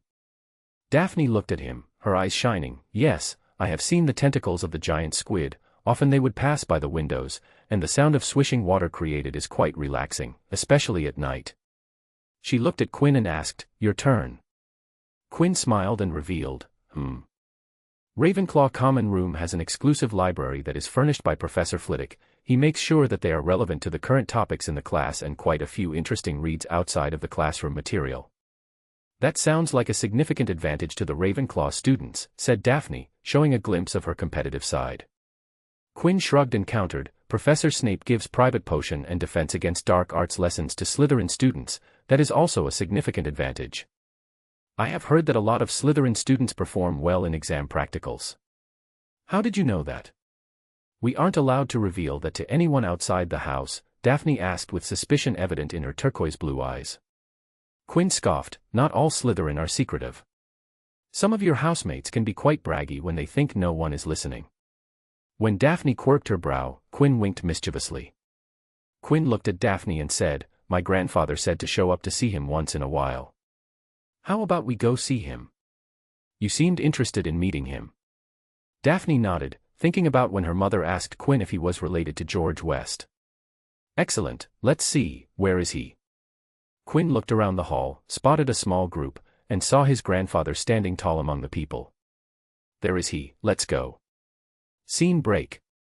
George West was mingling with other people at the ball, listening to their offers of so-called once-in-a-lifetime business opportunities with one ear and zoning out their actually third-rate business plans with another ear. "Grandfather," he heard the familiar voice of his grandson and turned back to see Quinn walking towards him. It greatly surprised George to see Quinn walking with a girl. "Grandfather, let me introduce," Quinn gestured towards the girl with him and continued, "Daphne Greengrass, a friend of mine from Hogwarts." Quinn turned to Daphne and repeated, "This is my grandfather, George West." "A Greengrass, huh?" thought George as he smiled towards the girl and said, "Happy Yuletide, little lady." After greeting her, he asked, "Are you related to Jacob Greengrass?" Daphne Greengrass nodded while courtesying, "Yes, I am Jacob Greengrass's daughter." Speaking of the devil, Jacob Greengrass appeared with Sophie Greengrass just as Daphne finished introduced herself. "A happy Yuletide to you, Mr. West," said the man as he strolled to the group with a smile on his face. Jacob Greengrass was a tall man with black hair and blue eyes. He had traditional aristocratic features with an angular face and a strong jawline. Quinn observed the man named Jacob Greengrass and noticed, his legs are aligned with his shoulders, 5 inches apart, weight is distributed equally, and his whole body is projected as a straight line. Standard body language for confidence. Jacob had a glass in one hand, and his other arm was looped with his wife's arm. Quinn moved his eyes to look at the Greengrass couple as a whole and saw comfortable chemistry between the two, none of the pair overshadowing each other. Yeah, this guy is set, thought Quinn as he concluded studying Jacob Greengrass. George greeted the men with a firm handshake. Jacob. Jacob freed his arm from his wife's and shook it back. George looked at Sophie and smiled while kissing her knuckles. Sophie. He looked at the pair, greeted them together. A prosperous Yuletide to you as well. Did you meet my eldest daughter? Said Jacob while glancing at Daphne with a warm smile. George nodded in response. Yes, my grandson introduced me to her. He patted Quinn's shoulder. Quinn stepped forward and shook hands with Jacob Greengrass. Happy Yuletide, Mr. Greengrass. My name is Quinn West. He turned to Sophie Greengrass and smiled. We meet again, Mrs. Greengrass. So, I hear you study at Hogwarts. How are you finding studying? Said Jacob as he observed Quinn. Yes, sir. I am a second-year student, Ravenclaw. As for studying, it is quite exciting to learn magic every day. The teachers are talented and helpful, well, most of them are. When Quinn said that, Daphne almost snorted, thinking about the droning Bins and stuttering Quirrell. Good, good, Sophie was a Ravenclaw when she was studying at Hogwarts, and I was a Slytherin, said Jacob as he looked at his wife. Quinn nodded, and a stray thought passed his mind, beauty and brains. He thought about Sophie and then mentally shook his head. Focus, Quinn. Though he did brightly smile towards Sophie when he heard she was a Ravenclaw. Jacob glanced at Daphne before asking, how did you get to meet my daughter? Quinn smiled while recalling the train ride to Hogwarts. I met her during the train ride to Hogwarts. She and Tracy Davis came to my compartment looking for a space to sit. His interactions that day made him chuckle. It was quite the fun train ride. Scene break. After talking for a while, Quinn and Daphne decided to leave the adults and talk amongst themselves, but just a minute after leaving the adults, they heard. Greengrass, fancy meeting you here. Both of them turned back to see a slender boy with sleek platinum blonde hair that were slicked back tightly. He had cold gray eyes, a pale complexion, and rather sharp and pointed features. When Quinn saw the boy, a smile appeared on his face while Daphne sighed in exasperation. Mr. Malfoy, indeed, it is quite a fancy meeting you here, said Quinn as he grinned at Draco. Looking at the smiling Quinn made Daphne calm down and made Draco frown. You. Draco immediately recognized Quinn and was shocked to see him here. What are you doing here? Quinn looked around the hall before answering. You know, attending the ball, enjoying some delicacies, what people do at balls. I mean, what are you doing at the ministry ball? Draco's eyes narrowed. Who would invite someone like you? Quinn shrugged. It is the ministry ball, so I guess the ministry. Why, where did you get your invitation? Mr. Malfoy, you might not like to hear this, but if you got your invitation from somewhere else, it might not be valid. It could get you into trouble. By the end, Quinn had a look of fake worry on his face. He thoroughly enjoyed Draco's red face. Greengrass, why would you like to hang with someone like him? He has no respect for his betters, asked Draco, not answering Quinn's retort. Better him than you, was all she said in response. Hearing that, Quinn voiced his discontent. Hey, that makes it sound as I am on the same level as him. Not cool, and I bought you a drink. Daphne said nothing in response, and Quinn crossed his arms in mock anger. Seeing the two ignore him, Draco stomped in rage and stormed off. Quinn looked back towards Draco, not hearing him, but didn't see him in front of them. Where did he go? I didn't get to wish him a happy Yuletide. He left when you were being dramatic, Daphne replied. Quinn quirked his brow. Dramatic. You hurt me, Greengrass. I am not dramatic, I just have a colorful personality. Right. There is he, father. Quinn turned to see Draco dragging Lucius Malfoy with him. Draco, what are you doing, man? You are really hurting my impression of you, was Quinn's thoughts before Draco and Lucius Malfoy arrived near him. So, you are the one who is insulting him, sneered Lucius as he looked down at Quinn. Quinn looked confused. You seem to be misinformed. I said nothing of sorts to your son. He lies. He made fun of me at the Hogwarts Express and just before, screamed Draco as he pointed at Quinn. Lucius looked at Quinn and noticed that the child was just smiling, not looking nervous at all. So, he decided to inform the ignorant child who he was dealing with. Child, what is your name, and where are your parents? Call them so I can have a talk with them and teach them how to raise a child, sneered Lucius. Quinn nodded and replied, Okay, wait a moment. I will bring my parents. Then Quinn ran off to follow Lucius' orders. Draco sneered and announced, he will finally get what was coming for him. After a minute, Quinn back and called out to Lucius, I brought him. Lucius smirked as he thought about ripping into some chump, but when he turned back, Lucius froze. The person he saw shocked him out of his mind. What is this I hear, Lucius? You are taking part in children's squabble, said George West as he stared at Lucius with a seemingly bored expression. Lucius stared wordlessly at one of the people he feared. If Lucius Malfoy considered Jacob Greengrass his rival, then George West was another level than him. George West was a sleeping threat to his political and financial authority in Britain. When he was young, his father, Abraxas Malfoy, had told him that when it came to money, West family outclassed every other family in Britain, including the Blacks, when they were at their highest point. He had told Lucius that, unlike the other British families, the West family business spanned across continents. If they deployed all their resources, they could take over magical Britain's economy. After that, Lucius Malfoy had first-hand seen George West's viciousness in business. George West had left the country before the war got worse. When it ended, there were opportunities to make money, and Lucius wanted to use this chance to recover the wealth he had lost in the war. But by the time he was done with his trials at the ministry, George West had nonchalantly returned to Britain and took advantage of the aftermath of the war before Lucius could even start. Even Jacob Greengrass had difficulty competing for resources, even though Greengrass was the first to start. Mr. West, I heard you were at the ball. But, why are you following this child? Asked Lucius, praying that it won't be what he was thinking. Alas, it was the thing he was fearing. This is my grandson, Quinn West. You asked for him to get his parents, so I came. Now what is it you wanted to talk about? Said George. Lucius looked down towards Quinn and saw the striking similarities between him and George West. Both had black hair and stone-gray eyes. I didn't know you were his grandfather, said Lucius, not knowing what to say next. Now you know, so what is it you want to talk about? Asked George. Lucius cursed his luck that brought him face to face against this man. It is nothing, I just wanted to solve this children's fight peacefully. You know how children can take things too far. I see, then I proclaim this squabble over, said George and turned to Quinn. Quinn, behave and get along with others, but he didn't sound serious at all. Come now, Lucius, accompany me for a drink. Let's talk business. I have been doing some stuff you would absolutely love to hear about, said George with a smile that didn't fit well with Lucius at all. Quinn watched as the two adults walked away, and Lucius was not looking enthusiastic at all.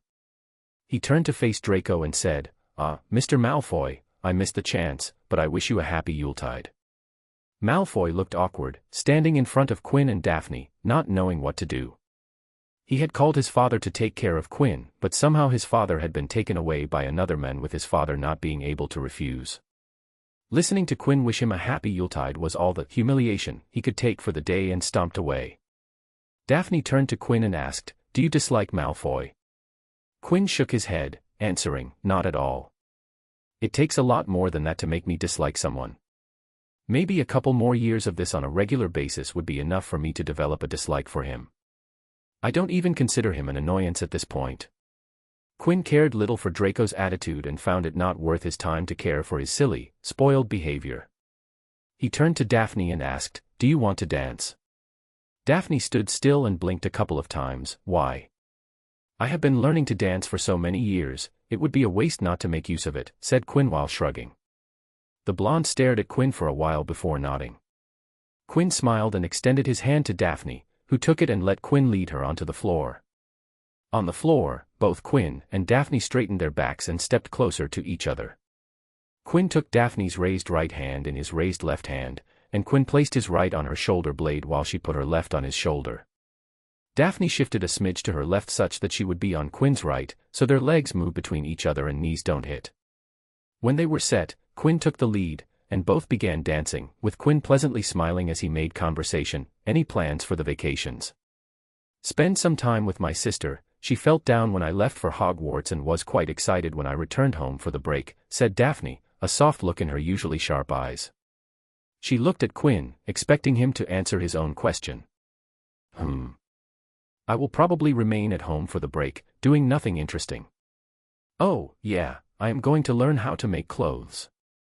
Daphne tipped her head to the side. You mean sewing? Quinn nodded enthusiastically. Kind of. I found a book list on tailoring charms and how to make all kinds of clothes from different fabrics like cotton, wool, even leather. I skimmed through it, and the books also show how to weave various charms into threads or clothes. He remembered how Madame Malkin's shop had prepared his clothes in such a short time. Even the robes he was wearing today were made within hours. I am most excited to work on the leather of different animals and beasts. Oh, goody. Quinn finished with a twinkle in his eyes. You are weird, was all Daphne said in reply. She also complimented him. You are a good dancer. Quinn smiled, only because you are making leading so easy. Complimenting her in an offhand way. Scene break. Look dear, Daphne is dancing, said Sophie Greengrass, getting the attention of her husband. Jacob Greengrass turned his head to see his eldest daughter dancing on the floor, with the West boy. He looked closer and added, and she is talking with him. Sophie rested a hand on her cheek and commented, they look cute. Maybe I should ask the person with the camera to snap some photos. Jacob hummed, not liking the idea at all. His eyes narrowing as he watched the West boy chuckle, and even though his daughter wasn't, he could tell that she was enjoying herself. Jacob glanced towards George West, who was talking with a clearly uncomfortable-looking Lucius Malfoy. He turned back to look at the dancing pair. Sophie Greengrass looped her arm around her husband's arm and asked, would you like to dance? Jacob looked at his wife, smiling, of course, my lady. I would love to have this dance with you. Chapter 35, Entrance of the Vault, Icy Corridor, and the disaster. The break ended, and the Hogwarts student population returned to the castle via the Hogwarts Express. A snowy Hogwarts castle greeted them, with its entirety covered in ice and snow because of the January snowfall. Even in the cold, the castle looked majestic and full of life. Quinn passed by the common room when he noticed Michael Corner and Anthony Goldstein sitting in front of a foxglove herb sitting in a jar. Anthony had the glass jar in his hand, his other hand on the lid, unscrewing it. Quinn frowned and immediately whipped out his fake wand and shot a light pinching hex on Anthony's hand that was unscrewing the lid. Ouch, squealed Anthony as he rubbed the back of his hand on his robes. Both of them turned to the offender and watched Quinn walk towards them. What was that for? Asked Anthony as he frowned at Quinn. Quinn pointed at the foxglove jar. That herb is poisonous. You would definitely have gone to the hospital wing if you had picked it with bare hands. It can lead to death, and if Professor Snape found out, he would make your life miserable in the potions lesson. He waved his fake wand, and the glass jar floated from Anthony's hands back to the table. Just a piece of advice, when handling potion ingredients or tending to herbs in herbology, always, Quinn repeated, always, wear gloves. It is much safer and is an excellent work habit. Quinn sat down near them, took out a pair of leather gloves from his robes, and put them on. Michael's brow twitched. He looked towards Quinn's face and asked, you keep gloves in your robes? Quinn nodded, picking up the glass jar, looking at the foxglove. I have all sorts of things in my robes, gloves is just one of those things. He looked at Anthony and questioned, what are you brewing with a foxglove? Michael took out the first-year potions book from his book bag and showed it to Quinn. We are preparing for the Pompian potion that Professor Snape is going to teach in our next potions class. Quinn glanced at the chapter for the Pompian potion and smiled as he recalled its effects. Ah, the potion that turns the dringer's head into a pumpkin. This was a good one, chuckled Quinn. Last year, he had used the potion on himself to scare many unsuspecting Ravenclaws as they entered the common room on Halloween. It scared the crap out of them to see a pumpkin head charge towards them. Anthony nodded but frowned in criticism. Why didn't they teach us this before Halloween? It would have been perfect for Halloween. They teach it after Halloween because the staff doesn't want hordes of students with pumpkin heads on Halloween, though it would be quite fun to orchestrate such a scene, said Quinn, flipping through the pages of the book. He had learned to brew this potion when he was 8 with Elliot at the West Manor.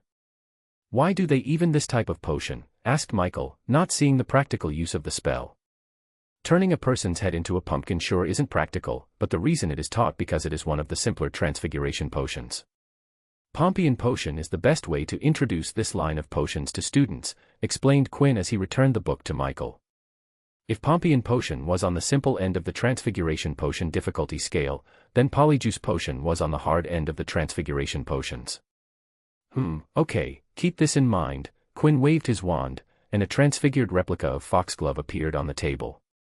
He took out a knife from his robes and removed the cover from the blade. You would want to slice the foxglove at a diagonal angle, like this. Quinn showed the type of cut on the transfigured foxglove. This way, you would get maximum surface area on the slices. It is an important part of the recipe for Pompian potion. They did not specify the instruction to slice foxglove in the recipe from the Hogwarts book. Quinn had researched foxglove and its properties, the Pompian potion, and why was foxglove used in the potion.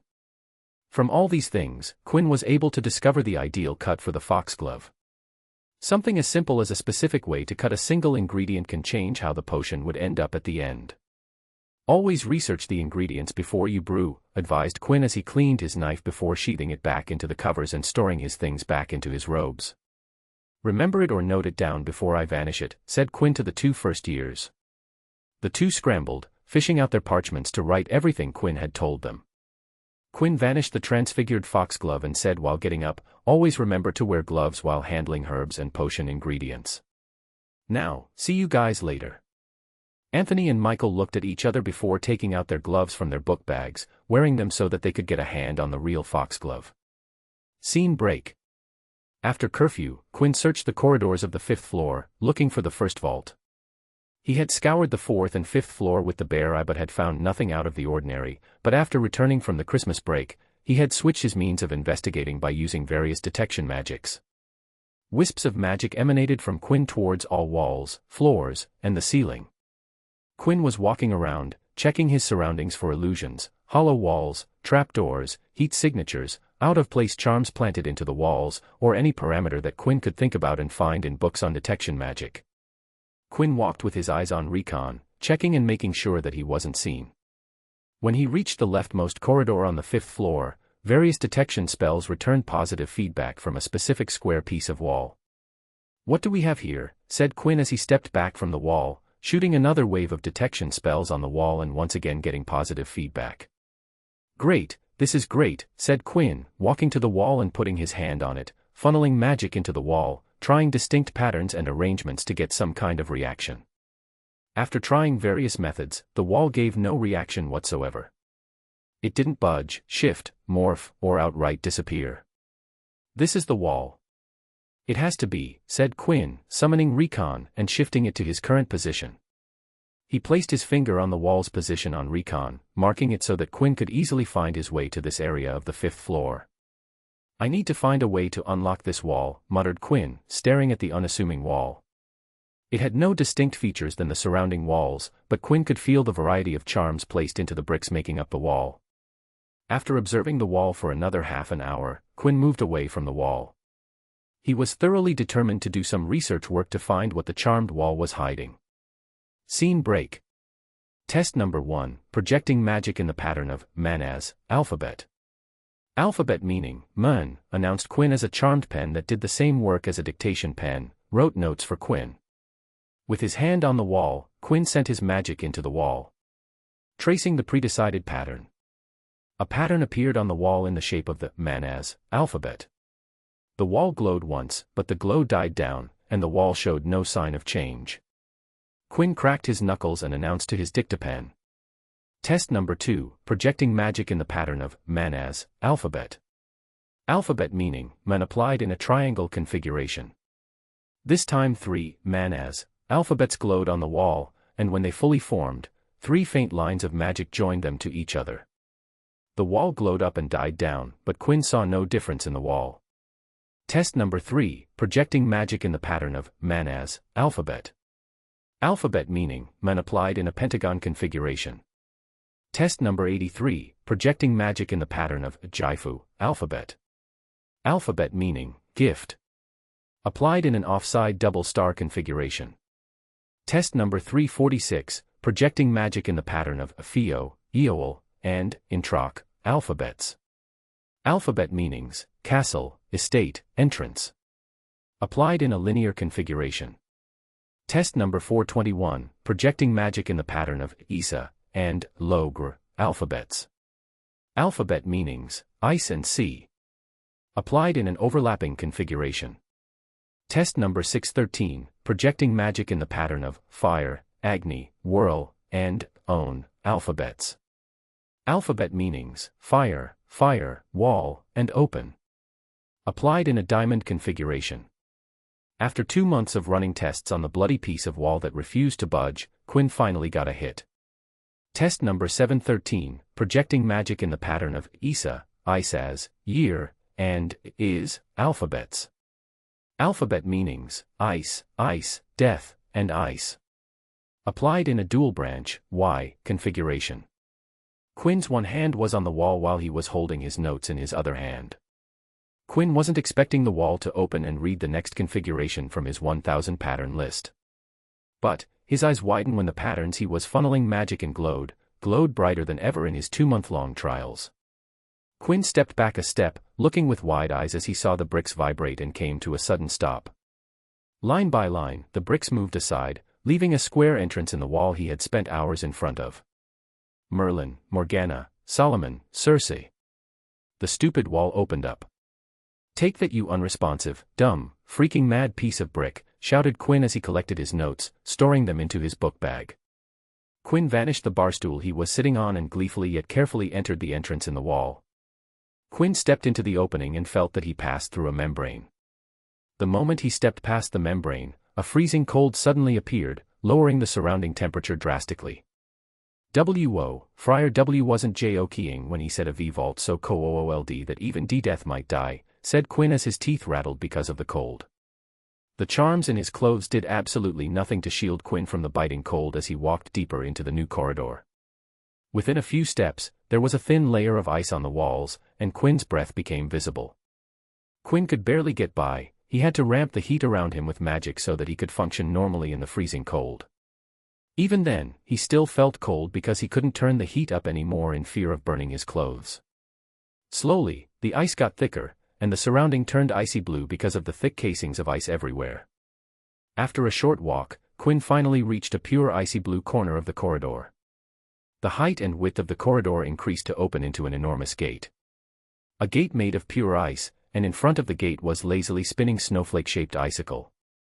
The snowflake was huge, big enough to cover the enormous gate.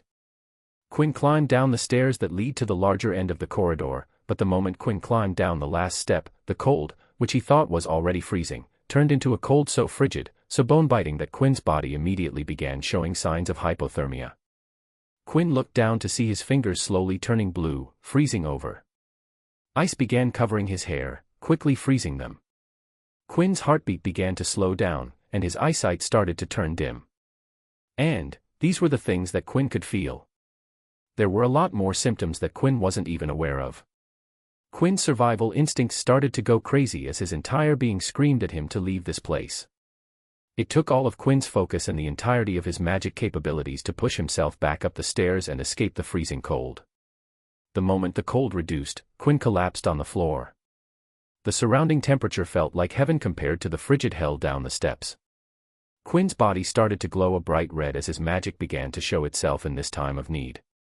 Quinn's magic began operating on its own, working to keep him alive. Raising the temperature of his body, preventing him from going into shock. His magic was responding to his will and wish to live, a special brand of accidental magic. All Quinn could do was to make sure he was awake and not unconscious, giving his magic a fair chance to fight for survival. And, that was what he did, staring at the ceiling with wide eyes as his pale body laid on the floor, waiting and wishing for his magic to make it so that he could live past this disaster. The red light formed a cocoon around Quinn, completely covering him in its light. Scene break. Quinn didn't know how much time had passed, but the red cocoon of light subsided, and he was finally in a condition to eventually able to stand up. His legs felt like lead and jelly at the same time. Quinn slowly dragged his weak and dead pale body out of the icy corridor to the 5th floor corridor. He was so out of it that he didn't even notice the wall close behind him. Currently, Quinn only had one objective, and that was to haul himself to the hospital wing. Slowly but surely, Quinn made his way from the 5th floor to the 1st floor where the hospital wing was located. Quinn had to be extra careful at the grand staircase, so the journey was excruciatingly long. Quinn almost fainted several times along the way. Quinn entered the hospital wing and plopped himself on one of the beds. The room was dim, with scare lighting from the few candles and moonlight. The time was already past midnight, and the room was dead silent. He dazedly looked around the room to see if there was anyone here but couldn't find a patient or the matron. Quinn wasn't even sure how to call for the matron, Madame Poppy Pomfrey. He had been to the hospital wing, but he never interacted with the Mediwitch who ran this whole operation. He didn't have the magic or mental faculties to heal himself from this, so she was his only choice. Quinn wheezed in pain and fatigue. It was getting difficult for him to stay awake. The moment he had stood up in the icy corridor, his magic was back in his control, no longer working on its own. So, Quinn had consciously maintained his body temperature throughout his journey and barely had any magic left in him. The accidental magic had taken a lot out of him, leaving him peanuts to work with. Eventually, Quinn ran out of magic and sank into unconsciousness. With the last drop of magic exhausted, Quinn fell unconscious, saying goodbye to the conscious world. Scene break. Quinn groggily woke up to see the hospital wing ceiling he had fallen unconscious to last night. Unlike last night, Quinn felt warm and cozy and not the freezing and frigid cold of last night. Quinn could see the daylight coming from the windows, illuminating the room. He had slept through the night. He could feel a bed cover on his body, which meant that Madame Pomfrey had found him and had at least started his treatment. He tried to get up but felt a body-wide pain erupt from every corner. He yelled in pain as he collapsed back on the bed. The pain came from his bones, skin, organs, head, and everywhere Quinn could imagine. "Oh, Morgana. You are awake, Mr. West," said a voice, moving closer to him. Quinn slowly turned his neck, not wanting the pain to assault him again, to see Madame Pomfrey, dressed in her usual Mediwitch uniform, standing by his bedside, casting charms all over his body. Various spell lights made contact with his body, telling Madame Pomfrey the current status of his health. "Should I set my affairs in order, Madame Pomfrey?" said Quinn in a crackling, barely audible voice. He tried to crack a joke, but his voice turned it into a morbid statement. "Mr. West, what in the world happened last night? I found you with severe ice burns, frostbite, damaged organs, brittle bones, and... She couldn't complete her list thinking about the severity of Quinn's condition. "I found you after I woke up this morning, and imagine my shock to see you battered, pale, lying on one of my beds, completely unconscious," she said as she applied balms and creams on his body, causing Quinn to hiss in pain. He clutched his fist to endure the pain, and even that brought him more pain. Quinn looked at Madame Pomfrey and asked, "Dear matron, can you give me something for pain? I can't even move my finger without harsh pee pain. I will pray to you every day if you just fix me up with SS something." His voice was still raspy and barely a whisper. The jokes were just Quinn's way to distract himself from the pain. Poppy Pomfrey frowned. "Mr. West, if you can still joke around, then maybe you don't need to something for pain." She ignored his repeated hisses due to pain and continued to apply ointments on his body. Quinn wanted to cry and couldn't do anything but stare at the ceiling, thinking about last night. "I got too excited about opening the vault and rushed in blindly," thought Quinn. He knew the warnings from Friar's words and riddles but neglected them because of foolish emotions. Quinn felt that Fiddle's riddle was easy, and it was for a reason. The cold in the vault was too much for Quinn's body or magic to handle. It was pure luck that Quinn was able to push himself up the stairs to exit the killing cold. "A vault so cold that even death might die," repeated Quinn in his mind, thinking how true that statement had turned out to be. "What led to this, Mr. West?" asked Pomfrey, her voice showing that she didn't want any nonsense. Quinn's condition was gravely serious when she found him this morning. "I fell into a size F cauldron full of freezing potion," was the answer Quinn gave. Quinn just made up an answer that would lead Quinn to his current condition. "You fell into a cauldron of the freezing potion?" asked Pomfrey, incredulously. Quinn nodded weakly. "Why were you brewing a freezing potion in March?" Quinn sighed, and even that hurt a little bit, causing him to cough, which in turn a little more. "I am Ravenclaw." I saw the recipe, had the urge to brew it, so I did. Madame Pomfrey, it might surprise you to hear that we can be quite stupid. Madame Pomfrey stared at Quinn and interrogated, Mr. West, a cauldron full of freezing potion won't cause this level of harm.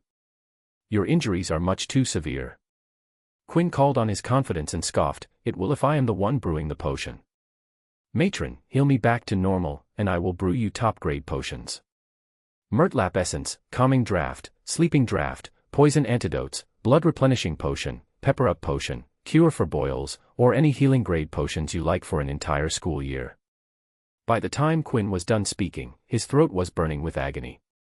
Madame Pomfrey sighed in annoyance, thinking about the stupidity of the students. She had gotten numb at the students' bumbling action that brought them to her doors.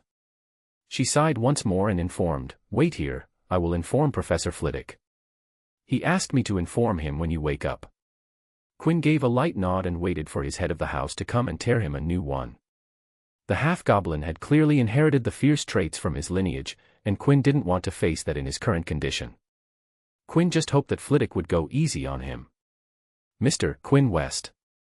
Quinn heard the bellowing voice from his charms professor. Of course not, sighed Quinn as he got ready to face the music. **********. Quinn West, MC, almost turned into a White Walker. Icy corridor, cursed vault, a vault so cold that even death might die. Poppy Pomfrey, matron/Mediwitch, children are inherently stupid. Chapter 36, Recovery, Plan, and Rage. The stone-gray-eyed boy sat on a hospital wing bed, with his feet stretched straight and his back leaning against the headboard. He was reading a book on cold-related injuries and maladies. Quinn had borrowed the book from Madame Pomfrey. She had given it to him because Quinn was bored and was disturbing her by trying to talk to her. Just in front of Quinn's torso laid a bed table with multitudes of notes and papers on cold-related dangers that Quinn had read in the medical book he was given. If he was going to enter the vault, he needed to know the dangers. Reading upon the medical viewpoint was an excellent place to start as any. I have to worry about hypothermia, frostnip, chilblains, immersion foot, and frostbite. Extreme climatic conditions didn't suit the human body. The low temperature could do severe damage to the human body. Oh, there are more, psychiatric and psychosocial disorders, snow blindness, dehydration, and constipation. Quinn heaved a heavy sigh as he picked up another sheet of paper and found the most worrying thing he had discovered while researching. Prolonged stay in the extreme frigid cold can cause the magical activity in the body to become sluggish and hindered because of the effect cold can have on the body. Quinn's primary asset was magic, and if the extreme coldness in the icy corridor could hinder his magical capabilities, then Quinn was in big problem. I need a way to keep my body warm in there, or else I am screwed, murmured Quinn. If he could keep his body from being affected by the cold, he could keep his magical prowess in there to work on getting to the gate and open it. Picking another paper, Quinn read the core problem he needed to deal with while in the icy corridor. Blood, whispered Quinn. Blood was the problem and solution to his survival in the vault. Blood was everywhere in the body, it was deep inside the bones, and it was present just under the skin. To keep his body at a proper temperature, Quinn needed to keep his blood warm so that it could flow throughout his body and keep it warm. When body temperature fell on exposure to cold, several protective mechanisms were recruited to generate additional heat. For example, the muscles produce additional heat through shivering. Peripheral vasoconstriction diverted blood flow to organs, such as the heart and brain. However, as less warm blood reaches the skin, body parts such as the fingers, toes, ears, and nose cool more rapidly. If body temperature fell much below a certain point, these protective mechanisms would stop working, and the body couldn't rewarm itself. As tissue began to freeze, ice crystals were formed within the cells. Rubbing the frozen tissue would promote cell damage from these crystals, leading to more damage Quinn didn't want. Additionally, as intracellular fluids freeze, extracellular fluid enters the cell, and there is an increase in the levels of extracellular salts due to water transfer. This caused damage even after exiting the frigid region, as when the ice melts, there would be an influx of salts into the tissue, further damaging the cell membranes. Blood got its heat mainly from the energy given off by cellular metabolism, and the cold in the icy corridor would slow all down the cellular metabolism throughout his body. The moment that happened, hypothermia would set in, and most of his organs, especially the heart and brain, would become sluggish and eventually stop working. Blood magic. I need to research upon blood magic, thought Quinn. Blood magic was classified under dark arts, which meant that they did not teach it in Hogwarts. All of these problems could be subverted if I can keep an even flow of warm blood throughout my body. I have some books on blood magic from the travel collection, 2 that I bought after that, 3 medi-healing books, Quinn thought. Quinn tapped his chin and continued, there might be some in the restricted section in the library. I might have to search the room of requirement for books on blood magic, muttered Quinn as he charmed all the pages with dangerous material so that no one could read them. Woa ho. You have no hair, a voice brought Quinn out of his thoughts. He looked up to see Eddie and Marcus looking at him with big grins on their faces. You have no eyebrows, said Marcus, moving closer to his bedside. Quinn grinned and tapped his fingers on his bald head. Yeah, all of it was damaged beyond repair. Madame Pomfrey had to vanish all of it. It will grow back to their normal length in a day or 2. Eddie lightly squinted his eyes and commented, your skin is peeling, looks mad creepy. Quinn nodded as he stroked his face. Yup, that too was damaged, so she had to grow a new layer. The old one is going to come out slowly. What else got damaged? Asked Marcus as he sat down. A lot of my muscles, outer part of my bones, skin, my vocal cords, ears, and some of my organs. Quinn listed things off. Wicked. Here you go, said Eddie, this is the homework for this week. He handed Quinn a parchment roll with all homework topics listed on it. Quinn noticed Marcus staring at the bed table with a slight frown on his face. What's up, mate? Why the frown? Asked Quinn. How did you get all this stuff? You are the only person I have seen using muggle quill and parchment, asked Marcus, pointing at the paper on Quinn's bed table. Quinn smirked, I asked one of the house elves to bring them to me. Quinn looked proud and continued, it took praising them regularly, but now they sometimes respond if I call them. I asked them to bring my stuff here. Eddie sighed and asked, how did you even see them? I haven't seen a single one in all my time here. Quinn shrugged but didn't reply. Quinn didn't want to reveal that he regularly visited them at the kitchens and sometimes found house elves while he was scouting through recon and greeted them. Quinn didn't dare the West family house elf, Polly, because he didn't want his grandfather to know about his current state. Calling Polly would be doing just that. Quinn was sure she would pop here at Hogwarts, take a single look at him, and then pop back to the manor to inform his grandfather. How long are you going to stay here? Asked Eddie as he popped a grape from Quinn's bedside stand. 3 to 4 more days, and I will be fully healed, back to my usual charming and remarkable self, replied Quinn as he put all his research material so that Marcus and Eddie won't pick them up for a read. Scene break. You are bald. Quinn sighed as he looked up again to see the 2 familiar girls standing in front of his bed. And, you have no brows. Oh, Merlin, you look mad hilarious, said the bubbly brunette as she moved closer to him.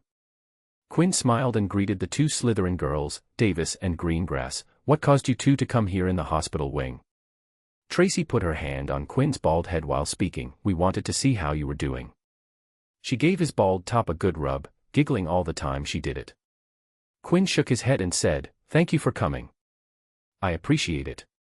He looked at Daphne and said, Greengrass, I haven't seen you since the ball. How are you doing? She nodded in return, but Tracy grinned as she danced her way back to Daphne's side. Oh, yes. The ministry ball where you 2 danced. A real pity that there weren't any photos. Daphne rolled her eyes and simultaneously thought, believe me, Mother tried to have the photographer click some, but thankfully Father prevented her. A silly smile appeared on Quinn's face as he recalled Sophie Greengrass from the ball, but then he felt Daphne's glare and cleared his throat and put on a mischievous expression, wiggling his hairless brows. Oh, fates. To think it would embarrass the great Daphne Greengrass to be seen with someone like me. He turned to Tracy and asked, aren't I pitiful? Giving his best pitiful expression. Tracy nodded rapidly, siding with Quinn. She turned to Daphne, giving her the same look. The blonde Slytherin looked at her best friend and at Quinn, showing the same expression. She looked at them as if asking if their expressions were supposed to do something. Quinn and Tracy deflated and looked at each other. Her defenses are quite impregnable, said Tracy. We would have to develop a better attack strategy, replied Quinn.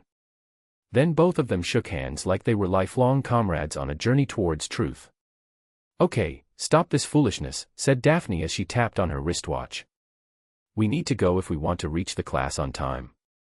Quinn nodded to Tracy, who waved him goodbye. He turned to Daphne, who was looking at him. The blonde opened her mouth and addressed him for this first time, "Get well soon, West." Quinn smiled and replied, "Thank you, Greengrass. I will." Scene break. 10 days after the incident in the icy corridor, Quinn was released from the hospital wing. He looked at Madame Pomfrey as he held her hands. "Matron, you came to me in time of need. Like a sole orb of brightness in a dark world. Like the relief in the world of anguish, you were there for me. You were there for me. I promise I won't ever forget you and visit you every week. You will wait for me, right?" Quinn's voice was gentle and his eyes warm. Pomfrey withdrew one of her hands from Quinn's and slapped him on the head that now had black hair. "Why do you have to be so talkative when you aren't reading?" she said with a sigh. "And, please don't come back here. I fear with you here, I won't be able to concentrate with your continuous talking." Quinn rubbed his head and replied, "No, I already promised that I will visit you, so look forward to my visits. And, I promised you potions, so I have to take care of that." He put on an expression of seriousness and pride, his eyes looking far away. "I am a man of my word." She sighed and shooed him away, not wanting to argue with her patient for 10 days. Quinn went to the Ravenclaw common room, answered the Eagle's riddle on his first try, and entered the room. There, many students congratulated him on his recovery. Quinn thanked them with a huge grin on his face but had to cut short the conversation because he was running a little late and had to make his way to his class. He picked his book bag from his dorm, packed it for his needs, and ran to the Charms classroom for his lesson with Professor Flitwick. Quinn was 2 minutes late when he reached the classroom but opened the door without fear. Flitwick and students from Ravenclaw and Gryffindor all turned to look at him. "May I come in, Professor?" asked Quinn with a smile on his face. Flitwick jumped on his stack of books and chuckled, "Yes, Mr. West. Come in, come in. Take a seat. You look like you have fully recovered." Quinn nodded and replied as he took a seat, "Yes, sir. I am back to normal. Madame Pomfrey did an outstanding job." Flitwick nodded and proceeded with his lecture. "Now, where was I?" "Yes. We were talking about the slowing charm. Does anyone know what is the use of the slowing charm?" Quinn's hand raised immediately at the speed of light. Flitwick pointed at Quinn. "Yes, Mr. West. The slowing charm is a charm that could be used to slow the velocity of an object, and if performed with enough mastery, the spell can even cause the target to completely stop," answered Quinn. 3 points to Ravenclaw. Now, who would tell me the incantation for the slowing charm? Quinn's arm shot up once again, showing that he wanted to answer the question. When Flitwick gestured to Quinn, he explained, "The incantation for slowing charm is Arresto Momentum." "Excellent, take another 5 points. Next, who would tell me the wand movement for the slowing charm?" Once again, Quinn's arm shot up, prompting Flitwick to ask him. "The wand movement is in the shape of the alphabet, M, with sharp corners, and all the lines are slanting," replied Quinn with no breaks in his voice. "Excellent, 7 points to Ravenclaw," announced Flitwick, sounding extremely happy.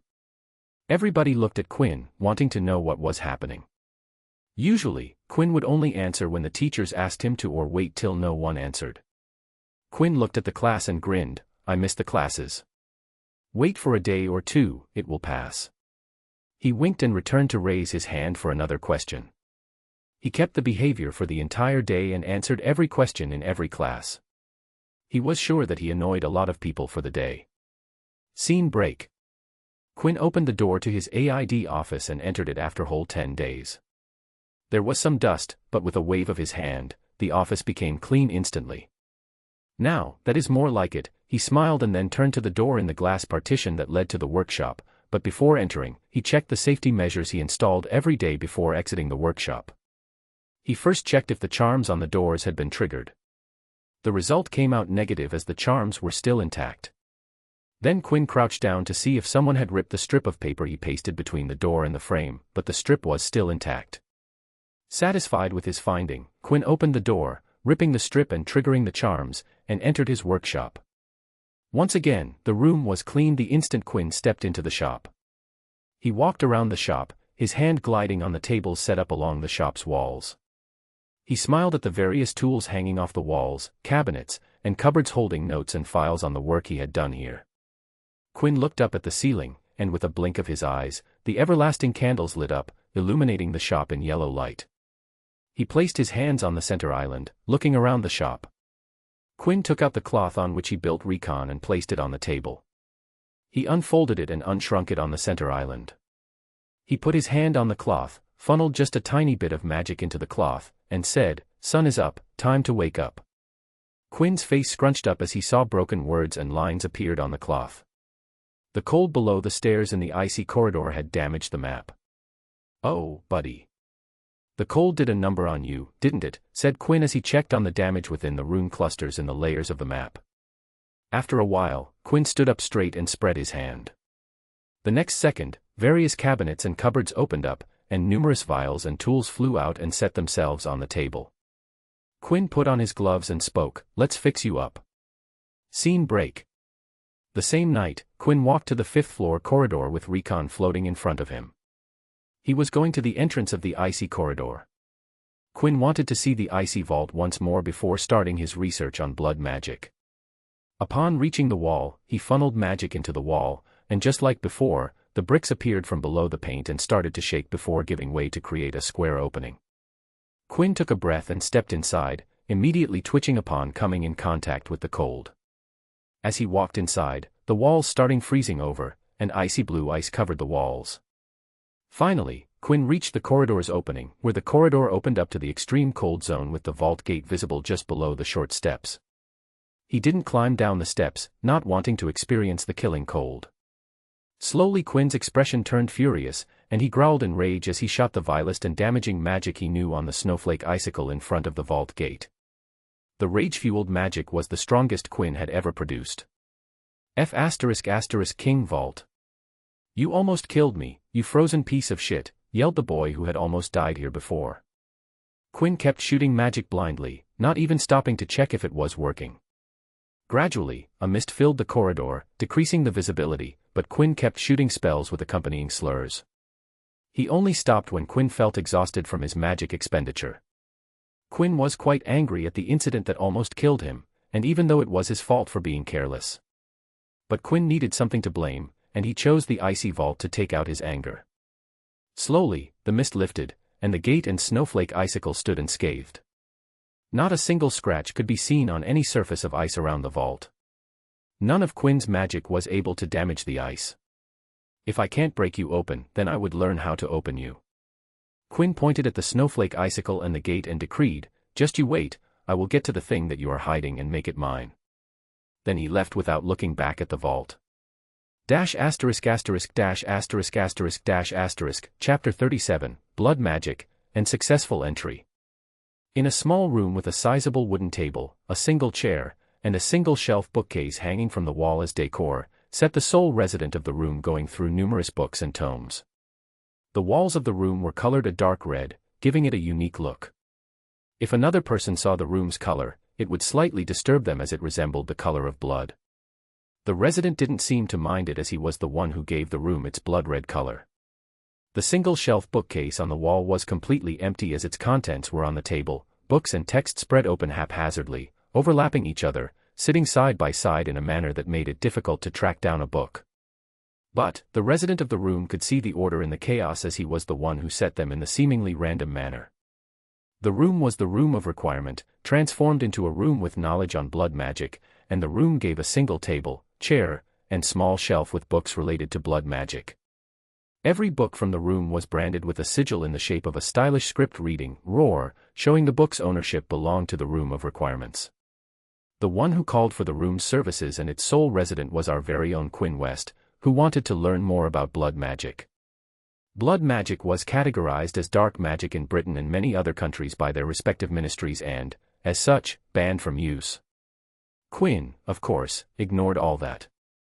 He was cautious and took all safety measures before practicing blood magic that affected blood, a person's lifeline. Blood magic, also known as blood sorcery or hemomancy or hematokinesis. The magic of blood manipulation, a dangerous form of magic, this mystical theurgy is used to cast spells, enchantments, and even curses through blood itself, the very bodily fluid which is the potent force as the essence of life that keeps most living beings alive.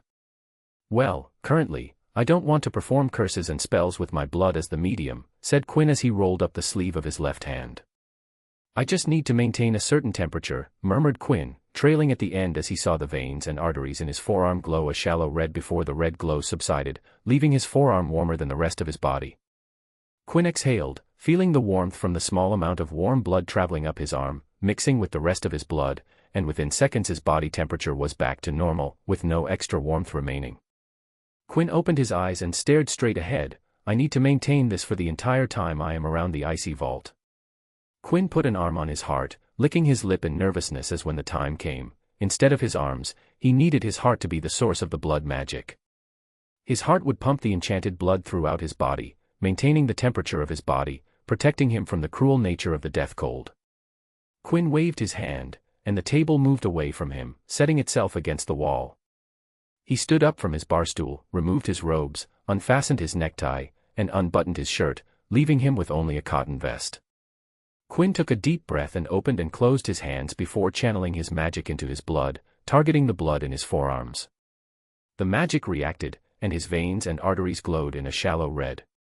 Quinn closed his eyes and took in deep breaths, carefully controlling the magic. Blood was an integral part of a human's body, and any mistake would cause extensive damage to Quinn's body.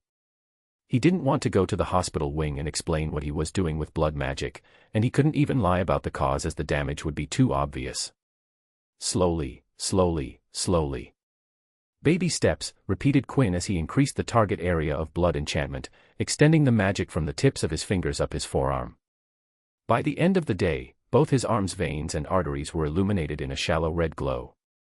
Hey, Quinn smiled in fascination as he slowly moved his arms, raising them to his eye level, turning them to observe the visible network of surface veins and deep-seated arteries. Time to check if I can cast magic with blood enchantments activated, said Quinn as he stretched his arm forward, palm facing up. With a crack and buzz, whitish-blue currents of lightning appeared throughout his forearm, crawling around his arm like snakes made from lightning. Voiced Quinn, satisfied with the result. If he touched someone, then they would be met with a jolt of electricity akin to a supercharged stun gun coursing through their body. With another breath, Quinn cancelled the magic. The glow of the enchanted blood subsided, leaving a sweaty Quinn with his vest sticking to him. Ugh, grunted Quinn as he pulled the vest off his torso and immediately casted magic to clean his body and insta-dry his clothes. Much better, sighed Quinn. This wouldn't happen in the icy vault, but here in the room of requirement, where the temperature wasn't below freezing point, Quinn was sweating like crazy and was on his way to be dehydrated. Maybe I should practice in the icy corridor, considered Quinn as he put his clothes back on, ready to head out for the day. He gathered the books he had bought from his own collection and put the Room of Requirement's book back on the shelf. Quinn had found out early that the books marked with the sigil of Roar couldn't be taken and had to be left behind. The books could be copied with a replication charm, Geminio, but the originals stayed in the room. Quinn was working on a project on the side, trying to create a device that would help him copy the books in the Room of Requirements as the replicas made from the replication charm broke down and degraded quickly, usually within a month. Scene break. Quinn sat in his office chair, doing the last bit of his homework. It was an ordinary day with no business, and he hadn't entertained a single student, but all that changed when he heard the door chime and looked up to find a student with Gryffindor-styled robes entering the AID office. Quinn smiled and greeted the student. "Welcome back, Ms. Dunn." Elora Dunn, a fourth-year student from Gryffindor, nervously smiled as she stepped into the office and silently sat down on the chair set up for the clients. "Have you decided if you want to hire my services?" asked Quinn with a slight smile on his face. This wasn't Elora's first time in the AID office. She consulted with Quinn once before, but because of the nature of the solution Quinn offered her and her own personality, she decided she wanted some time to think before making her decision. She looked at her lap and twiddled her thumbs before giving a short nod. "I see," said Quinn and asked, "Have you brought your trunk with you?" She once again nodded and replied in her tiny voice, "It is outside. Please bring it in." "I would enchant it in front of you," directed Quinn as he got up from his chair. She nodded and got up from her own chair to bring her trunk inside the office. As she exited the office, Quinn thought back to her request. It was a simple case of someone mishandling her trunk when she was not around. Elora would find her belongings flung around her dorm room at least thrice a week. She had no clue who was doing it, and her roommates refused to the deed. It was a classic case of bullying, and Elora wanted it to stop, so she came to Quinn for help. The solution Quinn gave her was a simple one. I will enchant your trunk so that if any other than you touches it, then their skin color would change to a color of your choice. The jinx I would place on the trunk would not allow the perpetrator to remove the color from their skin until I want it to disappear. This way, we would be immediately to identify them. But, mumbled Elora, she wasn't sure if she wanted to take the approach. Elora Dunn was the type of person who didn't like confrontation and just wanted the harassment to end. She didn't want to confront her unknown bully. Ms. Dunn, we know nothing about your bully, so the only way to catch them is to get some proof. So, we have to catch them in the act, but that doesn't seem to be possible as they clearly act when you are out, so the other option is to mark them for later identification, explained Quinn. He had also given her an option that did avoid confrontation. I can charm your trunk to shock anyone who isn't you. That would inflict enough pain and trauma to keep them away from your stuff. If that is acceptable, offered Quinn. But, she shut that idea down immediately. So, here they were, on her second visit, Elora deciding to go with the plan to mark her bully. Okay, I will charm your trunk so that it would change the skin color of anyone other than you, and when you spot them, you can report them to your head of the house, answered Quinn. But what about if they deny doing it, asked Elora. Quinn chuckled and replied, just as I said, the jinx I am placing is very hard to remove, and I assure you it would stay on their skin. Elora nodded in return, okay. Great, now please place your hands on the trunk, asked Quinn, and Elora complied. Quinn took out his fake wand and made up some bogus wand movement. Elora's trunk glowed in white light before the white glow died down. You can remove your hands, smiled Quinn. Elora looked at the trunk with suspicion, so Quinn asked, do you want to see the effects? Elora nodded hesitantly, and Quinn put his hands on the trunk, and instantly his skin turned the color of mustard. The jinx stained every bit of his skin in a mustard color. Quinn looked at Elora with a mustard-colored face and asked, it will be something like this. Quite easy to spot, right? Elora nodded with a stunned expression. Quinn chuckled and removed the mustard color from his skin. He pointed at the trunk and asked, please place your hand on the trunk. I have to recast the charm. After recasting the charm, Quinn said goodbye to her as she exited the office. I hope your bully would leave you alone, Ms. Dunn. He paused before adding, I hope you would help me out when I come to claim my IOU. Elora looked back towards Quinn to see him with his hands behind his back and a slight smile on his face. She nodded and exited with Quinn smiling as she departed, closing the door behind her. It took 2 days before Quinn saw the results of his nifty jinx on Elora's trunk. Quinn was talking with his friends in the Great Hall, but his eyes caught the sight of Gryffindor girl running into the hall. It made Quinn grin when he saw the mustard color on the girl's skin. Teresa Grant, 6th year, thought Quinn as he recalled the name of the mustard-colored girl. Quinn watched as Teresa Grant ran to Elora with tears streaming down her face. She yelled at Elora, and Elora shrunk back because of the yelling. Thankfully, McGonagall came running to the scene and interrogated Teresa for her loud yelling. Elora, in the panic of confrontation, looked towards the Ravenclaw table. Her eyes met Quinn's. Quinn nodded towards her, and she nodded back, showing determination. Go get girl, thought Quinn as he observed the conversation. Elora told McGonagall her side of the story and how she charmed it so that she could know who was messing with her trunk. McGonagall turned to Teresa and asked her if she was the one who was mishandling Elora's cousin. Teresa buckled under the pressing glare from McGonagall and confessed.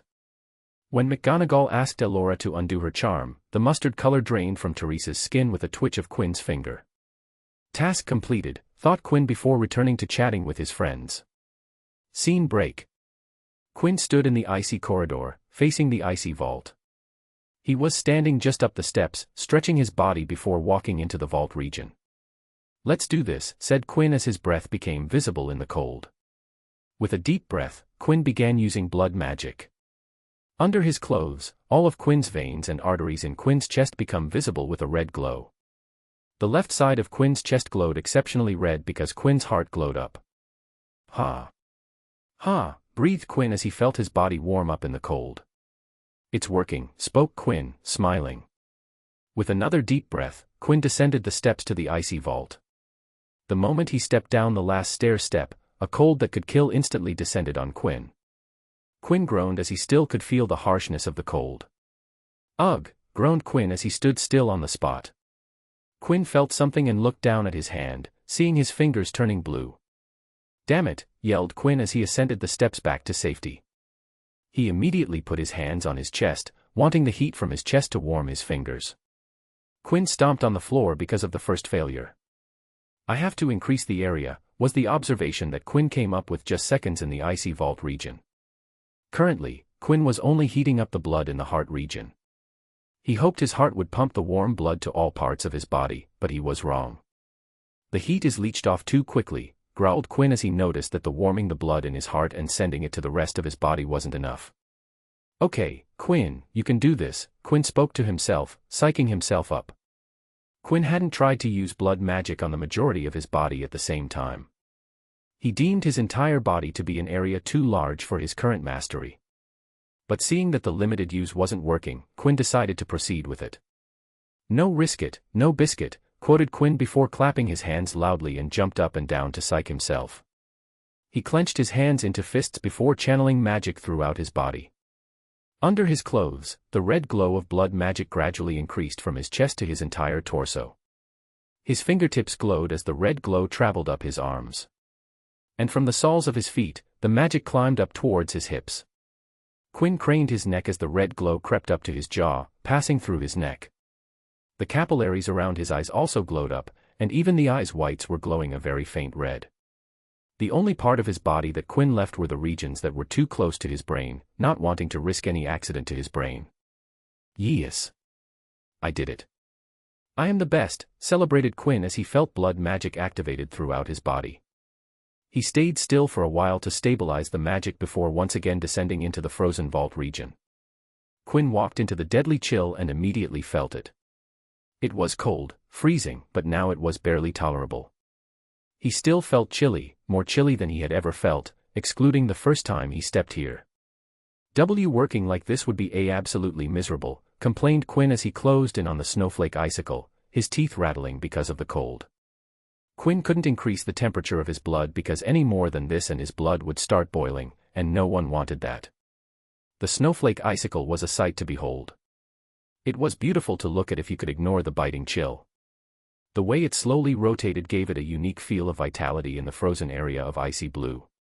Quinn raised his gloved hand and touched the icicle, but the second the leather glove came in contact with the icicle, it started to freeze, causing Quinn to snatch his hand back. Shit, thought Quinn as he brushed the sudden ice deposit on his glove. Of course, if the area around the gate is so deadly, then this thing attached to it wouldn't be a walk in the park, grumbled Quinn as he raised his now ice-free gloved hand to cast magic on the snowflake to check its composition. A minute in the vault area, Quinn was immersed in studying the flake. 3 minutes, he felt that the cold had increased. 5 minutes in, and Quinn was getting slightly irritated. As 7 minutes came to pass, he was shaking in his clothes, feeling really cold. When the 9th minutes passed, Quinn turned away from the snowflake and rushed back up the stairs, running away from the cold. He gasped for air the second he felt the cold decrease. The red glow of blood magic subsided as Quinn's focus limit reached. Less than 10 minutes is the limit stuttered Quinn as he heavily breathed. Just under 10 minutes was Quinn's time limit for continuously maintaining blood magic throughout his body. Quinn had plenty of magic to spare, no, he had loads of magic to spare. The problem was Quinn's concentration. He could only concentrate for 10 minutes while working on the icicle, and that too with deteriorating results. It was quite the effort on Quinn's part to keep most of his body's blood warm and make sure that blood stayed warm. Quinn sat down on the floor but immediately stood up because the cold stone stung his bottoms. Ouch, said Quinn as he rubbed his behind. He began pacing the corridor, thinking about what to do next. After thinking about it some time, he concluded. I can't raise the temperature of my body through blood magic, though I can work on my mastery to keep the current temperature, noted Quinn. He could keep the blood magic from deteriorating with this pace. But, this isn't enough. I need more. Thought Quinn. Quinn's time in the vault region was excessively uncomfortable. He needed to make it more comfortable so that he could work without constantly feeling like a popsicle. I need to increase the surrounding temperature, reasoned Quinn, but it was easier said than done. He did not know how to increase the temperature in the frozen hell. His grasp on fire magic wasn't on the level that would work against that level of cold. Any heat he could produce would be snuffed out in an instant. Quinn closed his eyes and sighed. He opened them to look at the vault. I have to work with what I have. Quinn would slowly work on increasing his efficiency. But right now, he had to work with what he had. Things I do for magic. Quinn cracked his knuckles as the glow from blood magic crept on his body. Chapter 38, Ice, Cold Ice, and More Freezing Ice. The icy vault was as cold as ever, with its icy blue walls, frosted floors, threatening to kill anyone who dared venture into its freezing, killing, hellish depths. In that freezing environment stood a lone figure, a hand raised to the snowflake icicle. The figure was clad in thick winter clothing, but the exposed parts of skin showed glowing red lines streaking across the skin. The figure looked at the part of the snowflake icicle in front of his raised hand, and suddenly an invisible wave shot towards the icicle, and in one fell swoop, detached a chunk of ice from the icicle, creating the noise of ice being crushed. The figure moved quickly and waved his other hand over the separated piece of ice. The chunk of ice rapidly moved away, gliding away from the place it fell. The figure watched as the moving chunk of ice began fading while slipping on the floor. He turned his head towards the snowflake icicle and saw that the snowflake icicle that a few moments ago was missing a piece was now whole as ever. The figure sighed before walking away from the snowflake icicle towards the steps that separated the frosted hell from a less freezing one. The figure removed his hood and goggles as soon as he crossed the steps and revealed the face of Quinn West, the guy who had been practically living in the icy hell for the past 2 months, suffering in the freezing cold, trying to get rid of the snowflake icicle. Well, for the 100th time, that snowflake sure does regenerate fast, sighed Quinn, breathing out a white plume because of the cold. During Quinn's rage-induced attack with the intent to exterminate the snowflake icicle, he misunderstood that the snowflake icicle was too tough for him to destroy. But it turned out that the snowflake could be damaged, obliterated even, but it regenerated almost instantly. Quinn had not seen this during his attack, and that had cost him a week because Quinn didn't attack the snowflake for the first week, but when he did for some experiment, he saw the instant regeneration. He sat down behind a workstation he had set in the icy corridor and looked at the Ivy Vault region, thinking about the last 2 months. Every day of the last 2 months, Quinn had spent time on this vault, reading on ice, water, and blood magic. The vault was an extraordinary system of magical mechanisms. It impressed Quinn because it was a mystery to Quinn. He knew about what the icy vault mechanism did, but he still had little idea about how it worked. The air is too dry, almost all the moisture is locked into the snowflake. Quinn had noticed this while observing the vault region. It had opened doors for Quinn in terms of progress. The mechanism in the vault commanded all the natural moisture in the vault. If any moisture, water, or ice was present in the vault region, it would come under the mechanism's control, aiding the recovery of the snowflake in case it was damaged. Quinn had once thrown a bottle of boiling water into the vault region, saw it turn into steam because of the cold, and instantly the steam rushed to the snowflake, adding to its body. Since that day, Quinn didn't dare any water to the vault as it would just help the mechanism guarding the vault. Damaging the snowflake using offensive magic to gain entry to the gate behind the snowflake icicle was out of the way, so Quinn needed another way to reach the gate. After searching for an answer, Quinn finally found a way that might help. To disable the regeneration of the icicle, I need to find a way to first break down the ice while keeping away from the mechanism's control. To do that, I need to break down the ice, gently, so that when the ice detaches itself from the main structure, I would have some form of control over the detached ice. The method to break down the ice gently was transfiguration and transmutation. The concepts of these two magics would help Quinn break down the ice while maintaining control over the detached ice. But finding an idea wasn't the same as knowing how to execute the solution, and that was where Quinn had a major setback. Even though Quinn knew about transfiguration and transmutation ideas, he failed to apply them to the snowflake icicle.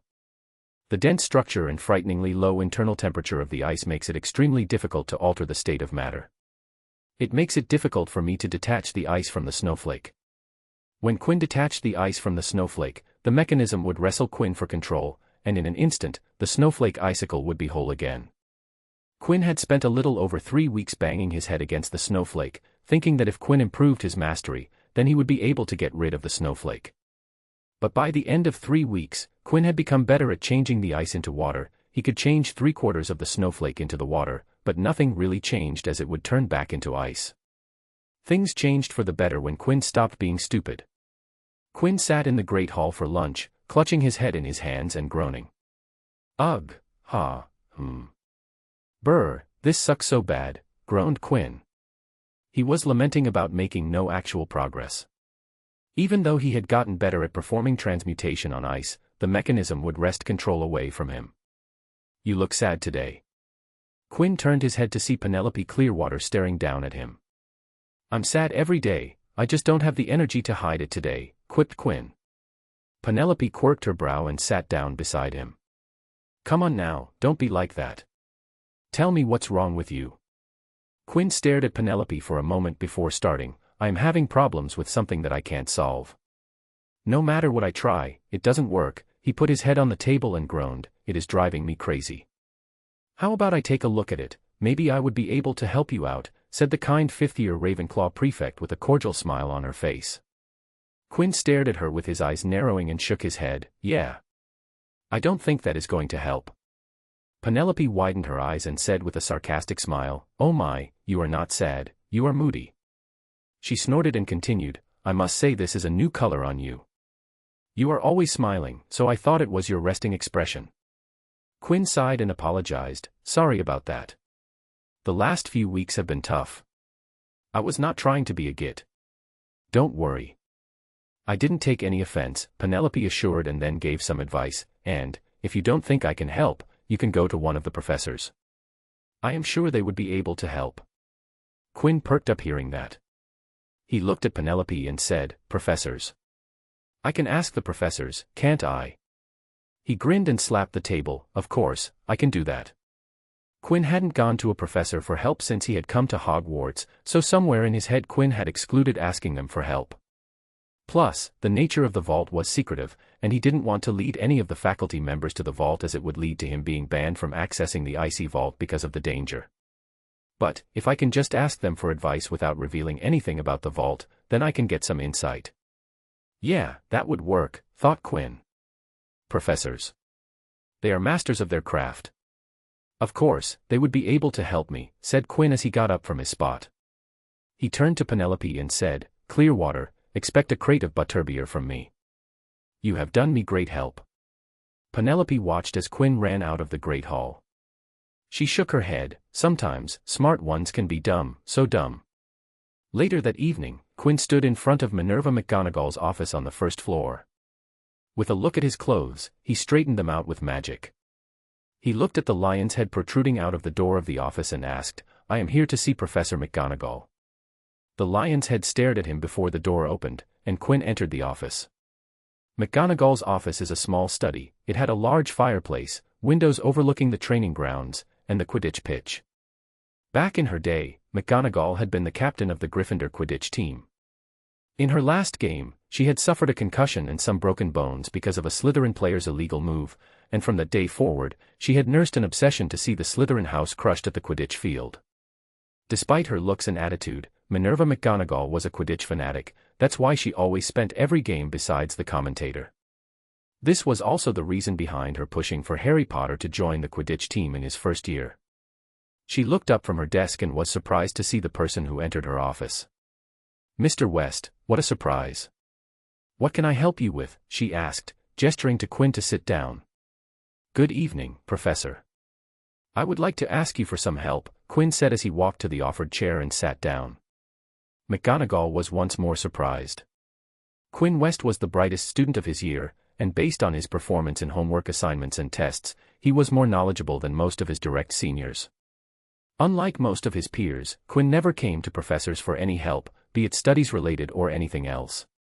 I see, and I assume coming to me instead of Professor Flitwick is because you want some help with transfiguration, asked McGonagall. Quinn nodded, yes, I have a few questions about transfiguration and, about transmutation. Quinn took a pause before he mentioned transmutation. Hogwarts didn't teach transmutation, and even though transmutation and transfiguration concepts crossed each other and despite that, Hogwarts students still didn't know about transmutation. Transmutation, said McGonagall, leaning forward, not expecting to hear it from Quinn. You are familiar with transmutation, Mr. West. Quinn nodded and took out his fake wand, conjuring a log of wood with a proper wand movement, making sure that McGonagall believed he was using a real wand. With another wave, the piece of wood changed into a miniature eagle. "My grandfather bought me a book while he was traveling," said Quinn, not telling her anything else. He didn't want to face any questions on it, so he continued, "Today, I want to get some help with ice magic." "Ice?" she asked. McGonagall thought of something and asked, "Mr. Quinn, didn't you fell into a cauldron of freezing potion?" Quinn made a sour look. "Yes, Professor. I was on bed rest for around 10 days. The professor folded her hands and said, "Do tell, what do you want to know about ice?" Quinn waved his wand and conjured a chunk of ice, and immediately levitated it so that it didn't McGonagall's desk. Now, when I turn the ice into water, with another wave, the ice chunk slowly turned into water. A little stream of water emerged from the ice chunk that traveled left and formed an increasing blob of water. Quinn made it slow for demonstrative purposes. "The ice I am working is charmed such that anything detached from it would immediately turn back to ice and join the main structure."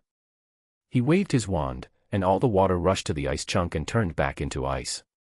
Quinn didn't want to reveal the icy vault and the mechanism placed inside it, so he just made up a charmed ice scenario. He looked at McGonagall and asked, "This is what I am trying to accomplish." The ice again turned into water, but this time the entirety of ice turned into water. And, with another swing of the wand, the water turned into a metal pipe. "I want to transfigure the water into something else so that it won't go back to the ice," explained Quinn. "How do I do that?" McGonagall stared at the floating metal pipe, staying silent for a while before asking, "Have you tried to take out small pieces of ice and individually transfiguring them till you go through the entire ice block?" "I have tried that, but the internal temperature of the ice is surprisingly low." He waved his hand in frustration. "Targeting small chunks is met with extra resistance." Quinn didn't tell her that targeting small chunks prompted the mechanism to decrease the temperature of the ice more, making Quinn's job harder than it already was. "I see," said McGonagall, putting down her quill that she had been holding till now. The problem that Quinn had put in front of her had now intrigued her. The conversion of water into ice is faster than the time you need to change the ice into water and in turn into another substance. Quinn nodded in reply. This was his current problem. "How about changing ice into vapor and then transfiguring the vapor into another material?" she offered. Quinn shook his head. "No, I can't even change ice into water fast enough. Forget about changing ice into water and then water into vapor." "Mr. West, I am not talking about changing ice into water into vapor. I am talking about changing ice directly into vapor," said McGonagall as she looked at Quinn. Quinn stared at the deputy headmistress of Hogwarts without blinking. He stood up from his chair and started pacing around the office. "So, you are saying that I should skip the liquid state altogether?" asked Quinn. "Yes, and do you know the reason behind this suggestion?" said McGonagall, trying to make Quinn think about the answer. Quinn stopped pacing and answered, "Gas is harder to control than liquid because the water is much loosely packed. The loosely packing arrangement makes it harder to spread magic and get every particle under control." "And?" asked McGonagall. "I would have the initial control over the vapor because I am changing ice into vapor. That would give me a slight edge over the charm placed on the ice. My chances to transfigure the vapor into another substance would rise because of the increased time needed for the charm to work." McGonagall smiled. "Exactly, and now you have the answer." "But, how do I go from solid to gas without going through the liquid phase?" asked Quinn. It was the same problem as before. Quinn had the idea but lacked the execution.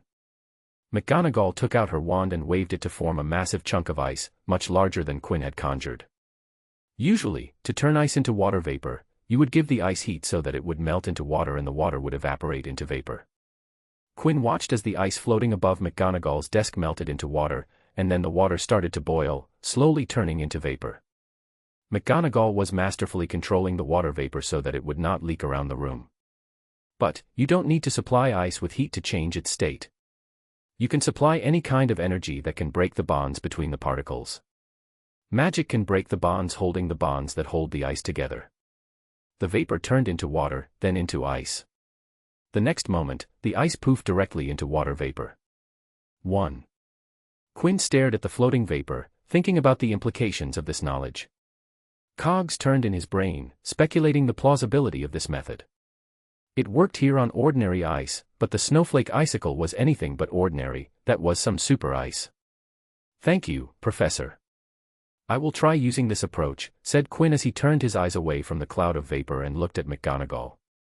McGonagall saw Quinn wasn't paying attention to her and was lost in thought, so she decided to tell him to leave and don't disturb him. "All right, you can leave, Mr. West. Have a good day." "You too, Professor," said Quinn, blankly, as he walked out of the office. He came to himself, looked around, and found himself standing in front of the fifth-floor corridor wall that held the entrance to the icy corridor. "How in the world did I get here?" said Quinn as he looked around. "Well, whatever." Quinn placed his hand on the wall and channeled his magic into the wall, causing it to open. He walked inside to the icy corridor, and when he reached the end to the opening of the icy vault, Quinn slipped on the layers of thick snow clothing and charged his blood with blood magic before stepping into the vault region. "Ah, this sucks as much as ever," said Quinn as he strolled to the snowflake icicle, feeling the cold. Quinn raised both of his hands to the snowflake and closed his eyes. He concentrated and focused his magic, channeling it to the snowflake, reaching every branch, and when it was enough, Quinn commanded his magic to break the bonds between the particles. His magic started work and filling the snowflake with energy, and just when Quinn felt that the ice was about to turn into water, Quinn pushed more magic into the ice. He opened his eyes and watched as the snowflake icicle vibrated violently before half of the icicle mass sizzled and turned into water vapor, and then saw it turn back into ice. But this time, it was a tad bit slower. Quinn raised his hands and yelled, "Ho ho!" It worked, it really worked. Quinn jumped up and down in front of the now whole snowflake. The result might not have been much different, but Quinn saw and felt the difference. It took more magic than his usual approach, but Quinn saw a lag in regeneration, and he also felt that if he worked hard, he could fight the mechanism for control. 2 months had passed since entering the icy vault had passed, and Quinn had made significant progress. Quinn could now convert all the ice into vapor. He was now working towards transfiguring the vapor into metal, in this case, magnesium. It was like a fight for control between the mechanism and Quinn, both sides trying to wrest control of the vapor, Quinn trying to transfigure it while the vault mechanism was working to regenerate the snowflake icicle. Quinn retrieved a bottle from under the workstation and took a sip from it, but nothing came out as everything inside was frozen. He sighed and began heating the iced water inside. "Yup," said Quinn, with popping the P sound, "this place sucks." Chapter 39, Notes Publication.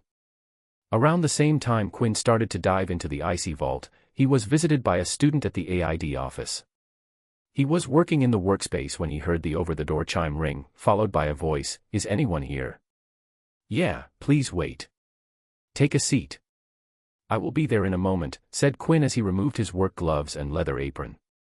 He waved his hand over his workstation, making sure that everything was packed and arranged for him when he returned. Quinn's clothes straightened them up as he walked towards the office door. When he entered the office, Quinn saw Padma Patil, a first-year Ravenclaw, sitting in the client chair. "Welcome to the AID office. How may I help you?" Quinn greeted her with a smile. Quinn sat down on his chair and asked, now that the standard greeting is out of the way, "What can I do for you, Miss Patil? This is your first time here at my office." Quinn already knew the British girl with Indian heritage because they were in the same house, and Quinn was just a year older than her. He had frequent communication with most of the Ravenclaw first-year students. This year, Quinn had gained most of his business from the students from his own age and then from the new first years. Most older students still didn't treat Quinn's venture as a serious service because of Quinn's age. Why would they go to a second year who was still new to Hogwarts? This line of thought and the belief that they knew more than Quinn was why Quinn's AID wasn't popular among the older students. And Quinn had no intention to lord his actual knowledge and skills to the upperclassmen just so he could gain more business. Padma Patil looked at Quinn and straightforwardly said, "The final exams are coming in a few months, so I would like to have your first-year notes." "My notes?" asked Quinn. His expression was one of a mix of surprise and intrigue. "Yes, your notes. I have heard that you scored more than 100% on all subjects other than potions and history of magic. With your reputation, I think your notes would be a lot of help to me," answered the studious of the Patil twins. Quinn smiled and inquired, "And, where did you learn this reputation of mine?" "Professor Sprout told us during her herbology lessons," answered Padma. Quinn nodded, though it slightly surprised him she didn't hear it from Professor Flitwick. Charms, defense against the dark arts, transfiguration, potions, herbology, astronomy, and history of magic, listed Quinn. 7 first-year subjects, and you want notes on all these subjects. Padma nodded. I can arrange that. You will have my notes of all 7 first-year subjects in your hands in a week's worth of time, replied Quinn. And, how much will these notes cost me? Asked the Ravenclaw Patil. She had researched Quinn's service before coming to him. She knew he charged money for the help he provided, plus the card stated the terms themselves. Quinn did some quick math in his head and answered, 5 sickles a subject, that makes 35 sickles, so, 2 galleons and 1 sickle. Padma nodded and left after saying goodbye. Quinn didn't move from his office chair for a long while, thinking about the job he had just taken. A great business opportunity has come to my doorstep. It would be a crime not to exploit this, wouldn't it, thought Quinn. I can sell my notes to the entire first and second-year student population, spoke Quinn. Quinn knew of his reputation for being the smartest of his class, and his notes would be a huge commodity for students preparing for their end-of-year examinations. I have to thank Padma. There are still months before the exams, and even Ravenclaws haven't started going into the preparation mode. I still have a lot of time to advertise this, said Quinn. If Padma Patil didn't come here, Quinn wouldn't have thought of this idea this year. But, then there is that problem, sighed Quinn. While it sounded as easy as taking out his first-year notes and compiling them so anybody could read them, but the reality of it was rather different. His notes weren't just from Hogwarts but from a boatload of different communities. They had a lot of viewpoints and information that wasn't taught in Hogwarts. I need to separate the Hogwarts material, said Quinn, rubbing his forehead. That would take some time. End-of-year exam notes had to be short and concise. Quinn's actual notes were short and concise but on a different level, they weren't suitable for end-of-year examinations. Quinn's notes had information and knowledge from a boatload of various communities that would not help students in Hogwarts examinations. Plus, if these notes become popular, then they would most probably make their way to at least one of the teachers, sighed Quinn. Quinn needed to be very careful that something out of Hogwarts course books and Hogwarts library didn't make itself into his notes because teachers might see it, and they might notice the oddities. Keep the cards close to the chest, all about that long-term game, murmured Quinn. He stood up from his desk and exhaled, this is going to be a busy week. Scene break. Quinn stood in front of 49 stacked sheets of parchment paper, arranged neatly in the order of 7 by 7. A fountain pen laid on every sheet of parchment paper. He was standing in his workshop, and usually, there would be a center island table standing in the place of the stacks of paper, but that island table had been shrunk down and set on the side. Quinn sat down in front of the stacks of parchments, took in deep breaths, and closed his eyes. Quinn appeared in his mindscape and stood in front of 7 books. 7 books, set in a single shelf bookcase, in a room with nothing else inside. These 7 books were the essence of Quinn's knowledge of 7 Hogwarts subjects with information from Hogwarts course books and Hogwarts library. He had sorted these 7 books from his knowledge bank of charms, defense against the dark arts, transfiguration, potions, herbology, astronomy, and history of magic. He had carefully crafted these 7 memory books and made sure that there was no extra knowledge from foreign communities. The 7 memory books radiated with light, and when Quinn opened his eyes, all 49 of the fountain pens suddenly stood up straight and started to write on sheets of parchments. Quinn used every ounce of his occlumency mastery of the efficiency aspect to control 49 different objects to perform complex tasks. Simultaneous multitasking was one of the occlumency skills Quinn was working on, and this was a great way to practice that skill. He allotted 7 stacks of parchments to every subject, and the pens wrote notes on the parchments. The fountain pens wrote paragraphs, drew complex diagrams, and referenced every point for extra information and validation if required. Little by little, Quinn got in the groove, and the pens began moving faster and faster. As the process became faster and faster, the sheets of parchments also changed quicker and quicker. Quinn's eyes were now only showing white as the 49 pens wrote, and wrote. After an unidentified amount of time, all the pens stopped and set themselves down on the few remaining sheets of parchments. Quinn's eyes still showed white for at least a minute before the irises came back down to the front of the eyes, and Quinn started to badly cough as he leaned down to his side with one hand supported his body and the other hand on his chest. Cough, this needs more work. Definitely needs more work, coughed Quinn. He laid down on the floor and breathed heavily as his chest raised up and down. He turned his head to the side and saw multiple stacks of parchments, more than the initial 49 stacks. There were hundreds of thin stacks of parchments lining the wide floor of Quinn's workshop. But it was worth it, he sighed, watching the sweet result of his work.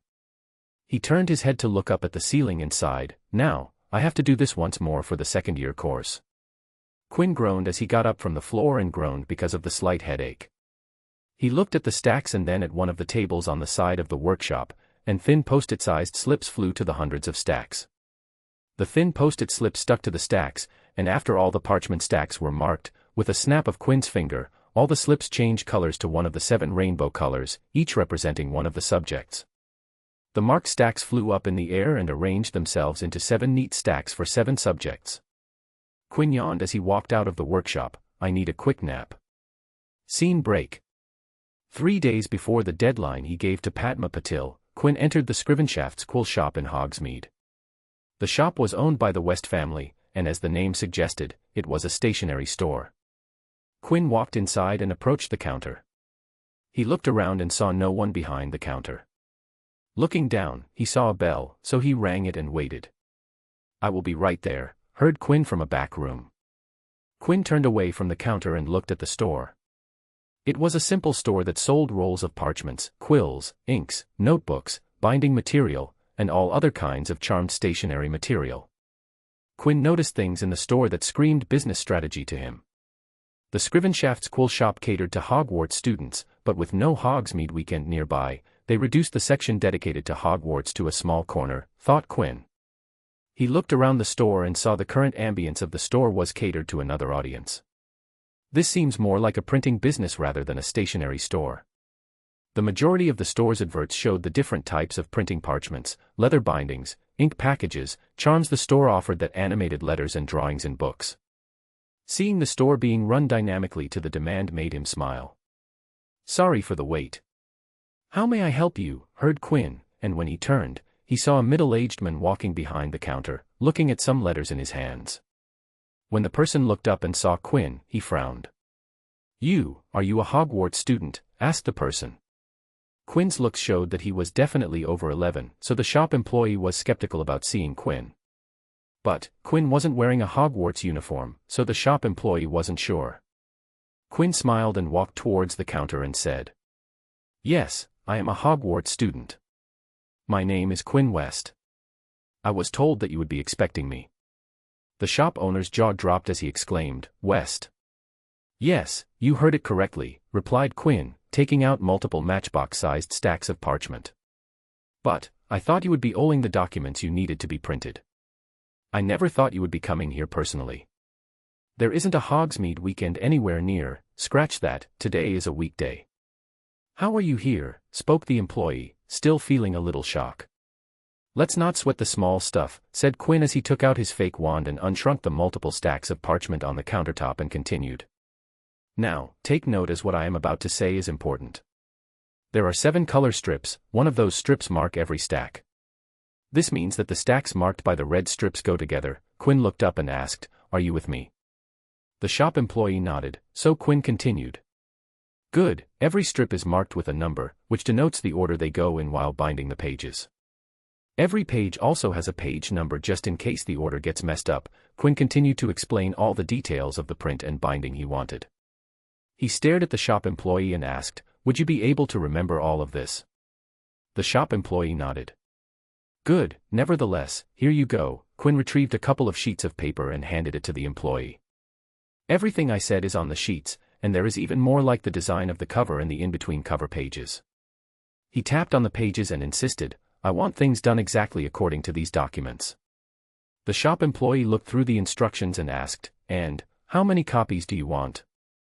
For now, I want 20 copies of each final package, but please keep the print with you. I will need more in the future, answered Quinn. Quinn also looked up and asked, How much will all this cost? I can't take money from you, said the employee, his tone incredulous. Quinn shook his head and answered, No, this is my personal endeavor. I will pay for this myself. When Quinn had contacted his family to ask for the services of the Scrivenshaft's cool shop, his grandfather had outright told him he would have to pay from his own trust vault, and Quinn had no problem with it. Quinn's trust vault had a lot of money, compared to the capital Quinn used for buying beast parts, herbs, books, and other stuff. This bill would be relatively small, and he would most probably break even if a few sets sold. Profit was never really the motive, though Quinn. "I will send you the bill after the delivery," answered the shop employee. Quinn's family owned the business, and it wouldn't be a problem if Quinn never paid. "I will be needing these in 3 days. Would that time be enough?" asked Quinn. The shop employee nodded and responded, "You will have these in 2 days." He looked at Quinn and asked, "Would you come here to collect?" Quinn shook his head, "No, shrunk the notebooks and all them to Hogwarts." "Understood." Quinn nodded, "Excellent. Now, I would have to leave. I have to return to the castle." The shop employee stepped from behind the counter and said, "I will escort you." Quinn waved his hand and said, "It's okay. I can find my way. By the way, I didn't get your name." "Oh, my name is Gary," answered the now-named shop employee. "Good evening, Gary. Let's hope this goes well and we can work more," said Quinn as he bid farewell to Gary. Scene break. As Gary promised, Quinn got his delivery on the day he had to give the notes to Padma Patil. During breakfast, the owl raid brought the Scrivenshaft's package dropped on the table in front of Quinn. Quinn saw the Scrivenshaft's logo on the package, and a wide grin surfaced on his face. He picked the parcel and placed it in his book bag. He hummed a tune while eating his breakfast. Marcus, who was looking at Quinn, asked, "What got you in a good mood?" "Today will be a momentous day, Belby." "A momentous day," said Quinn. Quinn looked at Marcus, but he was already back eating his food, not paying attention to him. "You just missed the footnote, you glutton," deadpanned Quinn. Scene break. Quinn sat in his office reading a book on blood magic when he heard the door chime ring. He closed the book and looked up to see Padma Patil enter the office. "Good evening, Miss Patil." "Your notes are ready," greeted Quinn. He opened a drawer in his desk and took out 7 bound stacks of parchments. The cover of each stack had a different color. The 7 books covered all 7 colors of the rainbow. The design on the cover was quite mentalistic. Mentioned in the center of the cover page were the subject names and the year. On the bottom right corner, there was a small box with AID written inside it. The cover page was made from a slightly thicker parchment than the pages inside, but it was still parchment, so the notes had a paperback feel instead of a hardback. Quinn had the notes made from parchment instead of paper so that all would readily accept them. He pushed the 7 notebooks towards Padma and let her take a look. The looks of notes surprised her. She wasn't expecting them to look so aesthetically pleasing. "These are your notes?" she asked as she opened the charms notebook. "Yes, these are my notes, an amalgamation of my knowledge. These notes contain everything I consider important, written in easy words and figures. You will find everything from the course books and the books I have read from the library," said Quinn, not lying at all. He was just omitting that he knew a lot more than this. "Why do they look like this?" asked Padma, not looking at Quinn at all. The notebooks intrigued her too much. "Oh that," Quinn smiled and said, "I have decided to sell these notes, so I made them look good. This design will attract a lot more attention." He leaned forward and spoke, "Now, Miss Patil, I have a proposition that I would like to offer you." Padma looked up from the notes and asked, "What proposition?" "I would give you a discount of 10 sickles, or 2 of these 7 notebooks if you advertise these notes to your friends. Study in the common room. Keep the notes out on the tables, so they remain in view, and everyone can see them." "You know that kind of stuff," answered Quinn. Padma thought for a second before nodding, "I can do that." She put 25 sickles on the table. Quinn counted the money before asking, "Can you sign your name, the subjects you purchased, and the money you gave me on here?" He pulled out a paper from his desk with a table on it. "Write your name here, tick the subjects you purchased and write the amount in sickles." "Excellent." Quinn shook hands with Padma and said, "Pleasure doing business with you." When Padma left, Quinn looked at the sole name written on the table and talked, "Let's start Phase 2. Chapter 40, Spreading Influence, and Important Customers. Katie Bell and her friends were walking in the corridors, walking back to their common room after classes, when they were stopped by a voice.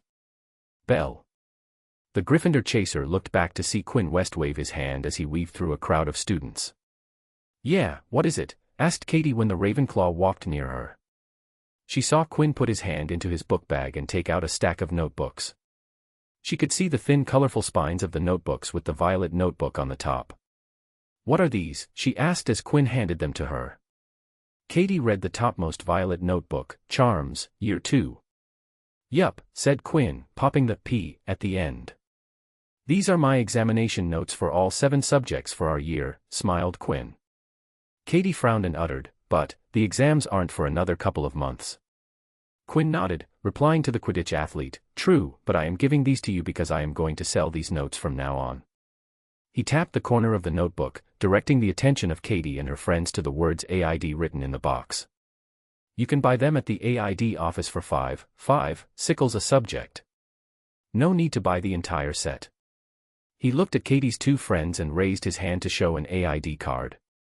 He shifted his thumb to reveal that he had 2 cards in his hands, showcasing sleight of hand. "These are for you ladies," said Quinn as he gave the cards to them. "If you want to buy my notes, you can come to this room. As I said, you don't have to buy the complete set, and you can pool money among a group to buy the entire set and share the notebooks." He turned back to Katie and spoke, "This set is free. But, I want you to do something for me." When Katie nodded, Quinn continued, "Spread the word that I am selling these notebooks among the Gryffindor house. I have notes for all subjects of the 1st and 2nd year. Tell them the cost and say that the price is negotiable." He placed his hand on top of the notebooks, and when he removed it, there was another black and gold AID card sitting on the top of the notebook. "They can come to visit at the AID office. I will discuss prices with them there," finished Quinn. Katie looked at the card sitting on top of the notebook. "How many of these do you carry?" Quinn waved his empty hand and shook it for another card to suddenly appear in his hand. He held the card with his other hand and revealed a whole deck of contacting cards in his hand, spreading them like a deck of playing cards. "A lot of them," smirked Quinn, enjoying the look on their faces at the show of simple sleight of hand magic. "Do this for me, will you? Remember, 1st and 2nd year subjects only, and the prices are negotiable," said Quinn as he walked backward and waved them goodbye before disappearing among the students. Gryffindor seed planted, thought Quinn. Scene break. Megan Jones stood near the Hogwarts kitchen with a dozen sheets of paper in her hands. "Miss Jones, as per our agreement, I want you to take these flyers and stick them on the Hufflepuff notice board, entrances of both the girls' and boys' dormitories, and all the places you think these flyers would stick out," said Quinn. Megan Jones was Quinn's very first client. She had come with a simple task of fixing a gift from her mother. Quinn had fixed it without even blinking, and now he was cashing the favor. A simple task for a small favor that she owed. She nodded, showing her understanding. "You just have to place these flyers on the surface, tap them with your wand while saying stick. I have charmed them to stick when you do that. No mess, no fuss," explained Quinn.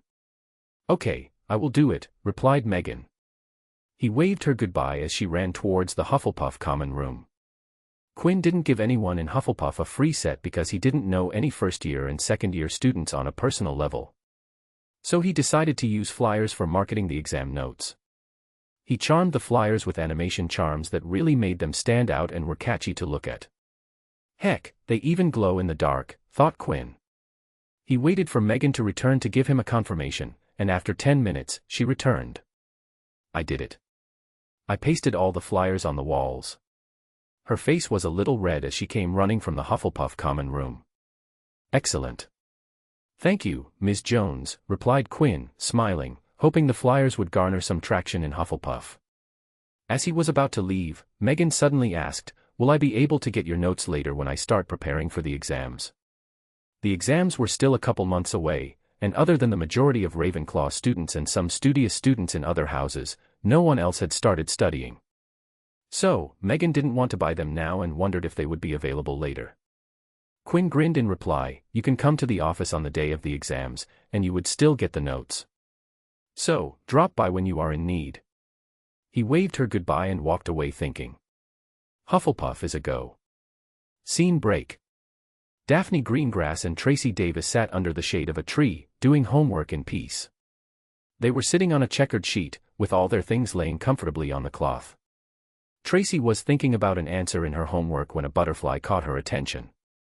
The butterfly was no ordinary one, and Tracy tugged on Daphne's clothes, getting her attention. "What?" asked the blonde in annoyance. Tracy pointed at the butterfly and exclaimed, "Look." The butterfly changes color with every flap of its wing. Daphne frowned but followed Tracy's finger and saw a butterfly flapping its way towards the trunk of the tree they were sitting under. She noticed how with every flap, the butterfly's wings would change color. "You are right," murmured Daphne as she and Tracy turned their heads toward the trunk, following the butterfly as it moved upwards and eventually went behind the trunk of the tree. The girls waited for the butterfly to re-emerge, but it never came back. "Ah, I should have followed it," whined Tracy. Daphne just shook her, but she too wanted to see the color-changing butterfly. When they turned back to the front, both noticed something completely unexpected. "Eep!" shrieked Daphne, shocked at the sudden scare she just felt. While Tracy didn't squeal, she too was shocked and had a hand on her chest, breathing deeply. The thing that scared them was actually a person. A person both were quite familiar with. Sitting in front of them was Quinn, sitting there like he had always been with them. He was reading Tracy's homework parchments. He looked up at Tracy and pointed at the parchment. "Wormwood doesn't have a taproot but a fibrous root. We add wormwood to the draft of the living death because it eliminates the side effect. You missed it here." Both of them looked on as Quinn pointed at things in Tracy's homework with a smile. "So, we learn that by drying the leaves of the nettle plant, we can get the desired effect and use it in the potion for a cure for boils. Neat, right?" He passed the parchment to Tracy, who took it from Quinn and then threw a fresh roll of parchment in his face. Daphne followed and threw her own roll at Quinn. "Prat," thundered Tracy, glaring at Quinn. A new look on her usual smiling face. "Oh, come on. It was an innocent joke. I didn't jump out to scare you and silently sat here helping you out," said Quinn, busting out his best innocent look. The two girls just gave a deadpan look to Quinn. "How did you get here?" "I didn't see you walking," asked Daphne. Quinn smiled widely, took out his fake wand, and casted a spell. The girls saw Quinn's other hand disappeared from sight. "A disillusionment charm to make myself invisible coupled with that butterfly to distract your attention was enough for me to sneak up on you," answered Quinn, conjuring two of the color-changing butterflies that fluttered around the two girls. He skipped the details that it wasn't a simple disillusionment charm but advanced light magic to make himself invisible and erasing the surrounding sound. Magic with simple misdirection. "Quite simple really," said Quinn. "So, what brings you here?" asked Tracy, as she wrote everything Quinn had said about her homework. She might have been angry, but she was listening. While Daphne admired the butterfly that landed on her finger. "Oh, I come bearing gifts for you too," said Quinn as he took out 2 sets of exam notes and handed one to each of them. "I present to you my notes for all first-year subjects. They have everything you will need to pass your end-of-year examinations. Explained every topic in easy words with diagrams for explanations. Tips and tricks for practical usage. These notes have everything and will help you greatly for your end-of-year exams," explained Quinn, putting on his best salesman smile. The two Slytherin girls undid the binding on the notebook set, picked the first notebook from the stack, and started reading. Quinn patiently waited while the girls read the material in the notes. He looked at the grass on the ground and had a sudden urge to pull on it but abstained from doing it. After a while, Tracy spoke. "These are amazing. They have so much in so fewer words." She looked at Quinn and asked, "You wrote these?" Quinn smirked, "Of course, I did. And I am going to sell these." He tapped on the AID symbol on the cover of the notes. "For that reason, I am going to need a little help." Quinn took out another set of flyers that he had given to Megan Jones and placed them on the picnic blanket. "In return for these notes, all I am asking from you two is a little promotion in the Slytherin house. You can post these flyers in the common room, and a little word of mouth would also be helpful." "I thought these were gifts," asked Daphne. Quinn chuckled and responded, "You can treat my request as a return gift from you too." Tracy picked up a flyer and said, "Of course, we will help. These notes are going to be a great help." "Thank you," smiled Quinn. He also handed them a few AID cards for distribution and explained everything about selling first and second-year subjects and how the prices were negotiable. With this, Slytherin is locked in too. Quinn was going to do the promotion in Ravenclaw on his own, and he was absolutely sure that Ravenclaw students would be his first customers and most extensive buyers. "As long I am top, Ravenclaw students will buy whatever I sell." Scene break. It took a couple of days before the orders started pouring in, and as Quinn had expected, the first batch of orders were all from Ravenclaw students. The first one to visit his office was Terry Boot, first-year Ravenclaw. "I want to buy a complete set," asked the boy. "Are you sure? It will cost you two galleons and one sickle. It is a sizable amount." "Can you afford it?" asked Quinn, retrieving a set of notes from below his desk. Terry took out 1 galleon and the remaining amount in sickles and set them on the table. He looked pained as he did it. Quinn faintly smiled and placed 1 finger on the galleon and 1 sickle and slid them towards himself. "I am willing to give you a 50% discount if you just owe me a favor in the future. You just have to do some work for me in the future." "How about it?" asked Quinn. Terry, with no hesitation, said, "I will do it." He picked up the remaining sickles from the table and placed them back into his pocket. "Good," smiled Quinn. He took out the buyer's sheet and asked, "Sign your name here, tick under the subjects you took, which means tick under all of them, and finally, write the amount you paid. In your case, it is 17 sickles." Terry picked up the quill that Quinn offered and excitedly wrote on the buyer's sheet. Quinn pushed the note set towards Terry and smiled, "Thank you for doing business with me. I hope you will like the notes and come back next year." After Terry, the dam broke, and all of Ravenclaw's first-year and second-year students came running to the AID office for the exam notes set. All of them asked for a 50% discount, and Quinn gladly gave them the deduction in return for a favor. "Damn, all of them bought full sets," thought Quinn, smiling at the buyer's table. After the Ravenclaw wave came, 2 people, who Quinn had forgotten about, visited the AID office for the exam notes. Quinn was working in the workshop when he heard the door chime and walked to the office with a small glass vial in his hand. He was drying it with a cloth because he didn't want magical residue on the vial from using a drying spell. "Welcome to AID. How may I help you today?" greeted Quinn as he walked into the office with the vial and drying cloth in his hand. He had his eyes on the vial, and when he looked up, Quinn found 2 Gryffindor looking at him. Not any 2 Gryffindor, but Ivy Potter and Hermione Granger. Quinn was surprised but didn't show a change in expression and calmly wrapped the vial in the drying cloth and set it down on the ledge in the wall behind his desk. Sitting down on his chair, Quinn gestured both of them to sit down and spoke, "Please take a seat. Make yourselves comfortable." After the Gryffindor brunette and redhead sat down, Quinn asked, "Now, how may I help you two?"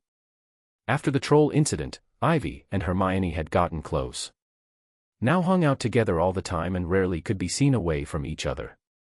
So, it wasn't a surprise that they came together.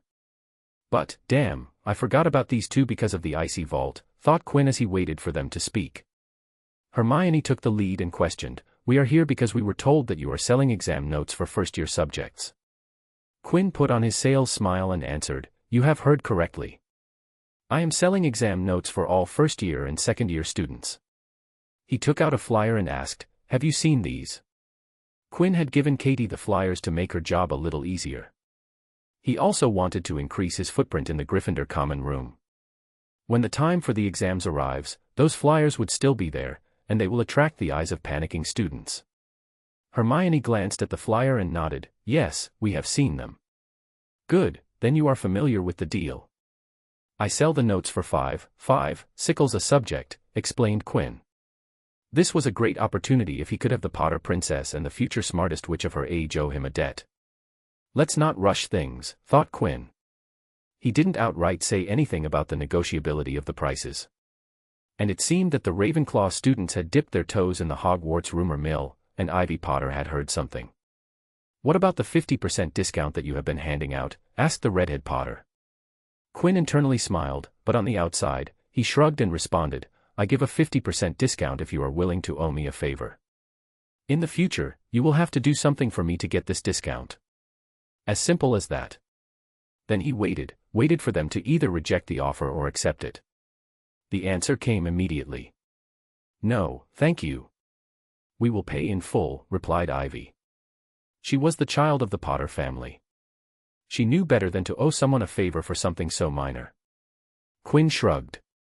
He felt a little disappointed, but there was nothing he could do about it. "So, are you going to buy the entire set, or do you want individual subjects?" "We want 2 entire sets," answered Hermione. Both girls took out two galleons and one sickle each and placed them on the table. Quinn took out 2 sets and slid them towards the girls. Picking up the coins off the table, Quinn said, "Please, sign your names here, tick the subjects and write the amount you gave." Giving them the buyer's sheet, he picked them coins and placed them in his pockets.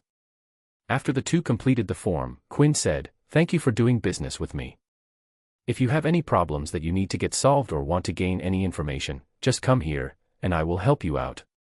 Placing 2 AID cards in front of them, Hermione picked up the card and asked, "Any information, you say?" She looked at Quinn and asked, "Then tell me you are utilizing this room, but do you have permission for using it?" Quinn smiled and answered, 2 galleons, and I will give you the answer. 5 more galleons, and I will give you the proof." Hermione narrowed her eyes, scrutinizing Quinn for a while before shaking her head. "You are asking too much money for that information." Quinn smiled while shrugging, "The information is always available. Come whenever you think the price is acceptable." Ivy, who had been silent for a while, looked up and asked, "Do you know who Nicholas Flamel is?" "Ivy," hissed Hermione, not wanting to reveal that they had been looking for Nicholas Flamel, or they had been to the 3rd-floor corridor. If news leaked, they would be in deep trouble. Unknown to Hermione, Quinn had just heard all her fears through legilimency. He had activated the moment Hermione had asked him the question. He turned his eyes towards Ivy, but here he could only sense emotions and no thoughts or memories. She has decent shields, thought Quinn.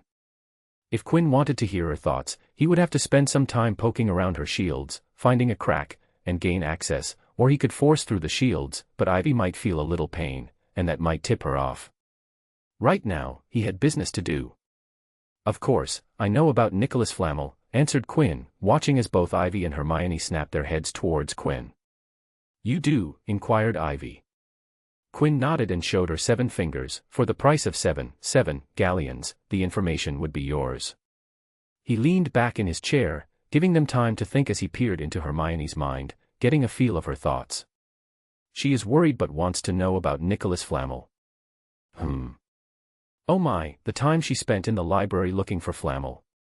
Quinn turned his eyes towards Ivy and could sense that she wanted to proceed with Quinn's offer. After some whispering, Hermione sighed, and Ivy turned to Quinn and asked, "I will pay, so tell me about Nicholas Flamel." Quinn stood up from his chair and said, "Excuse me for a couple of minutes. I would return with the information." He walked into the workshop, and the moment he was out of their sight, a wide grin appeared on his face. "I got in," thought Quinn. If Quinn could provide them with the information, then it would create a positive impression and return if they have problems in the future. Quinn took out a sheet of paper and summoned a fountain pen. Quinn manipulated the fountain pen through magic to write every piece of information he could recall about Nicholas Flamel. He wrote about his personal history, schooling, achievement of being the only known creator of Philosopher's Stone and a Grandmaster in alchemy, and his connection with Albus Dumbledore. He mentioned everything that would point to them that a Philosopher's Stone was behind the door on the 3rd-floor corridor. He took the sheet of paper and slipped it into an A4-size document envelope. "Here you go, information on one Nicholas Flamel," said Quinn as he put the envelope in front of the 2 girls. Ivy tried to pick up the envelope, but the envelope didn't budge from the table. "What is this?" demanded Ivy, a frown marring her face. Quinn took out a galleon from his pocket and said, "Pay up, and you will be able to pick it up." Ivy huffed while she retrieved 5 galleons from her pocket and looked at Hermione. "Do you have 2? I will return them to you later." The girls pulled the money and gave it to Quinn, and Quinn tapped his fake wand on the envelope, releasing it from the table. Ivy swiped the envelope and hurriedly read the papers inside it. Hermione joined her, and both read the contents, their eyes widening as they realized what Fluffy the Cerberus was guarding. The 2 girls looked at each other, communicating with each other, and nodded. They stood up and looked at Quinn. "Thank you for this," said Ivy, Hermione nodding in affirmation. Quinn stood up from his chair and said, "I am glad that you liked my services. Please do come back if you have other problems." He followed them to the door, and when they were out, Quinn spoke to them. "Miss Potter and Miss Granger, the restricted part of the 3rd-floor corridor is dangerous." The headmaster wasn't joking when he warned about a painful death. Both the girls turned back with wide eyes and saw Quinn with a mysterious smile on his face. "Wadash!" exclaimed Ivy, but the door was shut closed before she could finish. The two girls stood in shock as they looked at the closed door, not knowing what to feel about the unexpected warning from the person who had given them valuable information that they were looking for months. On the other side of the door, Quinn was grinning widely. Mysterious vibe established. Oh, that felt good. Yeah, that was perfect, thought Quinn, feeling great about his performance.